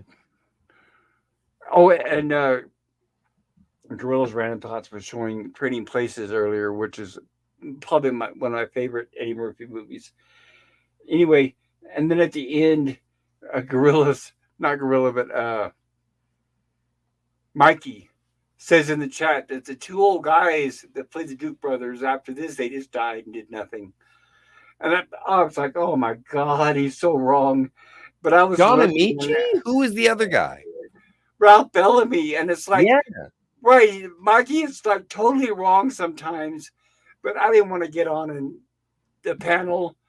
And I was lurking. I wasn't in the chat. I didn't want to say anything, but I was thinking, what is this guy doing? He knows nothing. It actually revived both of their careers, and they did a lot of shit after that.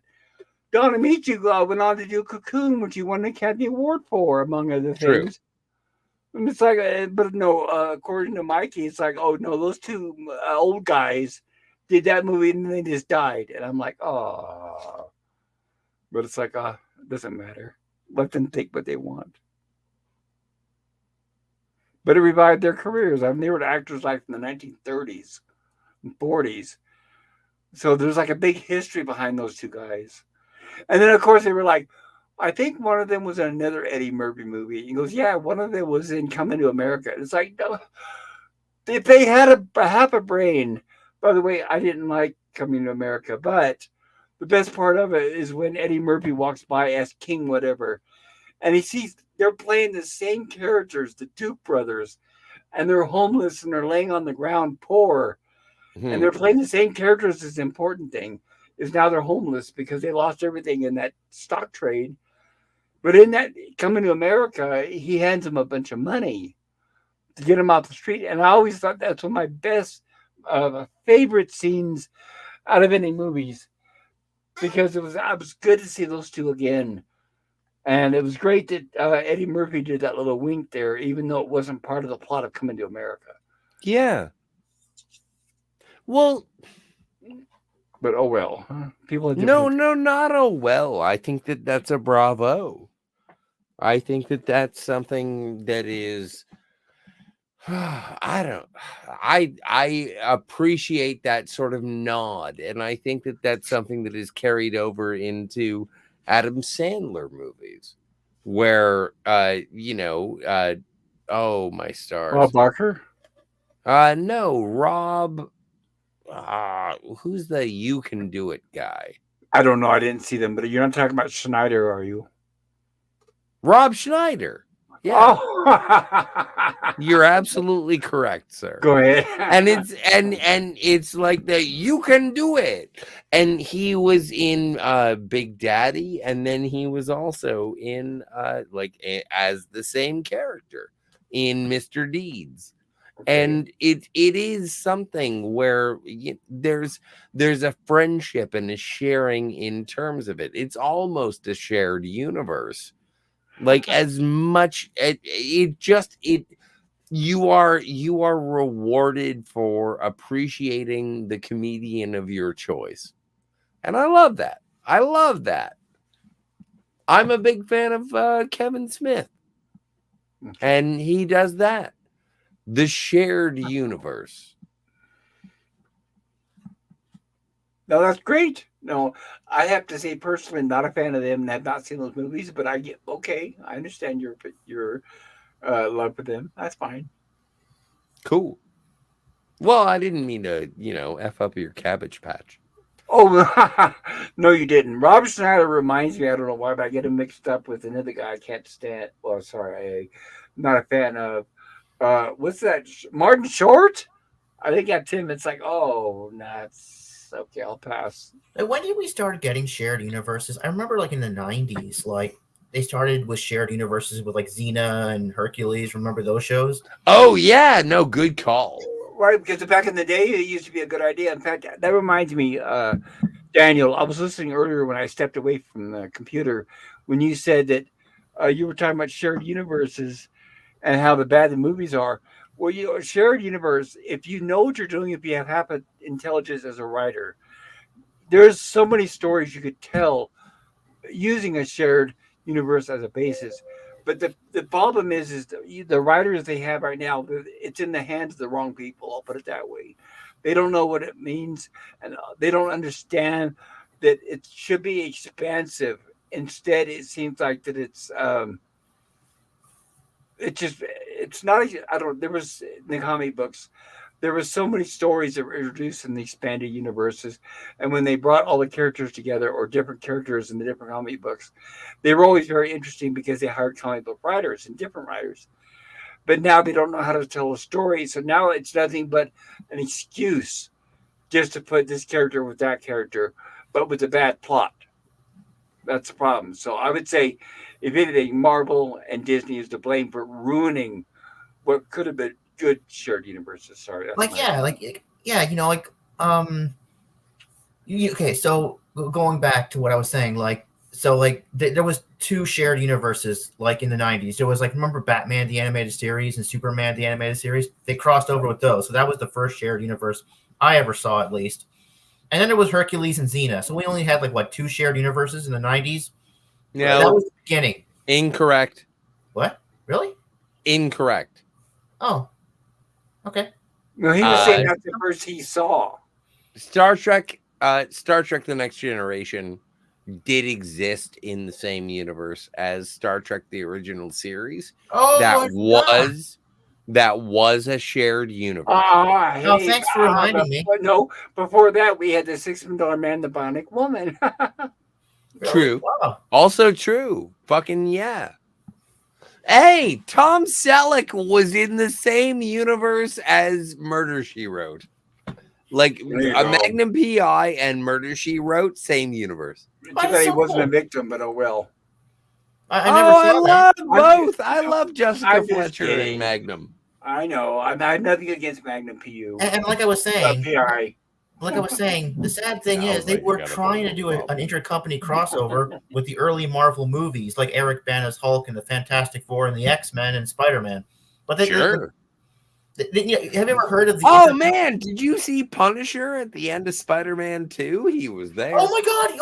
I did! Oh my god! He was looking at Mary Jane running with the wedding dress. Everyone was looking at Mary Jane. Actually, you know what they wanted to do for a sequel in the future? They wanted to have J. Jonah Jameson hire the Punisher to hunt down Tobey Maguire's Spider-Man. That would have been so amazing. It would have been. But I think Spider-Man would have easily defeated the Punisher because Spider-Man has super strength, whereas Punisher just has. Well, and he sells more, right? But They whatever would have happened, been friends at the end. whatever happened to this Craven movie we've been hearing about for like 2 or 3 It's years? coming out, man. It's gonna be bad. But don't you guys think it's like, were you guys hoping in the early 2000s? Were you hoping for the intercompany crossover to succeed in the future? I was kind of thinking that was so cool. I was, but I remember thinking, but it's never going to happen as long as Bryan Singer is there because every movie I was a big fan of the X-Men, and every movie I was thinking, okay, he's going to do it right this time. It's going to be good. It's going to be good. It's going to be successful. It's going to make money. But then every time the movie was mediocre, and it barely made enough to justify a sequel. So from the beginning, they had the wrong person in charge. I was all for expanding the universe, but that person had a limited I don't know his mind. I don't know what it was, but he was incapable of it. And the studio should not have been, just like with Josh Trank and with J.J. Abrams, the studio should stop investing everything into one person. That's a big mistake. Yeah. Sorry, my opinion. But yeah, that is true. And see, I remember I was in grade 10 cooking class in 2002. We were all talking, me and other people were talking about this. And I was like saying, so these Marvel movies, do they exist in the same universe? And they were like, yeah, they exist in the same universe, but at different times. But it didn't feel like it because there was no references between Spider-Man and the X-Men or the Hulk and Spider-Man. Right. There was no references. Well, you know that when you're having to debate it and question it and you have two opinions or more, then no, there's no connection. All you have is fans hoping. So I was hoping too that there was going to be the intercompany crossover, but the companies can't agree on anything. They hate each other. They can't agree on anything. That's why it's like with Disney. They'll have like 3 different directors, and of course, right. Like I hate to interrupt you guys, but I'm gonna step out for a second. I'm just gonna mute my microphone. But I'm gonna have to go and get a flagon of wine, and I'm gonna have to, and I'm gonna go and smoke. What do you? Oh my God! What do Vikings call smoking a cigarette? I don't know, but it's understandable. Go have a nail. Oh, I love it. It's in my coffin.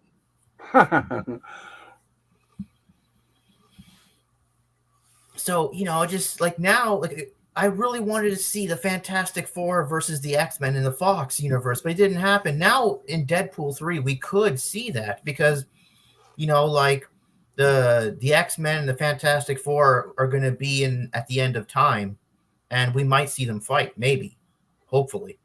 Against each other? Maybe, yeah, against each other. We're right, but I think the first few movies might establish them maybe as first team together. Like there's a big threat and they have to come together. Like, it could be Doctor Doom or Galactus. And they come together and fight this threat and then eventually have to, fight against each other. Yeah. But say, just like we learned that the hard way with Endgame is save the best for last. There's a lot of good stories to tell before you show the ultimate climax. Mhm. But the big problem is like just the Fantastic Four. They do not want to hire them like the comic book. There's two white, what is it, three white guys and one white woman. That's a no now, and that's the big problem right there. They will. That's why they have not made the movies. Warner Brothers. I mean, excuse me. Disney has had, and they bought out Fox almost 10 years ago, and they still won't make a movie because they keep going. Well, what if we make Magneto black? What if we make the Thing a woman? What if we make? You saw with the Josh Trank version.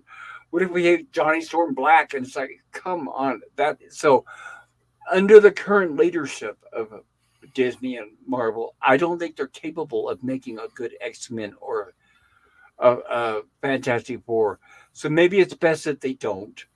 But But see, what then, I'm excited of is that like when uh-huh. Deadpool brings the X-Men and the Fantastic Four, or no, they're going to primarily bring the Right. X-Men into That's the what I was going to MCU. ask you. How much have you heard about?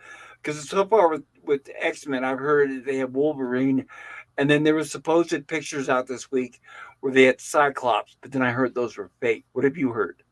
Well, I don't know. I've seen pictures of like yeah. There's also videos of Wolverine fight. He's at the Void at the end of time. That's where the TVA throw everything they prune, because when they prune somebody, they just go to the end of time. When they and when they prune a universe, not everything gets destroyed. It gets sent to the end of time, which is awesome. And these are And clips from the new movie.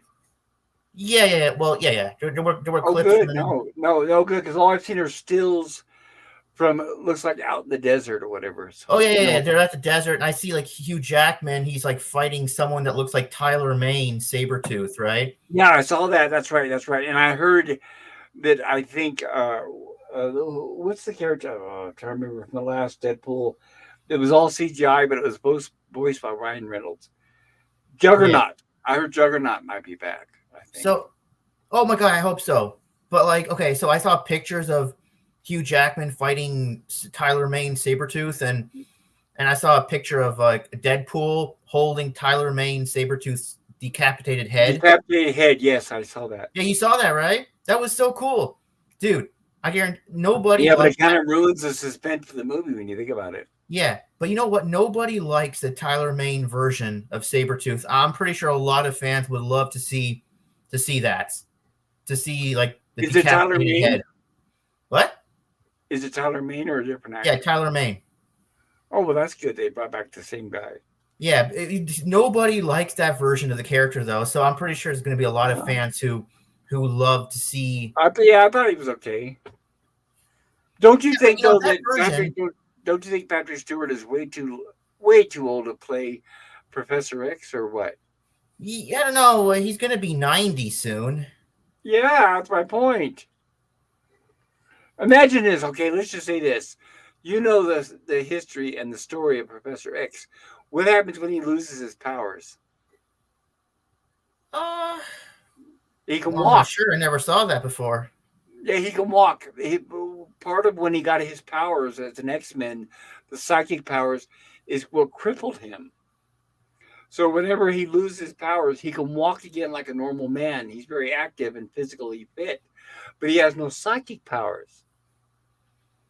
So that's my point with the old Magneto, is they need to stop hiring these old people because, and yeah, he's gonna be fine as long as he sits in a chair and he just mumbles a few lines. But no, he's too old. I want to see a new Professor X that I know they can eventually show him walking around and doing agile things, which he cannot do. He's old and feeble now. I mean, But I'm not ready to. I'm not ready to let them go yet. I understand. He was the best. I mean, he's a great professor. In fact, when I was watching, sorry to hop over myself, but when I was watching the X-Men cartoons in the 90s and the Spider-Man and all that, when they had Fox Kids, I was saying then, I said, I remember telling my nephews and my family saying, They need to get Patrick Stewart for that. He looks like that. I mean, come on. He looks sound, blah, blah. I said that years before. So when they hired him for the X movies, I thought, well, that's the best casting right there. I mean, that's the perfect. But now we're talking about, what, 20 years later? Or no, 20, almost 30 years later. And it's like, no, after seeing what he did and how feeble he is on Picard, it's like, no, I don't think they should take that risk. I think that now that they're rebooting the franchise, they should go ahead and go through the effort of hiring a new one, is what I'm saying. And no, James McAvoy, no. No, James McAvoy either? No, because he doesn't look like the bald Professor X. I mean, he was serviceable, he was okay.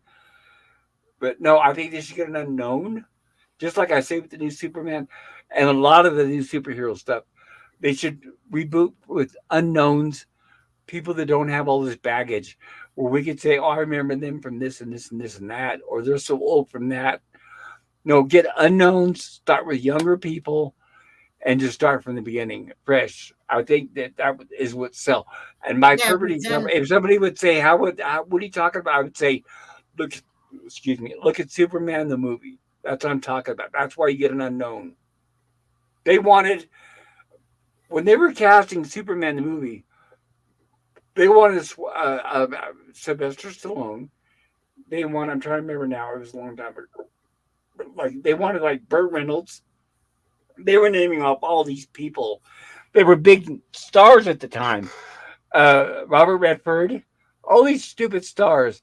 But no, the director said, no, I want an unknown. I want someone that's like a clean slate that the audience can fall in love with. And we got Christopher Reeve. That's what I want again. But that's my opinion. yeah. Well, I don't know who that is. Who's that?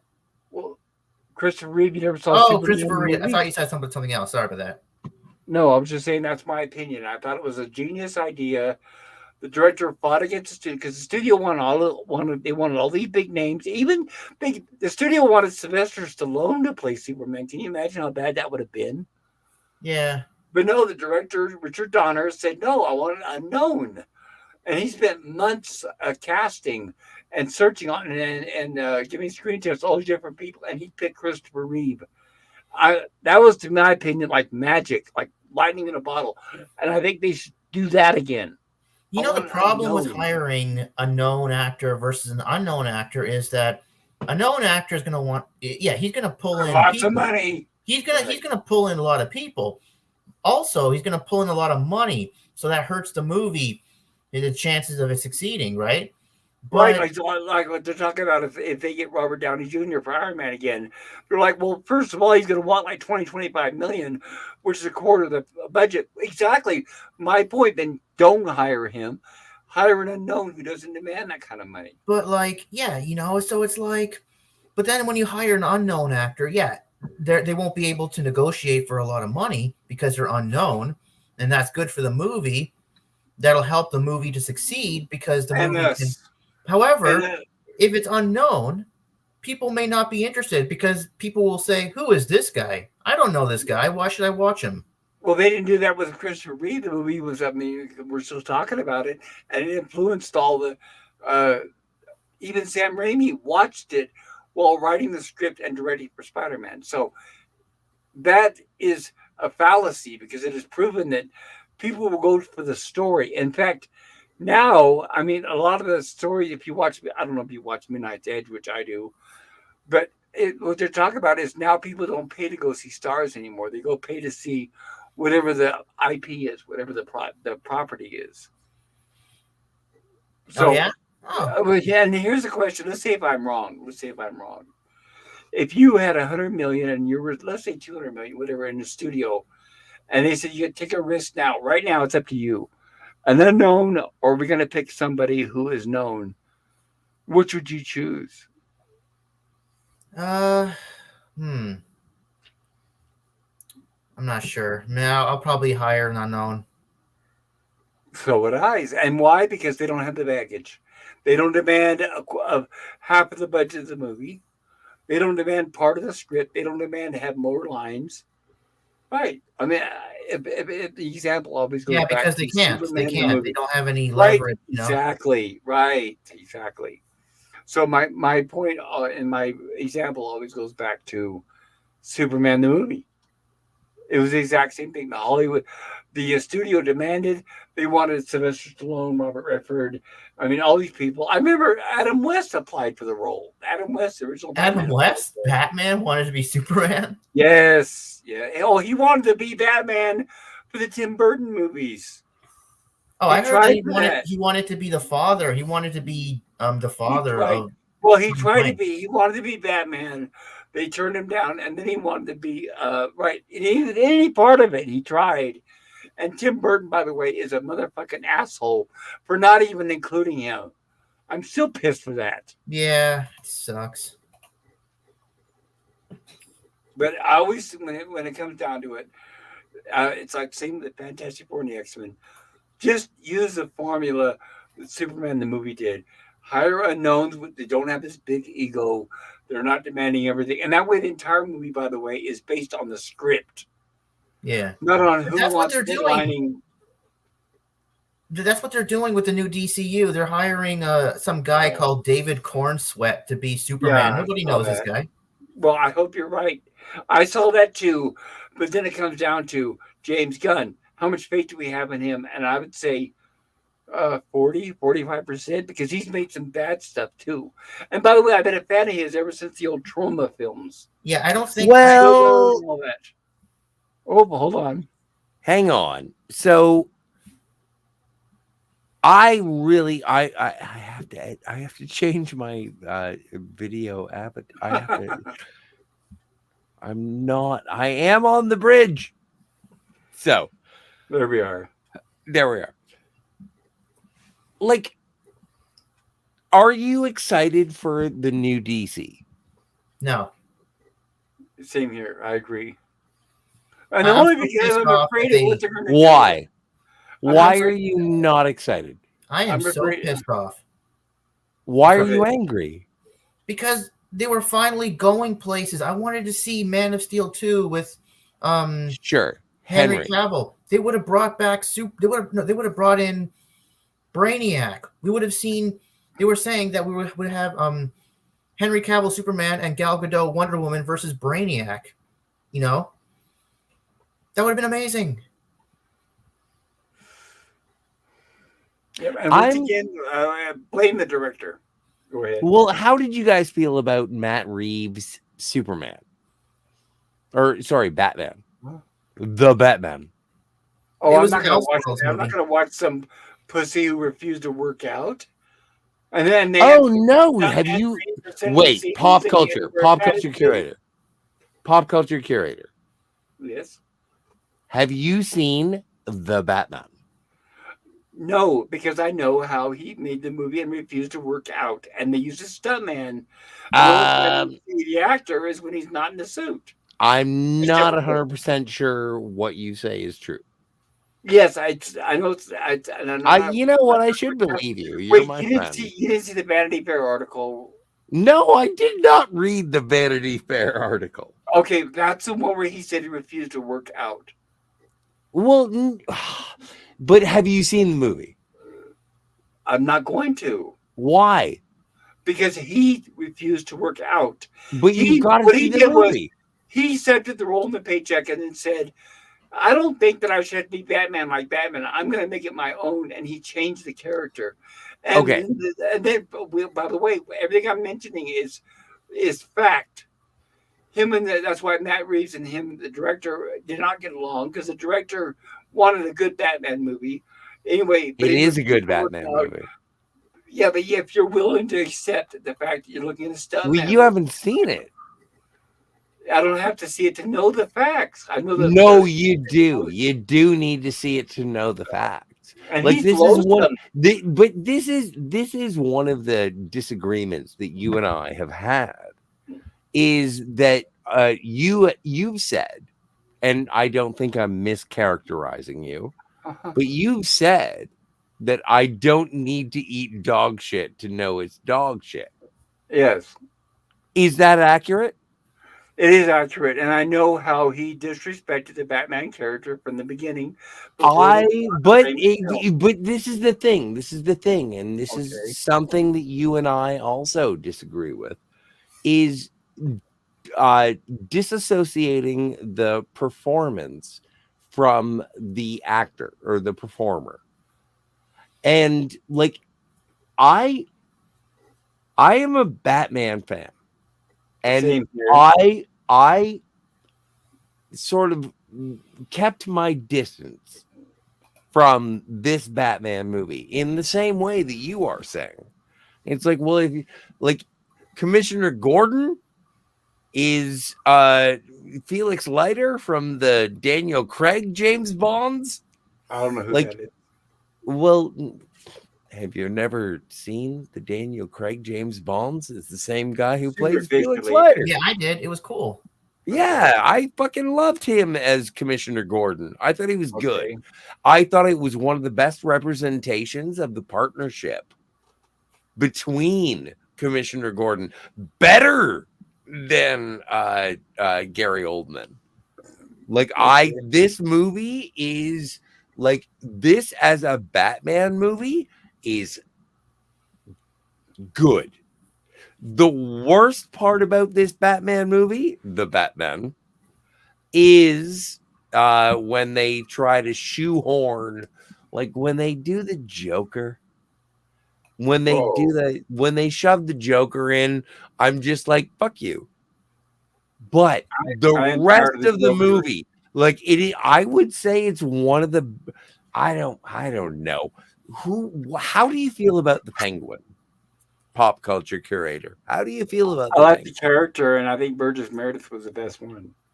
Well, yeah, and I like his representation, but they sort of modernize the Penguin to being more rough and tumble. Like he's not as I don't know, erudite. He's not an upperclassman.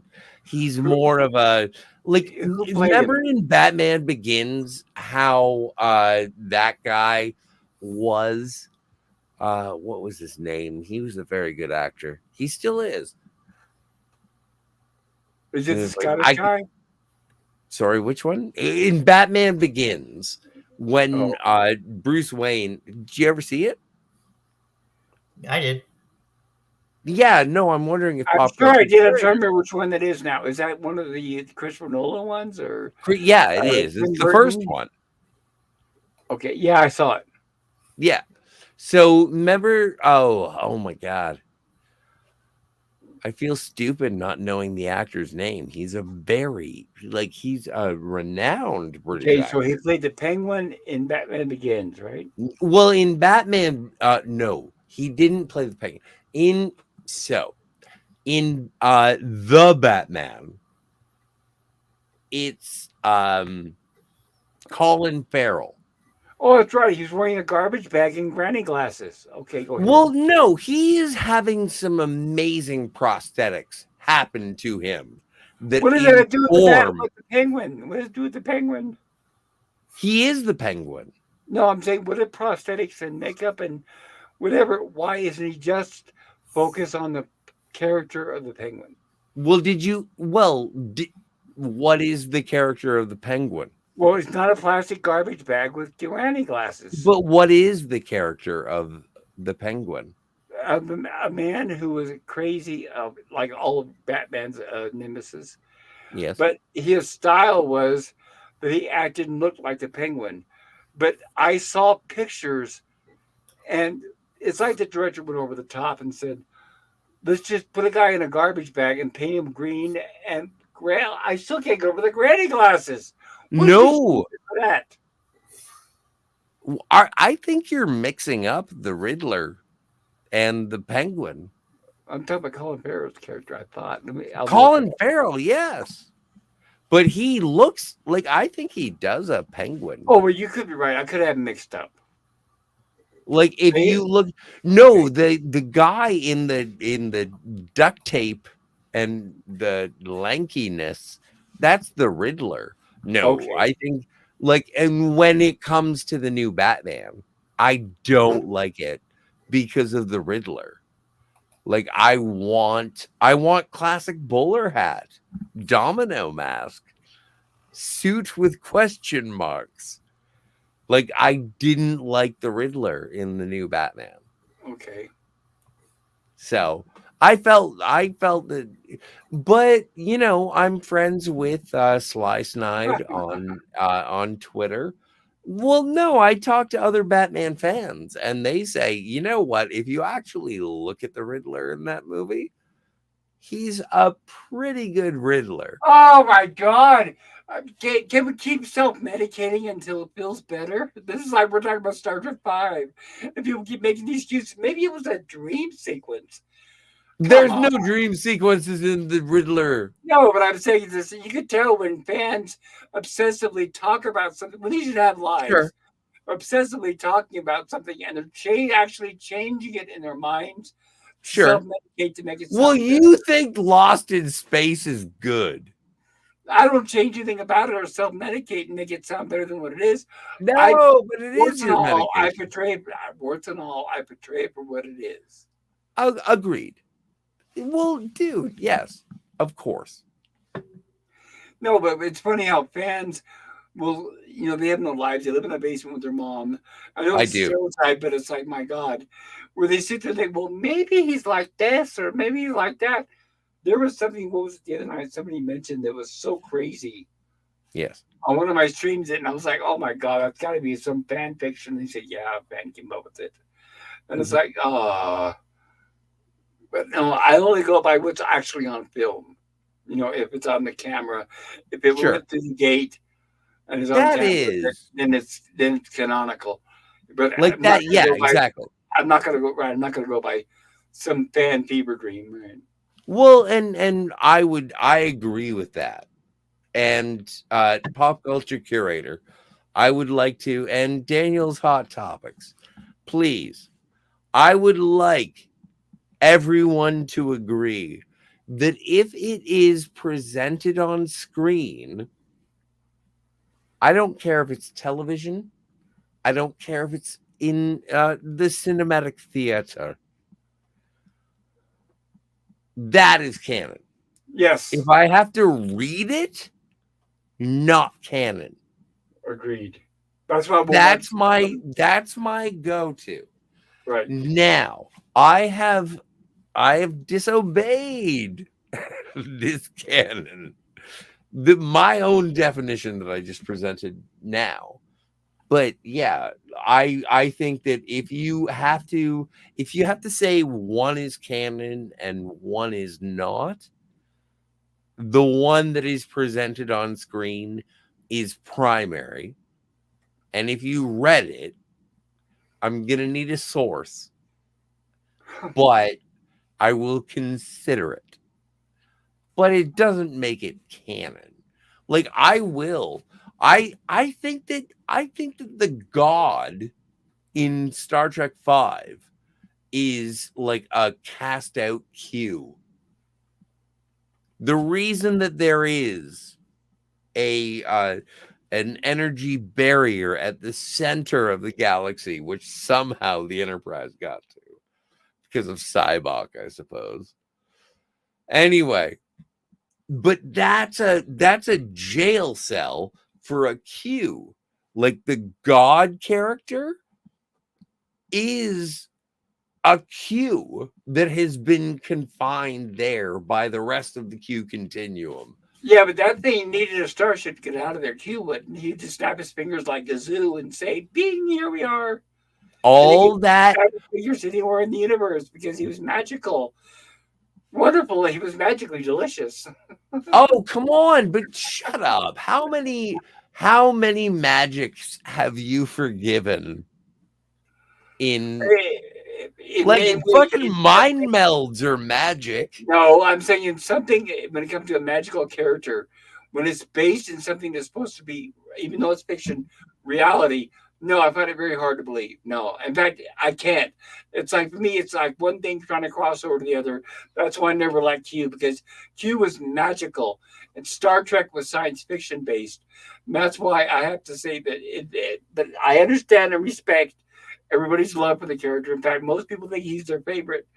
But for Yeah. me, it's Gazoo from the Flintstones. It's like, oh, you dumb If dumb. I may, It's like, okay. if I may, and I understand, and you know what, dude, we've known each other long enough that yes, I know that you equate Q to the Great Gazoo, and that is not an unwarranted comparison. That is absolutes. But I think that they both have the same sort of goal. Yes, and that was well. Actually, remember with the Flintstones, it was the series was in there like the third or fourth season, and the ratings were dropping, so they were jumping the shark. If anybody knows that term, because they were doing things. It was Do before you they had think you have Oliver. a young audience? No, I was saying before they had well, Daniel's younger, but All right. remember this is before we had He is. cousin He's Oliver. 24. Right. This is before we had Cousin Oliver and the Brady Bunch, and before we had Jump the Shark from the Happy Days. But anyway, the Flintstones ratings were sinking, so the only reason why Gazoo was brought on was to liven and hopefully bring up the ratings. It didn't help much at all. Voiced by the great Harvey Korman, I'm a big fan, Yeah. but they did it to save a show that was on their way out.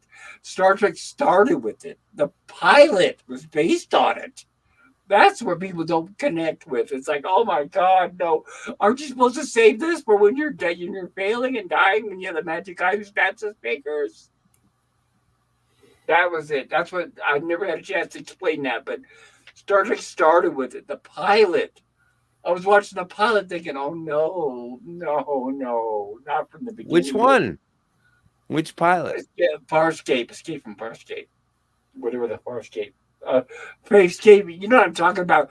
Where he was this pompous chair, like he was a judge, and he had the stupid hat on, and I can name you approximately 17 episodes of people wearing stupid hats in episodes of Star Trek.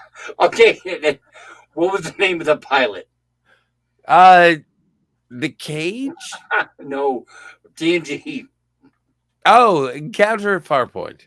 That's it. That's the one I'm talking about. So who had a stupid hat? Q. That's what I'm saying. Is they introduced Q from the very beginning. Oh yeah, he did have a stupid hat. You're right.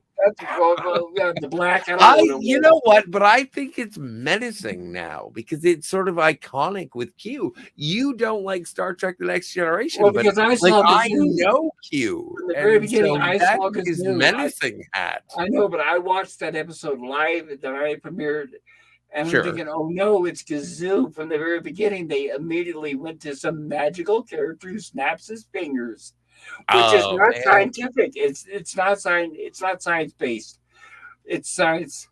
It's magic, and it was from the very beginning. I thought if they're so desperate, they're gonna have a magical character who snaps his fingers like Genie and Bewitched and what do you call it? Samantha. Save that for when the ratings are sinking and you're desperate and you're trying to revive the show. Don't start that with the pilot. You know what? Okay, no. Pop culture. Star Trek is sci-fi based. Well, you know what? The fans, they try to defend Q by saying, "Oh, I it's not magic, it's science." It's like, oh, I know. But ask any one of them, explain it to them. Well, I can't. No, well, I know someone who talks about and says like, oh, well, Q has like little nanotechnology in his cells that act as transporters. Q has no nanotechnology. Right, exactly. There they are trying to fill in the blanks with their own. Well, that doesn't make a lick of sense. Hey, the Squire of Gothos made more sense. At least he had a mechanical machine that was doing the magic for him. But here's a question for you, and also I would enjoy Danny's boyhood. But like there has been much hullabaloo about making Trelane a relative Q, of yeah, Q, everybody's doing part that. of the Yeah, Q continuum. How do you right. feel about that? How do you No, feel it's about that? bullshit. It's bullshit. It's You like don't, why do you retcon. think it's It's bullshit? Why do you dismiss it as because such? there's no connection between the two, and it's a retcon. Don't they seem like similar characters? Similar, yeah. Don't they Rehash, seem like the same similar, sort of? yes. You're right. Similar, yes. Rehash and rip off, absolutely. Well, no, but like, what if it's reverence? What if it's Well, like then show where he both comes, characters were just like written by Diamond, Gene Roddenberry? It's right? Because not like just they are. yeah, but just It's like not like they're distant relatives. no, but then just like Diamond, explain where their powers are coming from, who they are, and what their boundaries are. Let's find out. These Make are them a real characters that character. were written by Gene Roddenberry. I don't care. Why don't you? And by the What? way, you know I Gene say Roddenberry. Gene Roddenberry, and you say you don't Well, care. because I've said before, his acting is, I mean, sorry, his writing is flawed, and that's why they had to keep pulling him out of Star Trek. He was really, This is where you and I come along because I'm like, yeah, he was a sexy crazed pervert who decided well, yeah, to that's different. inebriate himself with the drugs and barbiturates. But yeah, no, that's insane. That's insane that you dismissed this. So Well, no, I'm just saying this simply this: when they try to say Q was the same race as Trelane, no, that's yeah. just retconning. Keep the two separate, please. Why? But don't you like Because Trelane had a mechanical machine that needed to make the powers, and he had a mother and father, and then Kirk destroyed it. Am I imagining that, or am I wrong? I don't remember. Well, I'm saying. What did you say? I'm sorry. No, I just didn't hear what you said. No, that's fine. And Okay. then Q came along, and he's just like Gazoo. He just snaps his big. He does. Daniel, by the way, I have to ask Daniel. Do you know what I'm talking about when we say Gazoo on the Flintstones? You knew that? Of course he does. Yeah, I've seen Gazoo, the little alien guy. Yeah. Yeah. Okay. What's your favorite Gazoo episode? I haven't really seen very much of it. I know of Gazoo, but I haven't seen any of the episodes with him in it. But right, what is he, like an alien? Like, wait, so there were aliens in the He's right. He just pops out from outer space in the middle of like the 5th or 6th season when the ratings were sinking and they were doing it. They just revived them. Wait, is he like a time traveling alien? Because that's kind of weird. Like, you know, like just advanced alien civilizations during the Cretaceous period. Dr. Gazoo, great. You're Doctor Who. You're already reading more into it than it ever was. No, time traveling, I don't know, but I haven't seen it in years. But he was just some alien that just popped out, and the reason why he popped well, up. Well, Gazoo was interdimensional. I'm probably right because he disappeared and appeared. Well, like, where did he go? The only reason why he was there was just to change the plot because the ratings were sinking, you know, and they were doing anything to, like Cousin Oliver from Brady Bunch, where they introduced a little idiotic kid with the round glasses who probably was Jewish. I guess that's round glasses. I don't know. And then we got Jump the Shark, where Fonzie jumped the shark on a jet ski on Happy Days. So I'm saying it was an old trope. And then The Simpsons made fun of it, as you guys are aware, where one episode where they had a dog character join the family and then disappeared. And then Married Children had 7 during season 7, where the ratings were sinking. Suddenly a kid appeared out of nowhere. And then the following season, he disappeared. Yeah, he disappeared. Right, they even mentioned we're 7, and they said, I don't know. I'm glad they mentioned them. But it was an old trope. But the point is that Star Trek TNG started the magical character with the snapping finger from the first episode, which I still have not heard. I don't know why. And also, like, in Q has been he's been a bracket of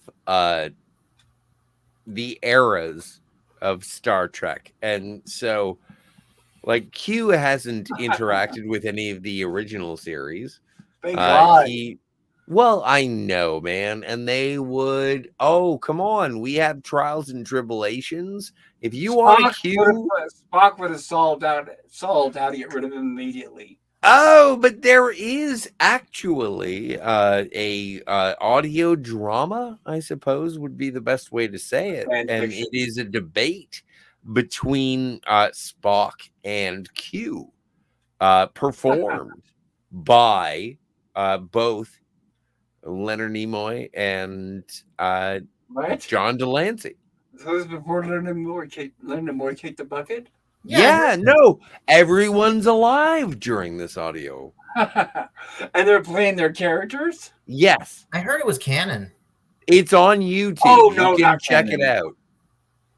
Okay. You can just look it I up. will. That sounds. Q versus Spock. But you know But what? I have one question. Or though. Spock versus But Q. obviously, I don't know. but obviously, they don't have the guts to show who wins. So let me guess, it ends with it's a draw, and they're both. It's a even. I don't know. I haven't listened to it. Sounds gay. No, but I will. Yeah, it does. But I will check it out. I'll be right back, guys. Yeah, take your time. But I'm just saying, there's so much stuff out there. I enjoy the. Yeah, Q is Gazoo. Agreed. But I don't care. Yeah, I don't care about that fan theory. Oh, there's nanotechnology in Q cells that act as transporters. Like that's just reaching. Like, I read William Shatner's novels, and I was like, this is fun. Like, I just enjoy these characters, and there are no hard edges that I believe in any of them. I just want to hang out with them. If they piss me off, I'll get pissed off. But I don't think that that's a bad thing. You know what? Yeah. So I made a new shelf today. And I put all of my physical media on it. Apparently 700 of them. Now, in those 700 movies, the Blu-ray of The Last Jedi was there. And Keep it, man. Keep it. Oh, I like it. But I would gladly trade it for Evil Dead 1 and 2. Oh, yeah, those are good movies. Yeah. And if okay, here's the question. If you had Evil Dead 1 and 2, and I said, I'll trade you my Last Jedi for your Evil Dead 1 and 2, would you take that trade? Well, personally, I already have Last Jedi. But if I didn't, I don't know. Maybe I would. I would You say know that, what? Are you crazy? There's no comparison. Yeah, Don't take my Evil Dead away from me ever. exactly. Those are fighting words. Exactly. See, if I were on, that's exactly the answer. Is that if I were to give you The Last Jedi and you were to give me Evil Dead 1 and 2, I would call you a fool. Like, Evil Dead 1 and 2 are way more valuable. Right. Even the first Evil Dead or just the second. No. Oh, Evil man. Dead, no. Yeah, there's no. No. Those are fighting words. Yeah, exactly. Evil Dead 1 and 2 are like, yeah. And, oh, come on. Stop dropping my economics, Pop Culture Curator. Fine. No, I wouldn't be able to trade The Last Jedi for Evil Dead 1 on its own. Straight 1-to-1. No dice. Evil Dead 2, no dice. Johnny, I have to ask, what do you think about Bruce Campbell? I love him. Okay, have you ever met him? Never. Okay, I did. Okay. Okay, premiere of Bubba Hotep. Was it on the Senate floor? No, he's straight. He's definitely heterosexual. Okay, I'm sorry. That was a rude. But no, but it's very topical and modern. No, I just played is one of the best times of my life. Okay, Bruce Campbell. I'm such a big fan. I refused to watch Burn Notice because he wasn't a star. I'll put it that Oh, way. but he was so good in Burn Notice. I know. Call me guilty. No, I know. There was a joke on Saturday Night Live where the entire skit is what is Burn Notice? And me and my girlfriend at the time had been big fans of Burn Notice. And it was like, why are they making fun of us?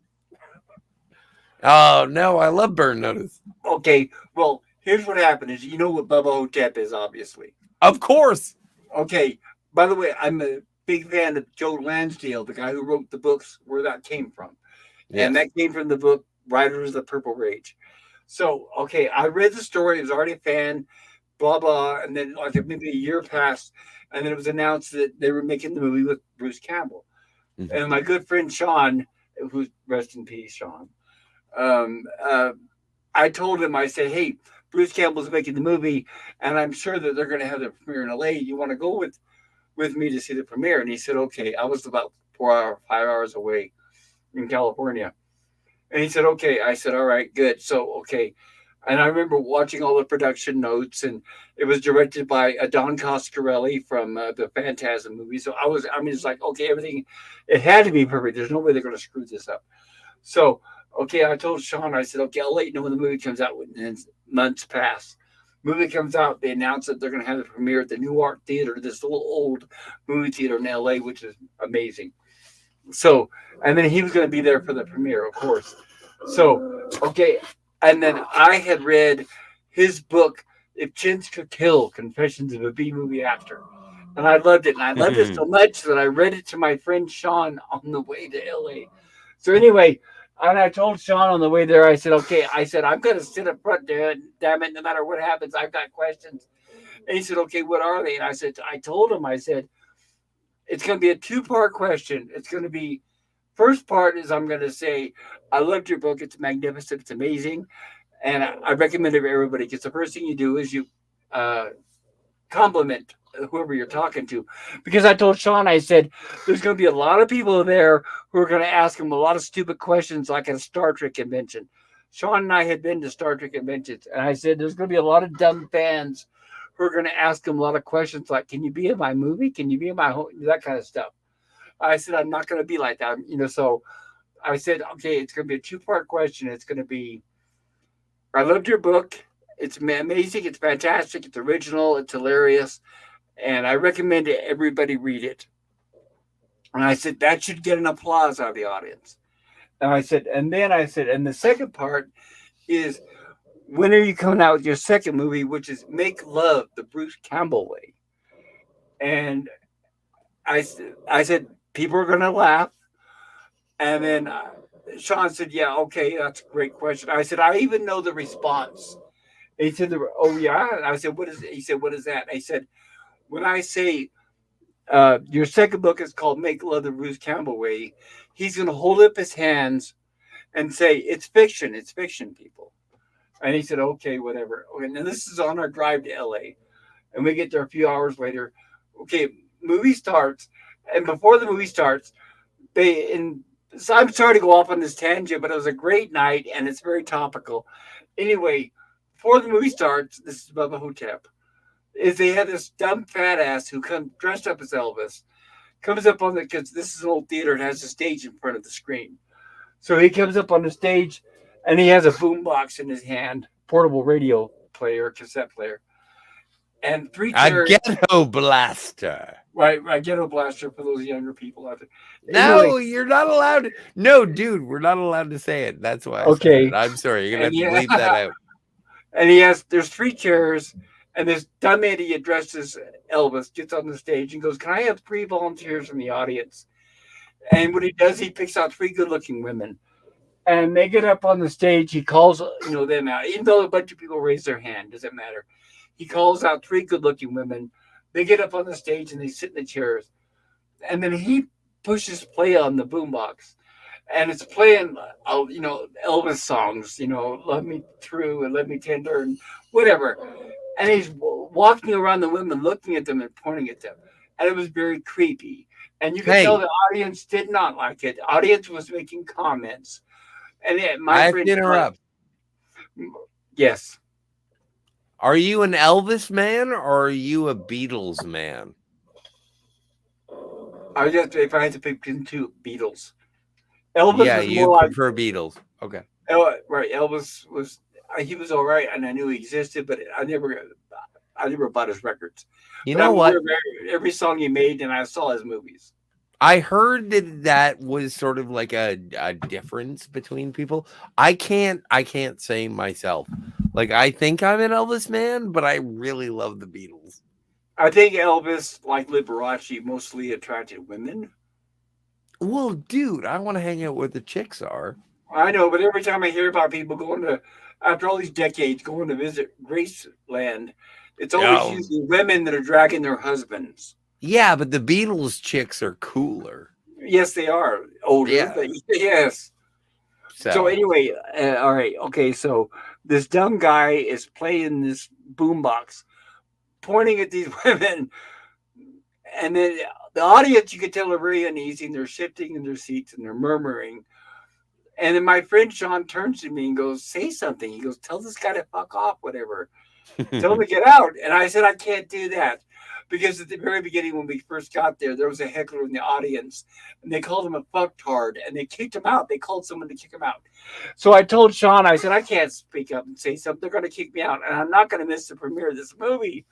So we're sitting there, and the guy's going on, and he's terrible, and he's embarrassing these women, and he's playing these Elvis songs. And then finally I said, "I got it. I had the idea." I said, "I got it. I know it." And Sean goes, "What is it?" I said, "Just watch." And I stood up and I started shaking my hand. "Jerry, Jerry, Jerry." Man, I said, because this is like a bad episode of Jerry Springer. And then lo and behold, just like you would see in a movie, the audience one by one started getting up and cheering with me. "Jerry," and all in unison, "Jerry, Jerry," shaking our fist. Of course, Jerry Springer was unfortunately nowhere to be found. Anyway, the guy got embarrassed. Everybody started laughing. He grabbed his boombox and left. And and I got a great applause. It was wonderful. Sorry. I don't know why I wrote down the word fucktard. That's what because when everybody first got there and the lights came on, the host came in who worked for the theater, and he Mhm. said he started talking about the movie pretty much or whatever. A heckler said something I don't remember, and the guy Okay. said, "We don't accept you fucktards in here." By the way, everybody I listening, love that word. I know, but I'm just saying for everybody listening and then Yes, sir. YouTube, that's not me. That's just some of the guy that said that. We're But quoting. yeah, right. They removed the guy. So what I was afraid of doing was speaking up and getting kicked out. So I wanted to say something that got the whole audience involved so they wouldn't narrow it down to me. So when I stood up and said, "Jerry, Jerry," and I'm not lying, everybody did. The whole audience got up and they were all cheering "Jerry," and then it was a big laugh. I got a big applause. And I'm not lying, and it was one of the best times I ever had in my life. And then then the movie played, and it was the best movie ever. And then we find out the entire time Bruce Campbell was in the audience watching. Oh yeah. He actually sits in the audience with the crowd watching. He sits in the back. I didn't know that. I do love Bruce Campbell, and any Oh, opportunity I get to yes. sort of see his performances interact in any way, shape, or form. What a great guy. He Yes. is the square-jawed, pompadoured Keanu Reeves. Like I really hope that he never murders anybody or we don't find No. anything out in his past. No, and Like- I will mention this, that he came up after the movie with a Q&A, and he had a podium. And by the way, I did force myself. I luckily enough, second row in the center seat. Anyway, yes, after the movie, I'm sorry to go off, but this is the first time I've ever shared this story. Sure. With anybody, actually, with anyone. Anyway, movie ends. Let's do it live. He has a Q&A. He has a podium up there. He gets up there and says, everybody's cheering how much they like the movie. And then my friend says, okay, you could ask them a question. I said, I don't know. There's so many people raising their hands, wanting to ask questions. Anyway, I raised my hand and he actually did pick me. And he says, yes, or whatever. And I couldn't believe it. It was like, so I asked him exactly like I said. I said, okay, first thing is I like your book. If Chins Could Kill is one of the best things I've ever seen. I recommend it for everybody. And when I said that, people started clapping and cheering. And he said, thank you very much. And I said, I have a second part. And I said exactly like I said earlier. I said, I'm curious about your next book. And then I did the old 60s thing where you snap your fingers. And I said, your next book, When Chins Could Kill, Confession, or I'm sorry, the name of his second book. What is it now? Oh, God. Anyway. And he talks about his, what is the name of that? I can't believe my life's drawing a blank. I never read it. I don't know. Well, the first one was If Chins Could Kill. Confessions of a B-movie actor. Yes. And the second was I don't know. Anyway, I said it. Gary and Seven and the enjoyment of Roberta Lincoln. It was about his sex life. I can't believe my mind. I bet. But anyway, I said the second question just like I said. Audience laughed. Audience clapped. And he raised his hand and said, it's just fiction. It's just fiction. He said exactly like I said. Right. Exactly like I predicted. I need to look it up because I can't. Shame on me. Shame on me for not getting the title. You're fine. Don't worry about it. Everybody forgets. Welcome back, PvP. You're still with us. Yes, sir. Oh, you guys, I felt it's not. Oh it's no! not, Did you get Nog? It is the season of Nog. I have had a few knocks today, but True.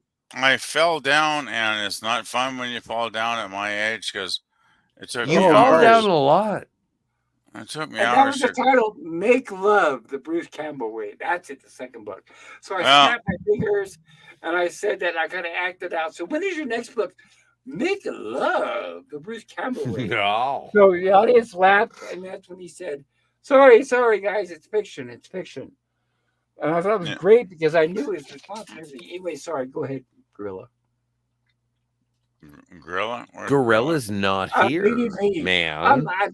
It's Gorilla? late. I'm tired, and the stream's like 5 hours long. So go ahead. I'm sorry, people. Well, no, it's up to you. But okay, so I had the benefit of getting a new shelf, and I had to organize all of my physical media and my ultimate organization. I alphabetized everything except I did not alphabetize Kevin Smith.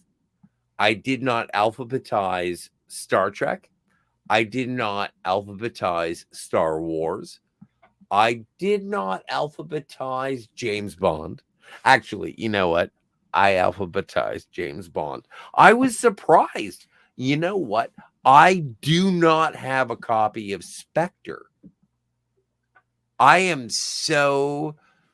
ashamed. I don't have a physical copy of Spectre. What are you going to do if they gender swap them for the next one? Because that's why. Well, I know people are saying that, but They won't. That's why they introduced the daughter at the beginning. Remember when he blows up at the? He died at the end of the last movie. Exactly. Are you expecting any of this to stick? Wait. Well, no. That's what I'm saying is he was blown up, and at the same time, remember now, I'm talking about what did they show? As soon as he died, they cut to the daughter in the car with the mom, and the daughter is going to be the next Bond. I'm just saying, am I crazy? The last lines between mother and daughter in that movie are about the mother explaining the legend of James Bond. Uh-huh. Let me tell you about your father. Right. Like, why would she It bother? is in reverence. That movie, I think I put it in my top 3 James Bond movies of all time Ooh. when it comes to best James Bond movies. Okay. On Her Majesty's Secret Service, No Time to Die, and License to Kill. Those But are then, my top 3. okay, so then my question is, being honest, with Yes. the way they shot the last scenes, where do you think they're heading with the franchise? It's going to be a new James Bond. James Bond always returns. It's going to be before or after. I heard No, something. I mean, is it going to be a man? That's what I'm asking. Yeah, it's always going to be a man. Okay. James Bond is always going to be a man. Okay. Is he ever going to have sex with a woman again? Well, he made a baby. Or, He always. They don't show James Bond with a beer in one or a martini in one hand or whatever it is, and a babe in the other. I'm just talking about modern day sensibility. Okay, well, no. Instead of what did you find him sexless in the last James Bond movie? Absolutely, yeah. And back And the movie before that, the last few movies they chastised him like he was a toxic male. Even you know what? Talked You're to him not like he was wrong. a caustic male. He And dinosaur wasn't dinosaur the word she used? Well, M did that in 91 or 94. That's what I'm saying. The last few movies they were working on getting rid of him. Yeah, but he's bucking against the lady system. Yeah, but I'm saying is, what was the point in doing that in the movie? To do that to the main character of a movie, and they expect us fans to accept that? Mm-hmm. That was like, sheer fucking. Well, you are supposed to evolve with the world. Yeah, but that doesn't mean because you involve men are bad. I mean, now you're trying to say that it's okay. Sorry, PvP sounds like he's struggling to join us. Yeah, of course I'm starting because you guys are talking on nonstop. So, what the fuck movie are you talking about, if I may ask? Because if I don't know, okay. I spent I don't know how long crawling around the floor trying to get up on the bed. Because that ain't fun. Okay, you go. Okay, guys, you get to 65. I'm glad my pain gives you so much enjoyment. No, I just can't believe you're incompetent. Hey, I'm old. Do you know what it's like to... My dad is older than you, and he's upstairs right now with a shotgun. My mother died because her balance went in her last year of her life, and she broke her hip, and the rest is history. And I'm not going to go on to that. Why? No, I can't. But I don't think it's fair. The thing is, you get older. You can't bring... Never mind. Can I just have the floor for a minute? You get older and your sense of balance starts to go, and my sense of balance is generally pretty good, but every once in a while, it's just like my feet go out from under me, and I fucking crashed, and it took me, I don't know how long I was gone for, guys, but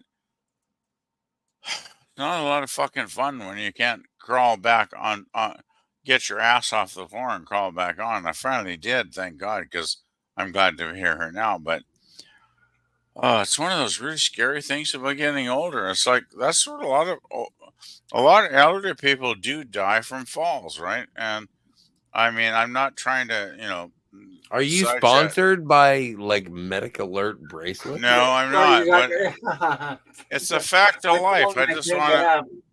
Yeah, just no, wanna I'm say- aware that we're all gonna die. Thanks, PvP.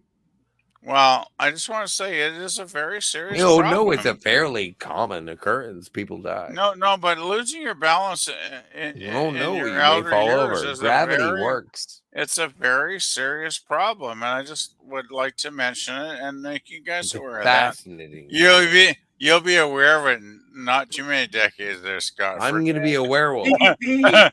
I already have to deal with, believe me, whenever I have my infusion every month, I have to go through a week of that where I have no strength, no balance, all that Yep. stuff. But the difference between you and I is I keep chastising myself. I need to videotape it because then maybe I'll finally have a video that'll go viral. Well, that'd be good. Yeah, that's what I'm saying. Some people want to see, and I need to do that right. So But it's it okay. is I understand. it's very frightening though, isn't it, Pop? It's like I mean, I It's felt like lightning. no, fuck. I mean, I had a lot of shit to do today. I was out, I went to the bank. Went and got some groceries. I did a whole lot of shit this afternoon, and Kumquats. I was looking forward to hanging out with you guys tonight, and Yes, sir. obviously I am. But it's like some point in the night, I just went out.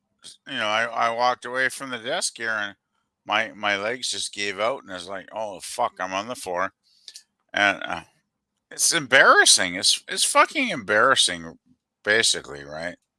No, it's Well, not. I would- No, it's not. Don't be embarrassed. When you get older, everybody knows that's going to happen to us. There's no reason to be embarrassed. You're not like on a stage in front of a public forum. So no, nobody's judging you. The thing that freaks me out, guys, is like 30 years ago, I could run up and down a flight of stairs in the house like a Olympic athlete, right? I could just bam, bam, bam, bam, bam, bam down up and down those stairs, like when I was like 30 or 40 or even in my 50s. And it's like now, I was really good up until my last time. I moved here when I was in my late 50s. I think it was about 56, and the moving company they sent a truck that was way too small, so it took like half the stuff to move. So I had to rent a pickup, at the U-Haul, and I spent actually several days moving a lot of stuff in the car too. I made 13 trips back and forth that weekend to move all my shit out of the house because I had to get it out of the house, right? Oh my God, this is the longest route to a point I have ever heard. But I'm just gonna say, sometimes you just go through hell, but eventually you get to the other side, right? If that makes any fucking sense. It doesn't. It doesn't. Yeah, I'm sorry. No, am I the king of fucking riding off my horse called Tangent? I'll get over You're right. you. I know. Anyway, sorry. I have to name if I ever get a horse, she will be named Tangent. It's like right on, Tangent. I'm so sorry. I apologize. I don't know where. But also, I didn't know how to fix. But it happens all of us, PvP. It doesn't need to apologize about. Well, at least I'm reasonably Oh sober no! Come tonight. on, no I'm PvP. Not, you should. Hey, apologize. I'm not slurring yet, so that's a good sign, right, guys? Oh, no, you've been slurring. I've been slurring. I've been slurring. I think I'm pretty good right now. What? Did you throw up? Well, as long as I'm not doing racial slurs, I think it's a good thing, right? Oh, well, negress. Because there was something earlier on tonight that there was something about... Is that a slur? Or is that like a... Anyway. No, there's something Pop said he wouldn't read earlier, like a couple hours ago, so... But I wouldn't read? Sorry.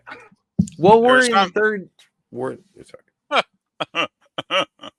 Anyway, I'll just shut the fuck up and let whatever anybody wants to talk about. So I don't remember that. Right, Daniel's still with, yeah, he's still with us. There's got to be something. Is there anything that you guys are thinking about this week, like in the news or in culture or films or music or some fucking thing? I don't know. Hey, I'm Daniel, just where are you? guessing. Are you there? Sorry, guys, I Yeah. was coughing. Looks like he's muted here, but I don't know. Well, I'm not looking forward to anything in the next week that I know of. But all I can do is hope that let's just say that I hope, and I know this is like fantasy land, but I hope that when we have the next election in 2024 that everything changes. But I know it's not going to happen. And the sad thing is, it doesn't matter who gets selected, Pop. It's not going to change for the better because I think all of them are. I think they're all arseholes as far as I'm concerned. Right, the same people will always be in charge. It's like one arsehole to the other arsehole. It's like, well, fuck you. They're still going to bend people over and screw them, right? So it's like, I don't know. It's true. They don't care about us. We are the little people. That's one thing I loved. One of the things I really love about Blade Runner, when Ridley Scott actually could fucking make great movies before he turned into a fucking hack. And Blade Runner is like that one scene when they call. Sorry, wait, hang on 1 second. Did you just call Ridley Scott a hack? He is a hack now. Eh. Well, I don't think Napoleon's getting too many great reviews, is it, Scotty boy? Well, it sounds like it's kind of I haven't seen it. I haven't seen it. Well, I watched the trailers and I thought, you know what? Well, I haven't seen the film. This looks like it could be really bad. And the film is actually, well, I don't know. People have interpreted it in different ways. It's a Ridley Scott movie, so Ridley Scott is not necessarily saying, here is how you should interpret it. He is being ambiguous in the same way that he always is. And so I'm intrigued. I want to see it. Do I want to go see it in the theater? No. I don't want to spend 2 hours and 44 minutes in the theater. It's not that long, though. It is. No, I think it's around 2 hours long, which is it's 2 hours and 39 minutes. Well, what I've read is it's too fucking short to. Well, I'm telling you, it's 2 hours and 39 minutes. Right, the running time doesn't matter. Well, it is important. Are you invested in sitting there for 2 hours? Like almost like top side of 2.5 hours.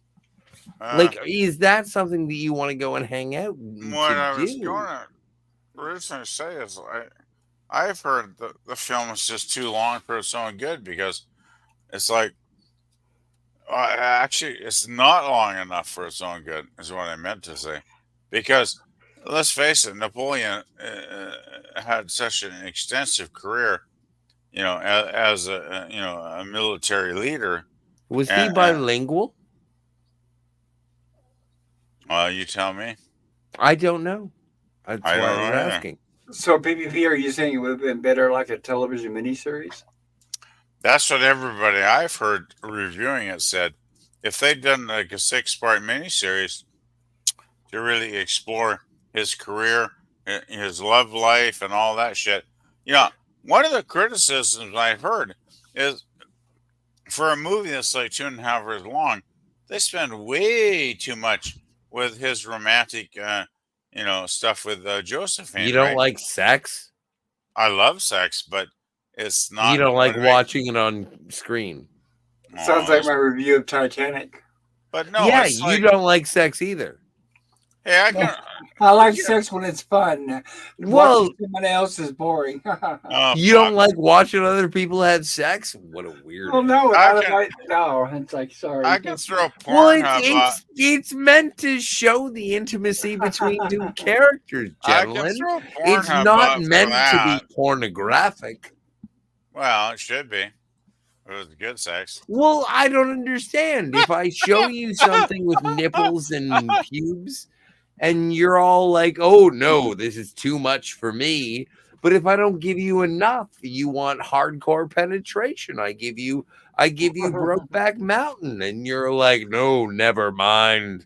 Like, I don't understand what your acceptance of sex is. Like, I'm a very free spirit when it comes to conversation about sex. I'm sure that both of you have You're free. recognized this. Yeah, Like, you're I free. don't feel the I don't Oh my feel god.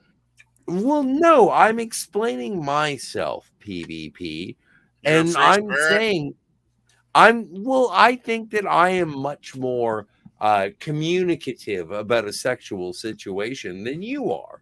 I think that you are both Well, very reserved. maybe I I got don't a know fucking about Dan. chance We've never talked about sex. if I got a No, fucking but I chance. know I've been blocked by Oh my good Pop lord. Culture Curator for the sex. I'm just gonna shut the fuck up and let Scotty talk for the next hour Well, and a half. I'm just asking. How do you feel about sex? But my point is, doesn't matter what I'm watching is, but the act of sex itself is not important to the plot. How do Yes, I they feel can about have. sex? Okay. Well, I would I love kind of some. broke it. I'm sorry, Pop. I would love a lot of hot sex with a lot of hot babes, but Do you want to unfortunately, have? as a bachelor that has no girlfriend in the immediate future, I guess masturbation is going to be pretty much it. Scotty. No, you can't do that. You got to know not. Oh fuck yeah, I can. All right. 2 hands. I'm Nah, sorry. I just need one hand, but you know. Oh no! I just see Mama thumb on her forehead. I That's made all I need. things. You wanted it, you got it. No, not right now. Do it all. Have a ball Saturday night. It's like, hey, Saturday night. I would much love to have a significant other lady in my life, but I'm not at the point in life where that's going to happen soon. So, Where do you go to get a significant other lady? well, where the hell do you go? That's the problem, Scotty. It's like Vending you machine. go online, you get some weird chick that's going to like fuck your life up. It's like I'm very reserved with that shit, right? It's like, well, no, you know what? I'd rather be single. Let's put it this way, Scotford. I'd rather be single than get together with some bitch that totally fucks my fucking brain up. If you know what I mean. Yeah, I agree with what you're saying. Like, it's better. It's kind of better to stay single than to be with someone you don't want, right? Because I know a lot of guys who are with women, and they don't even have the same interests. And I'm thinking to myself, how can you live that way? I couldn't do that. Well, and let me tell you, I've been I totally happiest. agree. I totally agree. I've been inspiration. No, but I hooked up with this Wicca, and so they've been fattening me up with bread and wine. Oh, geez. And so, we have a thing going on. I get the feeling this is not a genuine, realistic. No, they showed me the altars, and I think the candles are cool. It's like the story that you told me about the girl who wanted to do you up the butt. So, like, oh man, if a girl pegs me, I don't know how it. I don't know. Scotty. No, but I'm just saying, like, when I think about it, I don't know if I'd be cool with it. If I was dating a lady and she showed up with like a strap-on cock, I'd be like, no. No, I'm saying that when it comes to a movie I'll give you an example. Let's say Rocky. He had the relationship between him and Adrian. Okay, we understand that it can be part of the plot. It can be part of the plot which establishes the character he's in love. But they don't focus on the sex aspect of it. We assume that, excuse me, I'm burping because I'm eating. But we assume that happens in the background because that's part of love. But like Titanic, we don't need to have the movie revolved around talking heads with every step of, I love you, Jack. I love you, Rose. Fuck you, Rose. I fuck you, Jack. It's not my. It's as I'm saying. There's a way you write it into the plot where it can be uh, a positive thing for the story, but where the result, it seems to be, in my opinion, James Cameron's one of his weaknesses, like with Avatar, is in too much of the plot revolves around the love story, and that's not necessary. We Why are you pay to so see the angry at main love? plot because I'm talking about how much time you spend in the script having to depict it. The audience doesn't Well, need. We're all old enough to realize what it is and what a relationship is. We don't need to have 3/4 of the movie. it is a matter of emotionally engaging a broader audience. Yeah. Right. In other And words, attracting women into the theater, right? well, no, I'm an emotional man. Okay. Like I enjoy sort of the coupling of the world building and the technology and characters. Like Okay. I want all three of these things to happen. And I think it works. Like I think it works. Okay, but what about like movie Predator? Does it work without it? Well, Predator doesn't have a romance. Exactly. That's what I'm saying. So, did you dislike Predator because it didn't have that? But it also did have sort of like our escort mission, like the girl. There is a woman who Oh, yeah. Dutch, you know, escorts. On a scale of 1 to 100%, how much time of the plot would you say was revolved around her? Oh, like fucking what? 4%. Perfect, beautiful. You got my point. You got my point. I Totes. just love listening to you guys. I can just hang back and recover from falling on the fucking floor and almost dying. I just listen to You you guys. Well, that's a every habit you day. You shouldn't guys are continue. great. It's a little closer. God damn, Getting you guys don't faster Take it understand. than a high a little roller longer. You Stay coaster. guys know how loose a little terrifying it is to fall longer. on the fucking floor. Yeah, I Uh, do, because I'm an alcoholic. You complain about it like it's happenstance. and I like it's a bad understand. thing. No, I have I I think I had like 2 concussions last week from being a drunk who fuck, banged my head fuck, off of a wall. fuck. You, So if you want to talk about falling down, I Jesus do it Christ. all the time Okay. and it's fun. No, it's not fun, but Scott Ford, I No, feel I your have a pain. blast. I feel your pain. No, No. consider that you should be happy you can still do your own stunts. I do all of them. Thank you so much. I want to see Scotty do some shorts with his stunts. I'd be proud. Oh my god. I would be proud. Yeah, I can still do my own stunts, everybody. Look, I just fell, Oh tumbled my down the God. stairs, got up, and said, ta-da! Pop culture curator, I have to Hey, say. I gotta say, Pop, are we doing the Lost in Space on Monday nights? Undoubtedly, yes, we're on with All episode right. 2. All right. And we're doing Total Recall on Tuesday. Yeah, I got that Oh one. man. I got that one in your community Get your ass to tab. Mars.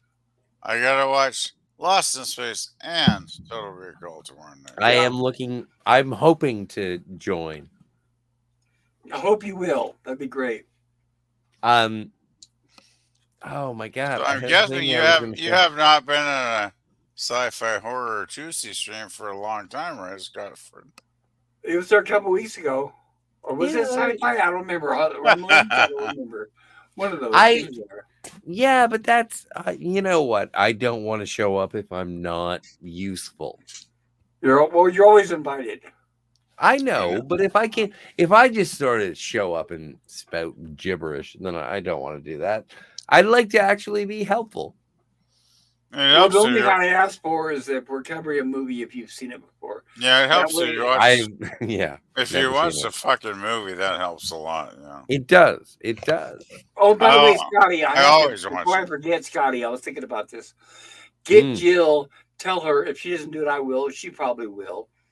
But she needs to hurry up and let's do Star Trek 2 and then 3 and then 4 and so on. That should be the next, obviously, progressive step for her plummet tea time. What do you think? You know what made me really funny about Jill is I emailed her yesterday. I'm saying I said, "Are you doing the Voyager, stuff you used to do on Saturday mornings?" And she was like, "No, I'm doing nothing. I'm totally away this weekend." Or it's Christmas. But then I noticed on YouTube she did like a live stream on the panel with people talking about Lord of the Rings. So that was great. Where she had that planned already ahead of time. I guess, Yeah, they talked about that on the last stream. but I still thought, okay, She's gonna be busy for the next couple of weeks. yeah, you must have pre-programmed that one earlier. I think it was Yeah. with Cinema Gulp. Usually, yeah, Cinema Ghost channel exactly. But that's usually when I say, "Hey, Jill, what's happening?" She's usually. Oh, wait a second, Jill. Guess who just came on? Jill is in the chat. Oh, hey, which reminds me, I'm way Hey. behind on the chat. Hello, Oh my Jill. Hope you're doing God. well. Edge of Time says, "Sweet dreams, peeps." Good night, Edge of Time. PvP says hello in backstage. PvP can quote us on all these other statements. And Jill says, "Oh, hey." And I'd like to ask you guys, please stop falling over due to drunkenness, please. No, We're competing, Jill. Let's see who the winner is. the thing I've is, done 4, 5, and 6, but I do not cover 2 and 3, she says. Okay. I just want to say I love you, Jill, but it was Do not drunk- cover 4, 2, and 3. It Interesting. wasn't really drunkenness. It's just old age. Like I do have those moments when I fall over, and I know Wow. people I've done who that, are like- older than you I've who done are that. less clumsy. He just got excited and he's celebrating old age. Jill, I so you're think- talking about you I don't think cover that- 2 and 3, no Wrath of Connor or Search of Spock? I think that Oh, fuck. PleasantValleyPicker.ca is a clumsy. Well, I do have a bad time on my balance at times, and sometimes I just fall over. Yes, careful. no, and you And are I- so I your have elocution is admirable. I have fallen over and I'm completely sober too some days. Llama, So, llama, so llama, don't blame llama. that on drinking. It's not true. Okay. I wasn't blaming it on drinking. I was just blaming it on I having was. a good time. Well, some people do. My God, it sounds like he's having a stroke. I'm not having a stroke. Thank heavens. Hey, fuck you. Did I sound like I'm having a Why fucking are you stroke? saying No, I fuck think me? you're okay. I was just Yeah. saying I was happy that You're right. you No, weren't no. having a stroke. If Don't I lash was out. having a stroke, I wouldn't be able to say "fuck you, Scotty," would I? Exactly. So I'm happy. In that- the English language,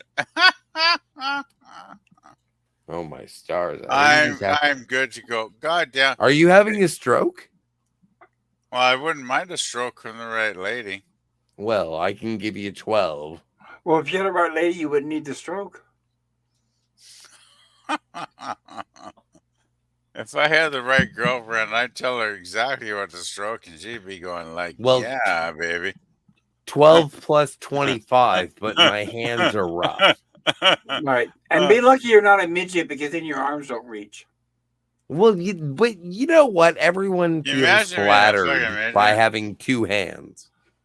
It helps, especially when they reach. Yeah. Like up. Sorry to be talking about this kind of stuff. Daniel, are you Oh, still this with us? is the dirtiest episode of Pop Culture Oh, Curators. I'm sure there's been many I know. dirty episodes. Daniel, are you there? Yep. How you doing there? Sorry, you're hearing the old guys talk about nasty stuff. Yeah, how do you feel about nipples? Yeah, they're okay. I knew Great. somebody who had a nipple on their back. A guy. I got 2 Oh, well, good. Even better to keep yourself busy. on my back. Yeah. That's got to be interesting, especially when people see the boobs on the back. It's like, excuse me, ma'am. Oh, sorry. When you turn around, sir.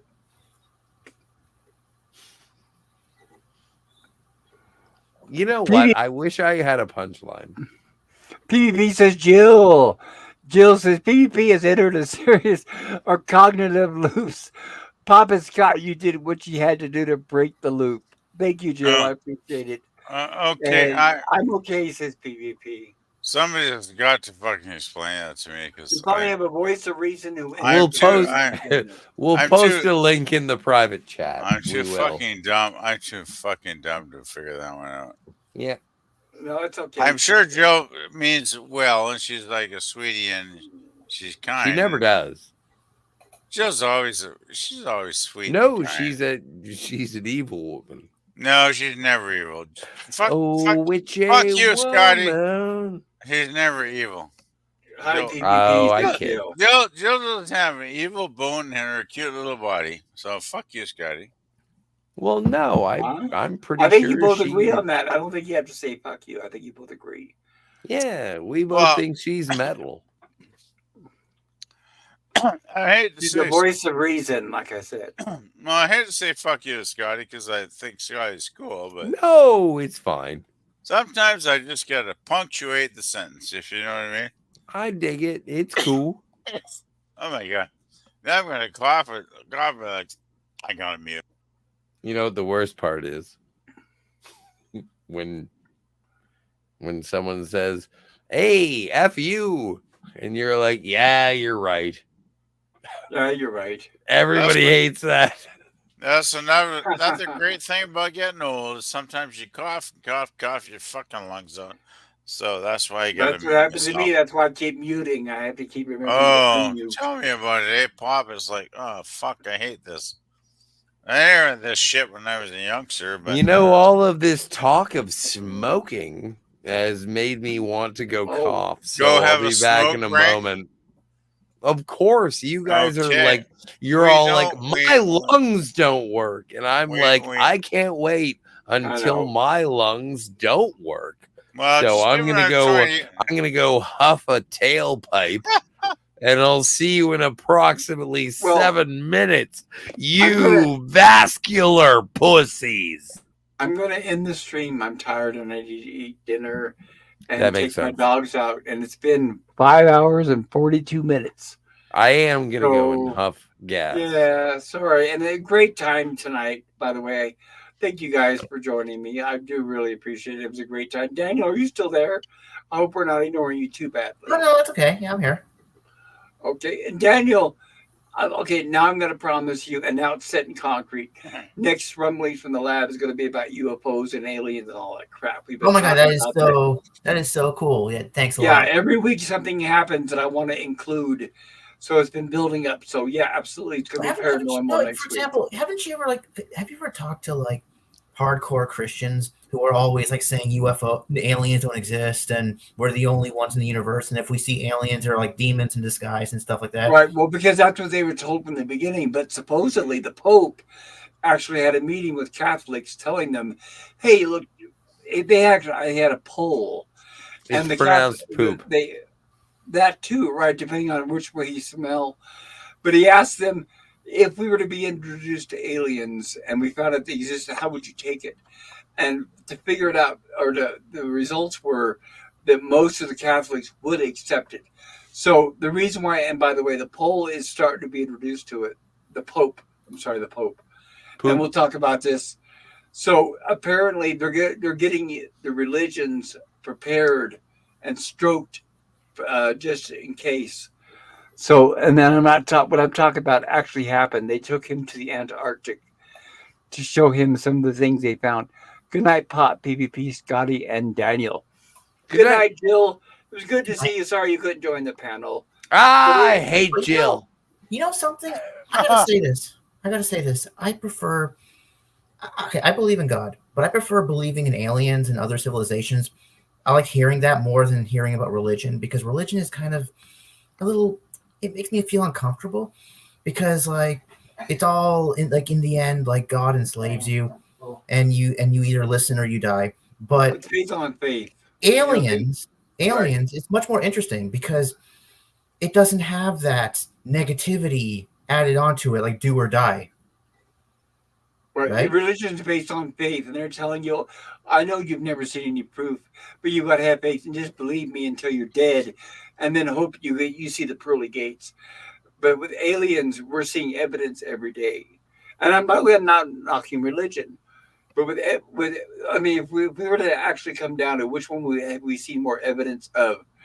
Have we seen proof of Moses parting the Red Sea, or have we seen videos of UFOs, Tic Tacs, and everything else? I would say we've seen more UFOs.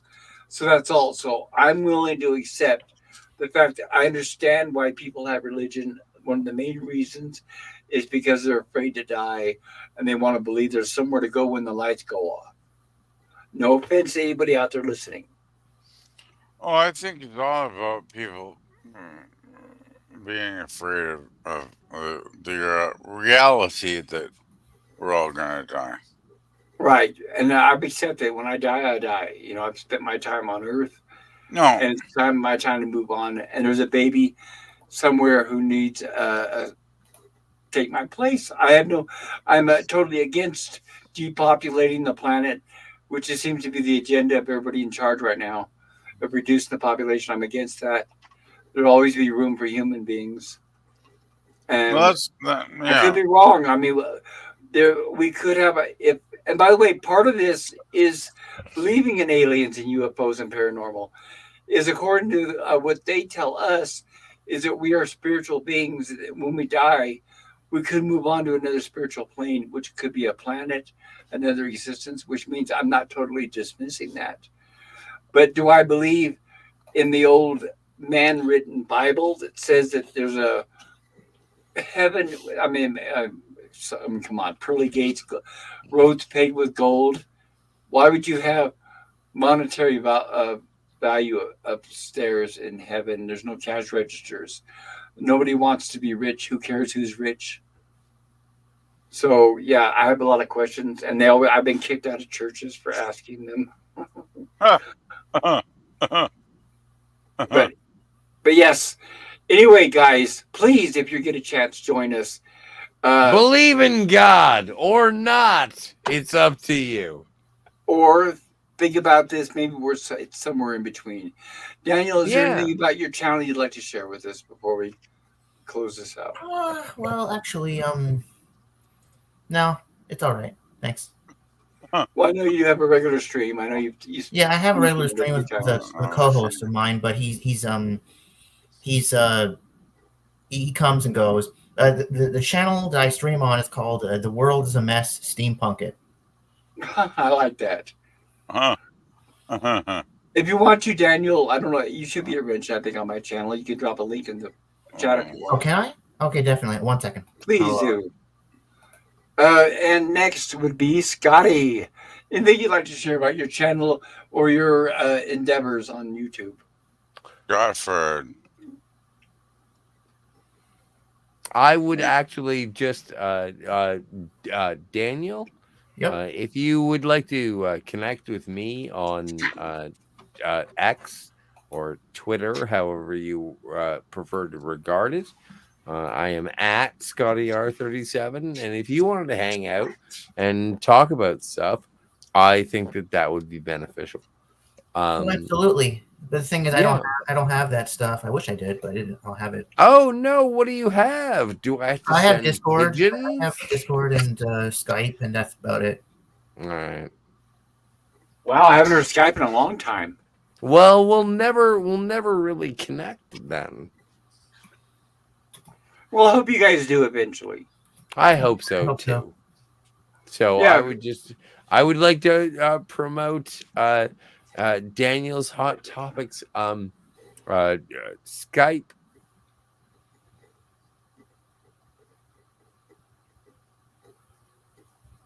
Yeah. All right. How about you, PvP? Anything you'd like to share about your channel or your misadventures on YouTube? My misadventures. Oh, let's not talk about those because they're extensive and embarrassing. So I'm not going to go into misadventures. But that doesn't mean they're not entertaining. Anyway, go ahead. You sound like the Grimace. Grimace? What's the Grimace? That's the thing on the McDonald's commercials. That's one of the things that torments Ronald McDonald, if I remember right. Oh, good Lord. I had a bad night tonight when I fell down, and that sucks. And finally, I got What? back. Mhm. Okay, I'm just gonna do my piece.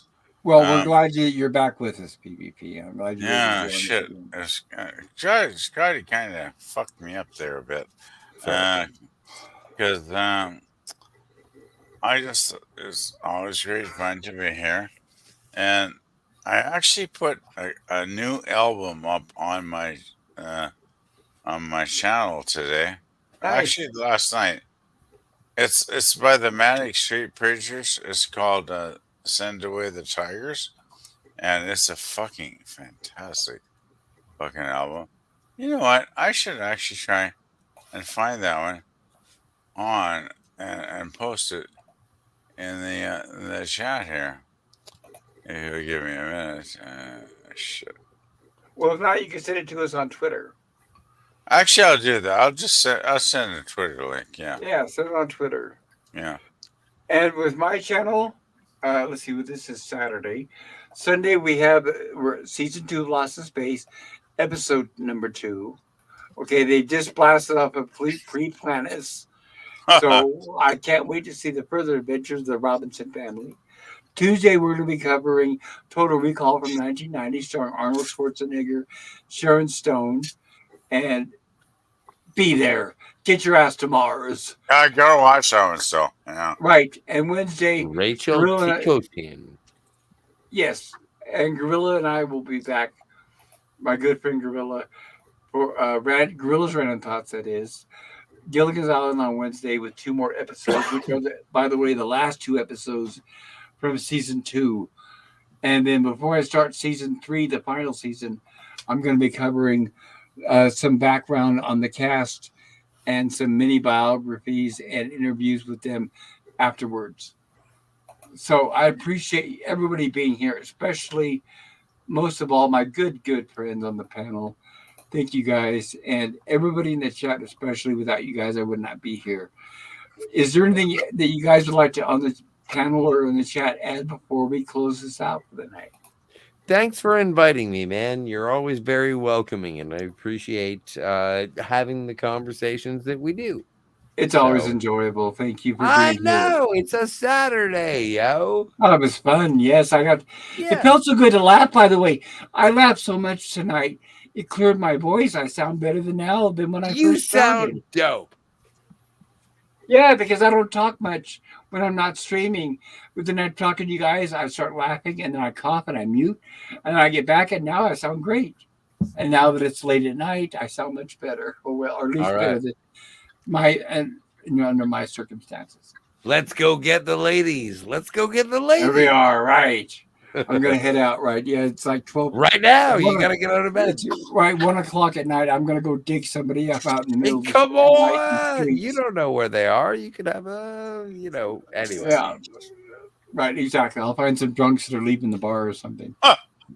Like me. some drunk some drunk sluts that have fucked up too many guys. All of a sudden, PvP, Scott, and Pop Culture Killer get into a fight outside of a singles bar. You're gonna get like gonorrhea or syphilis.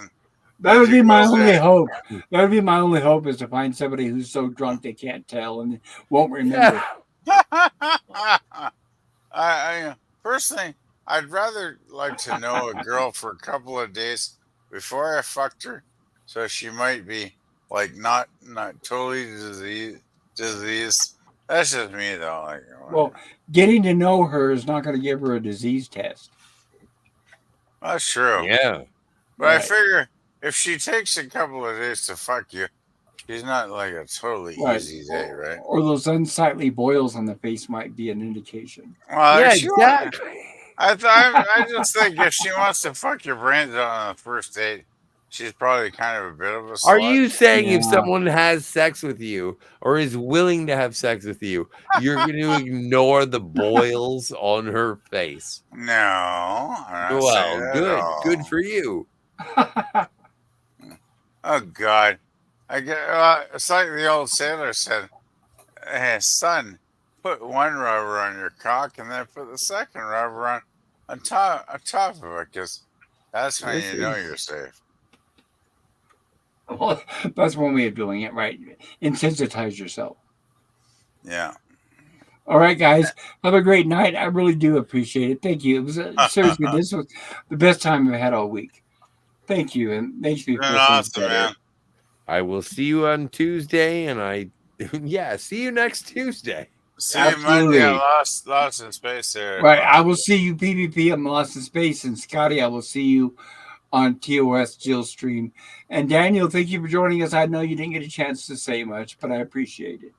Yeah, it was great. Thanks, buddy, for having me on. Oh, it was my pleasure. Like I've said, it was great. I don't get to see you very often. I know sometimes you miss our streams, but it's good to see you. Yeah, definitely. All right. Have a good night, everybody. Everybody in the chat. If you work tomorrow, drive safe. Take care, and stay warm.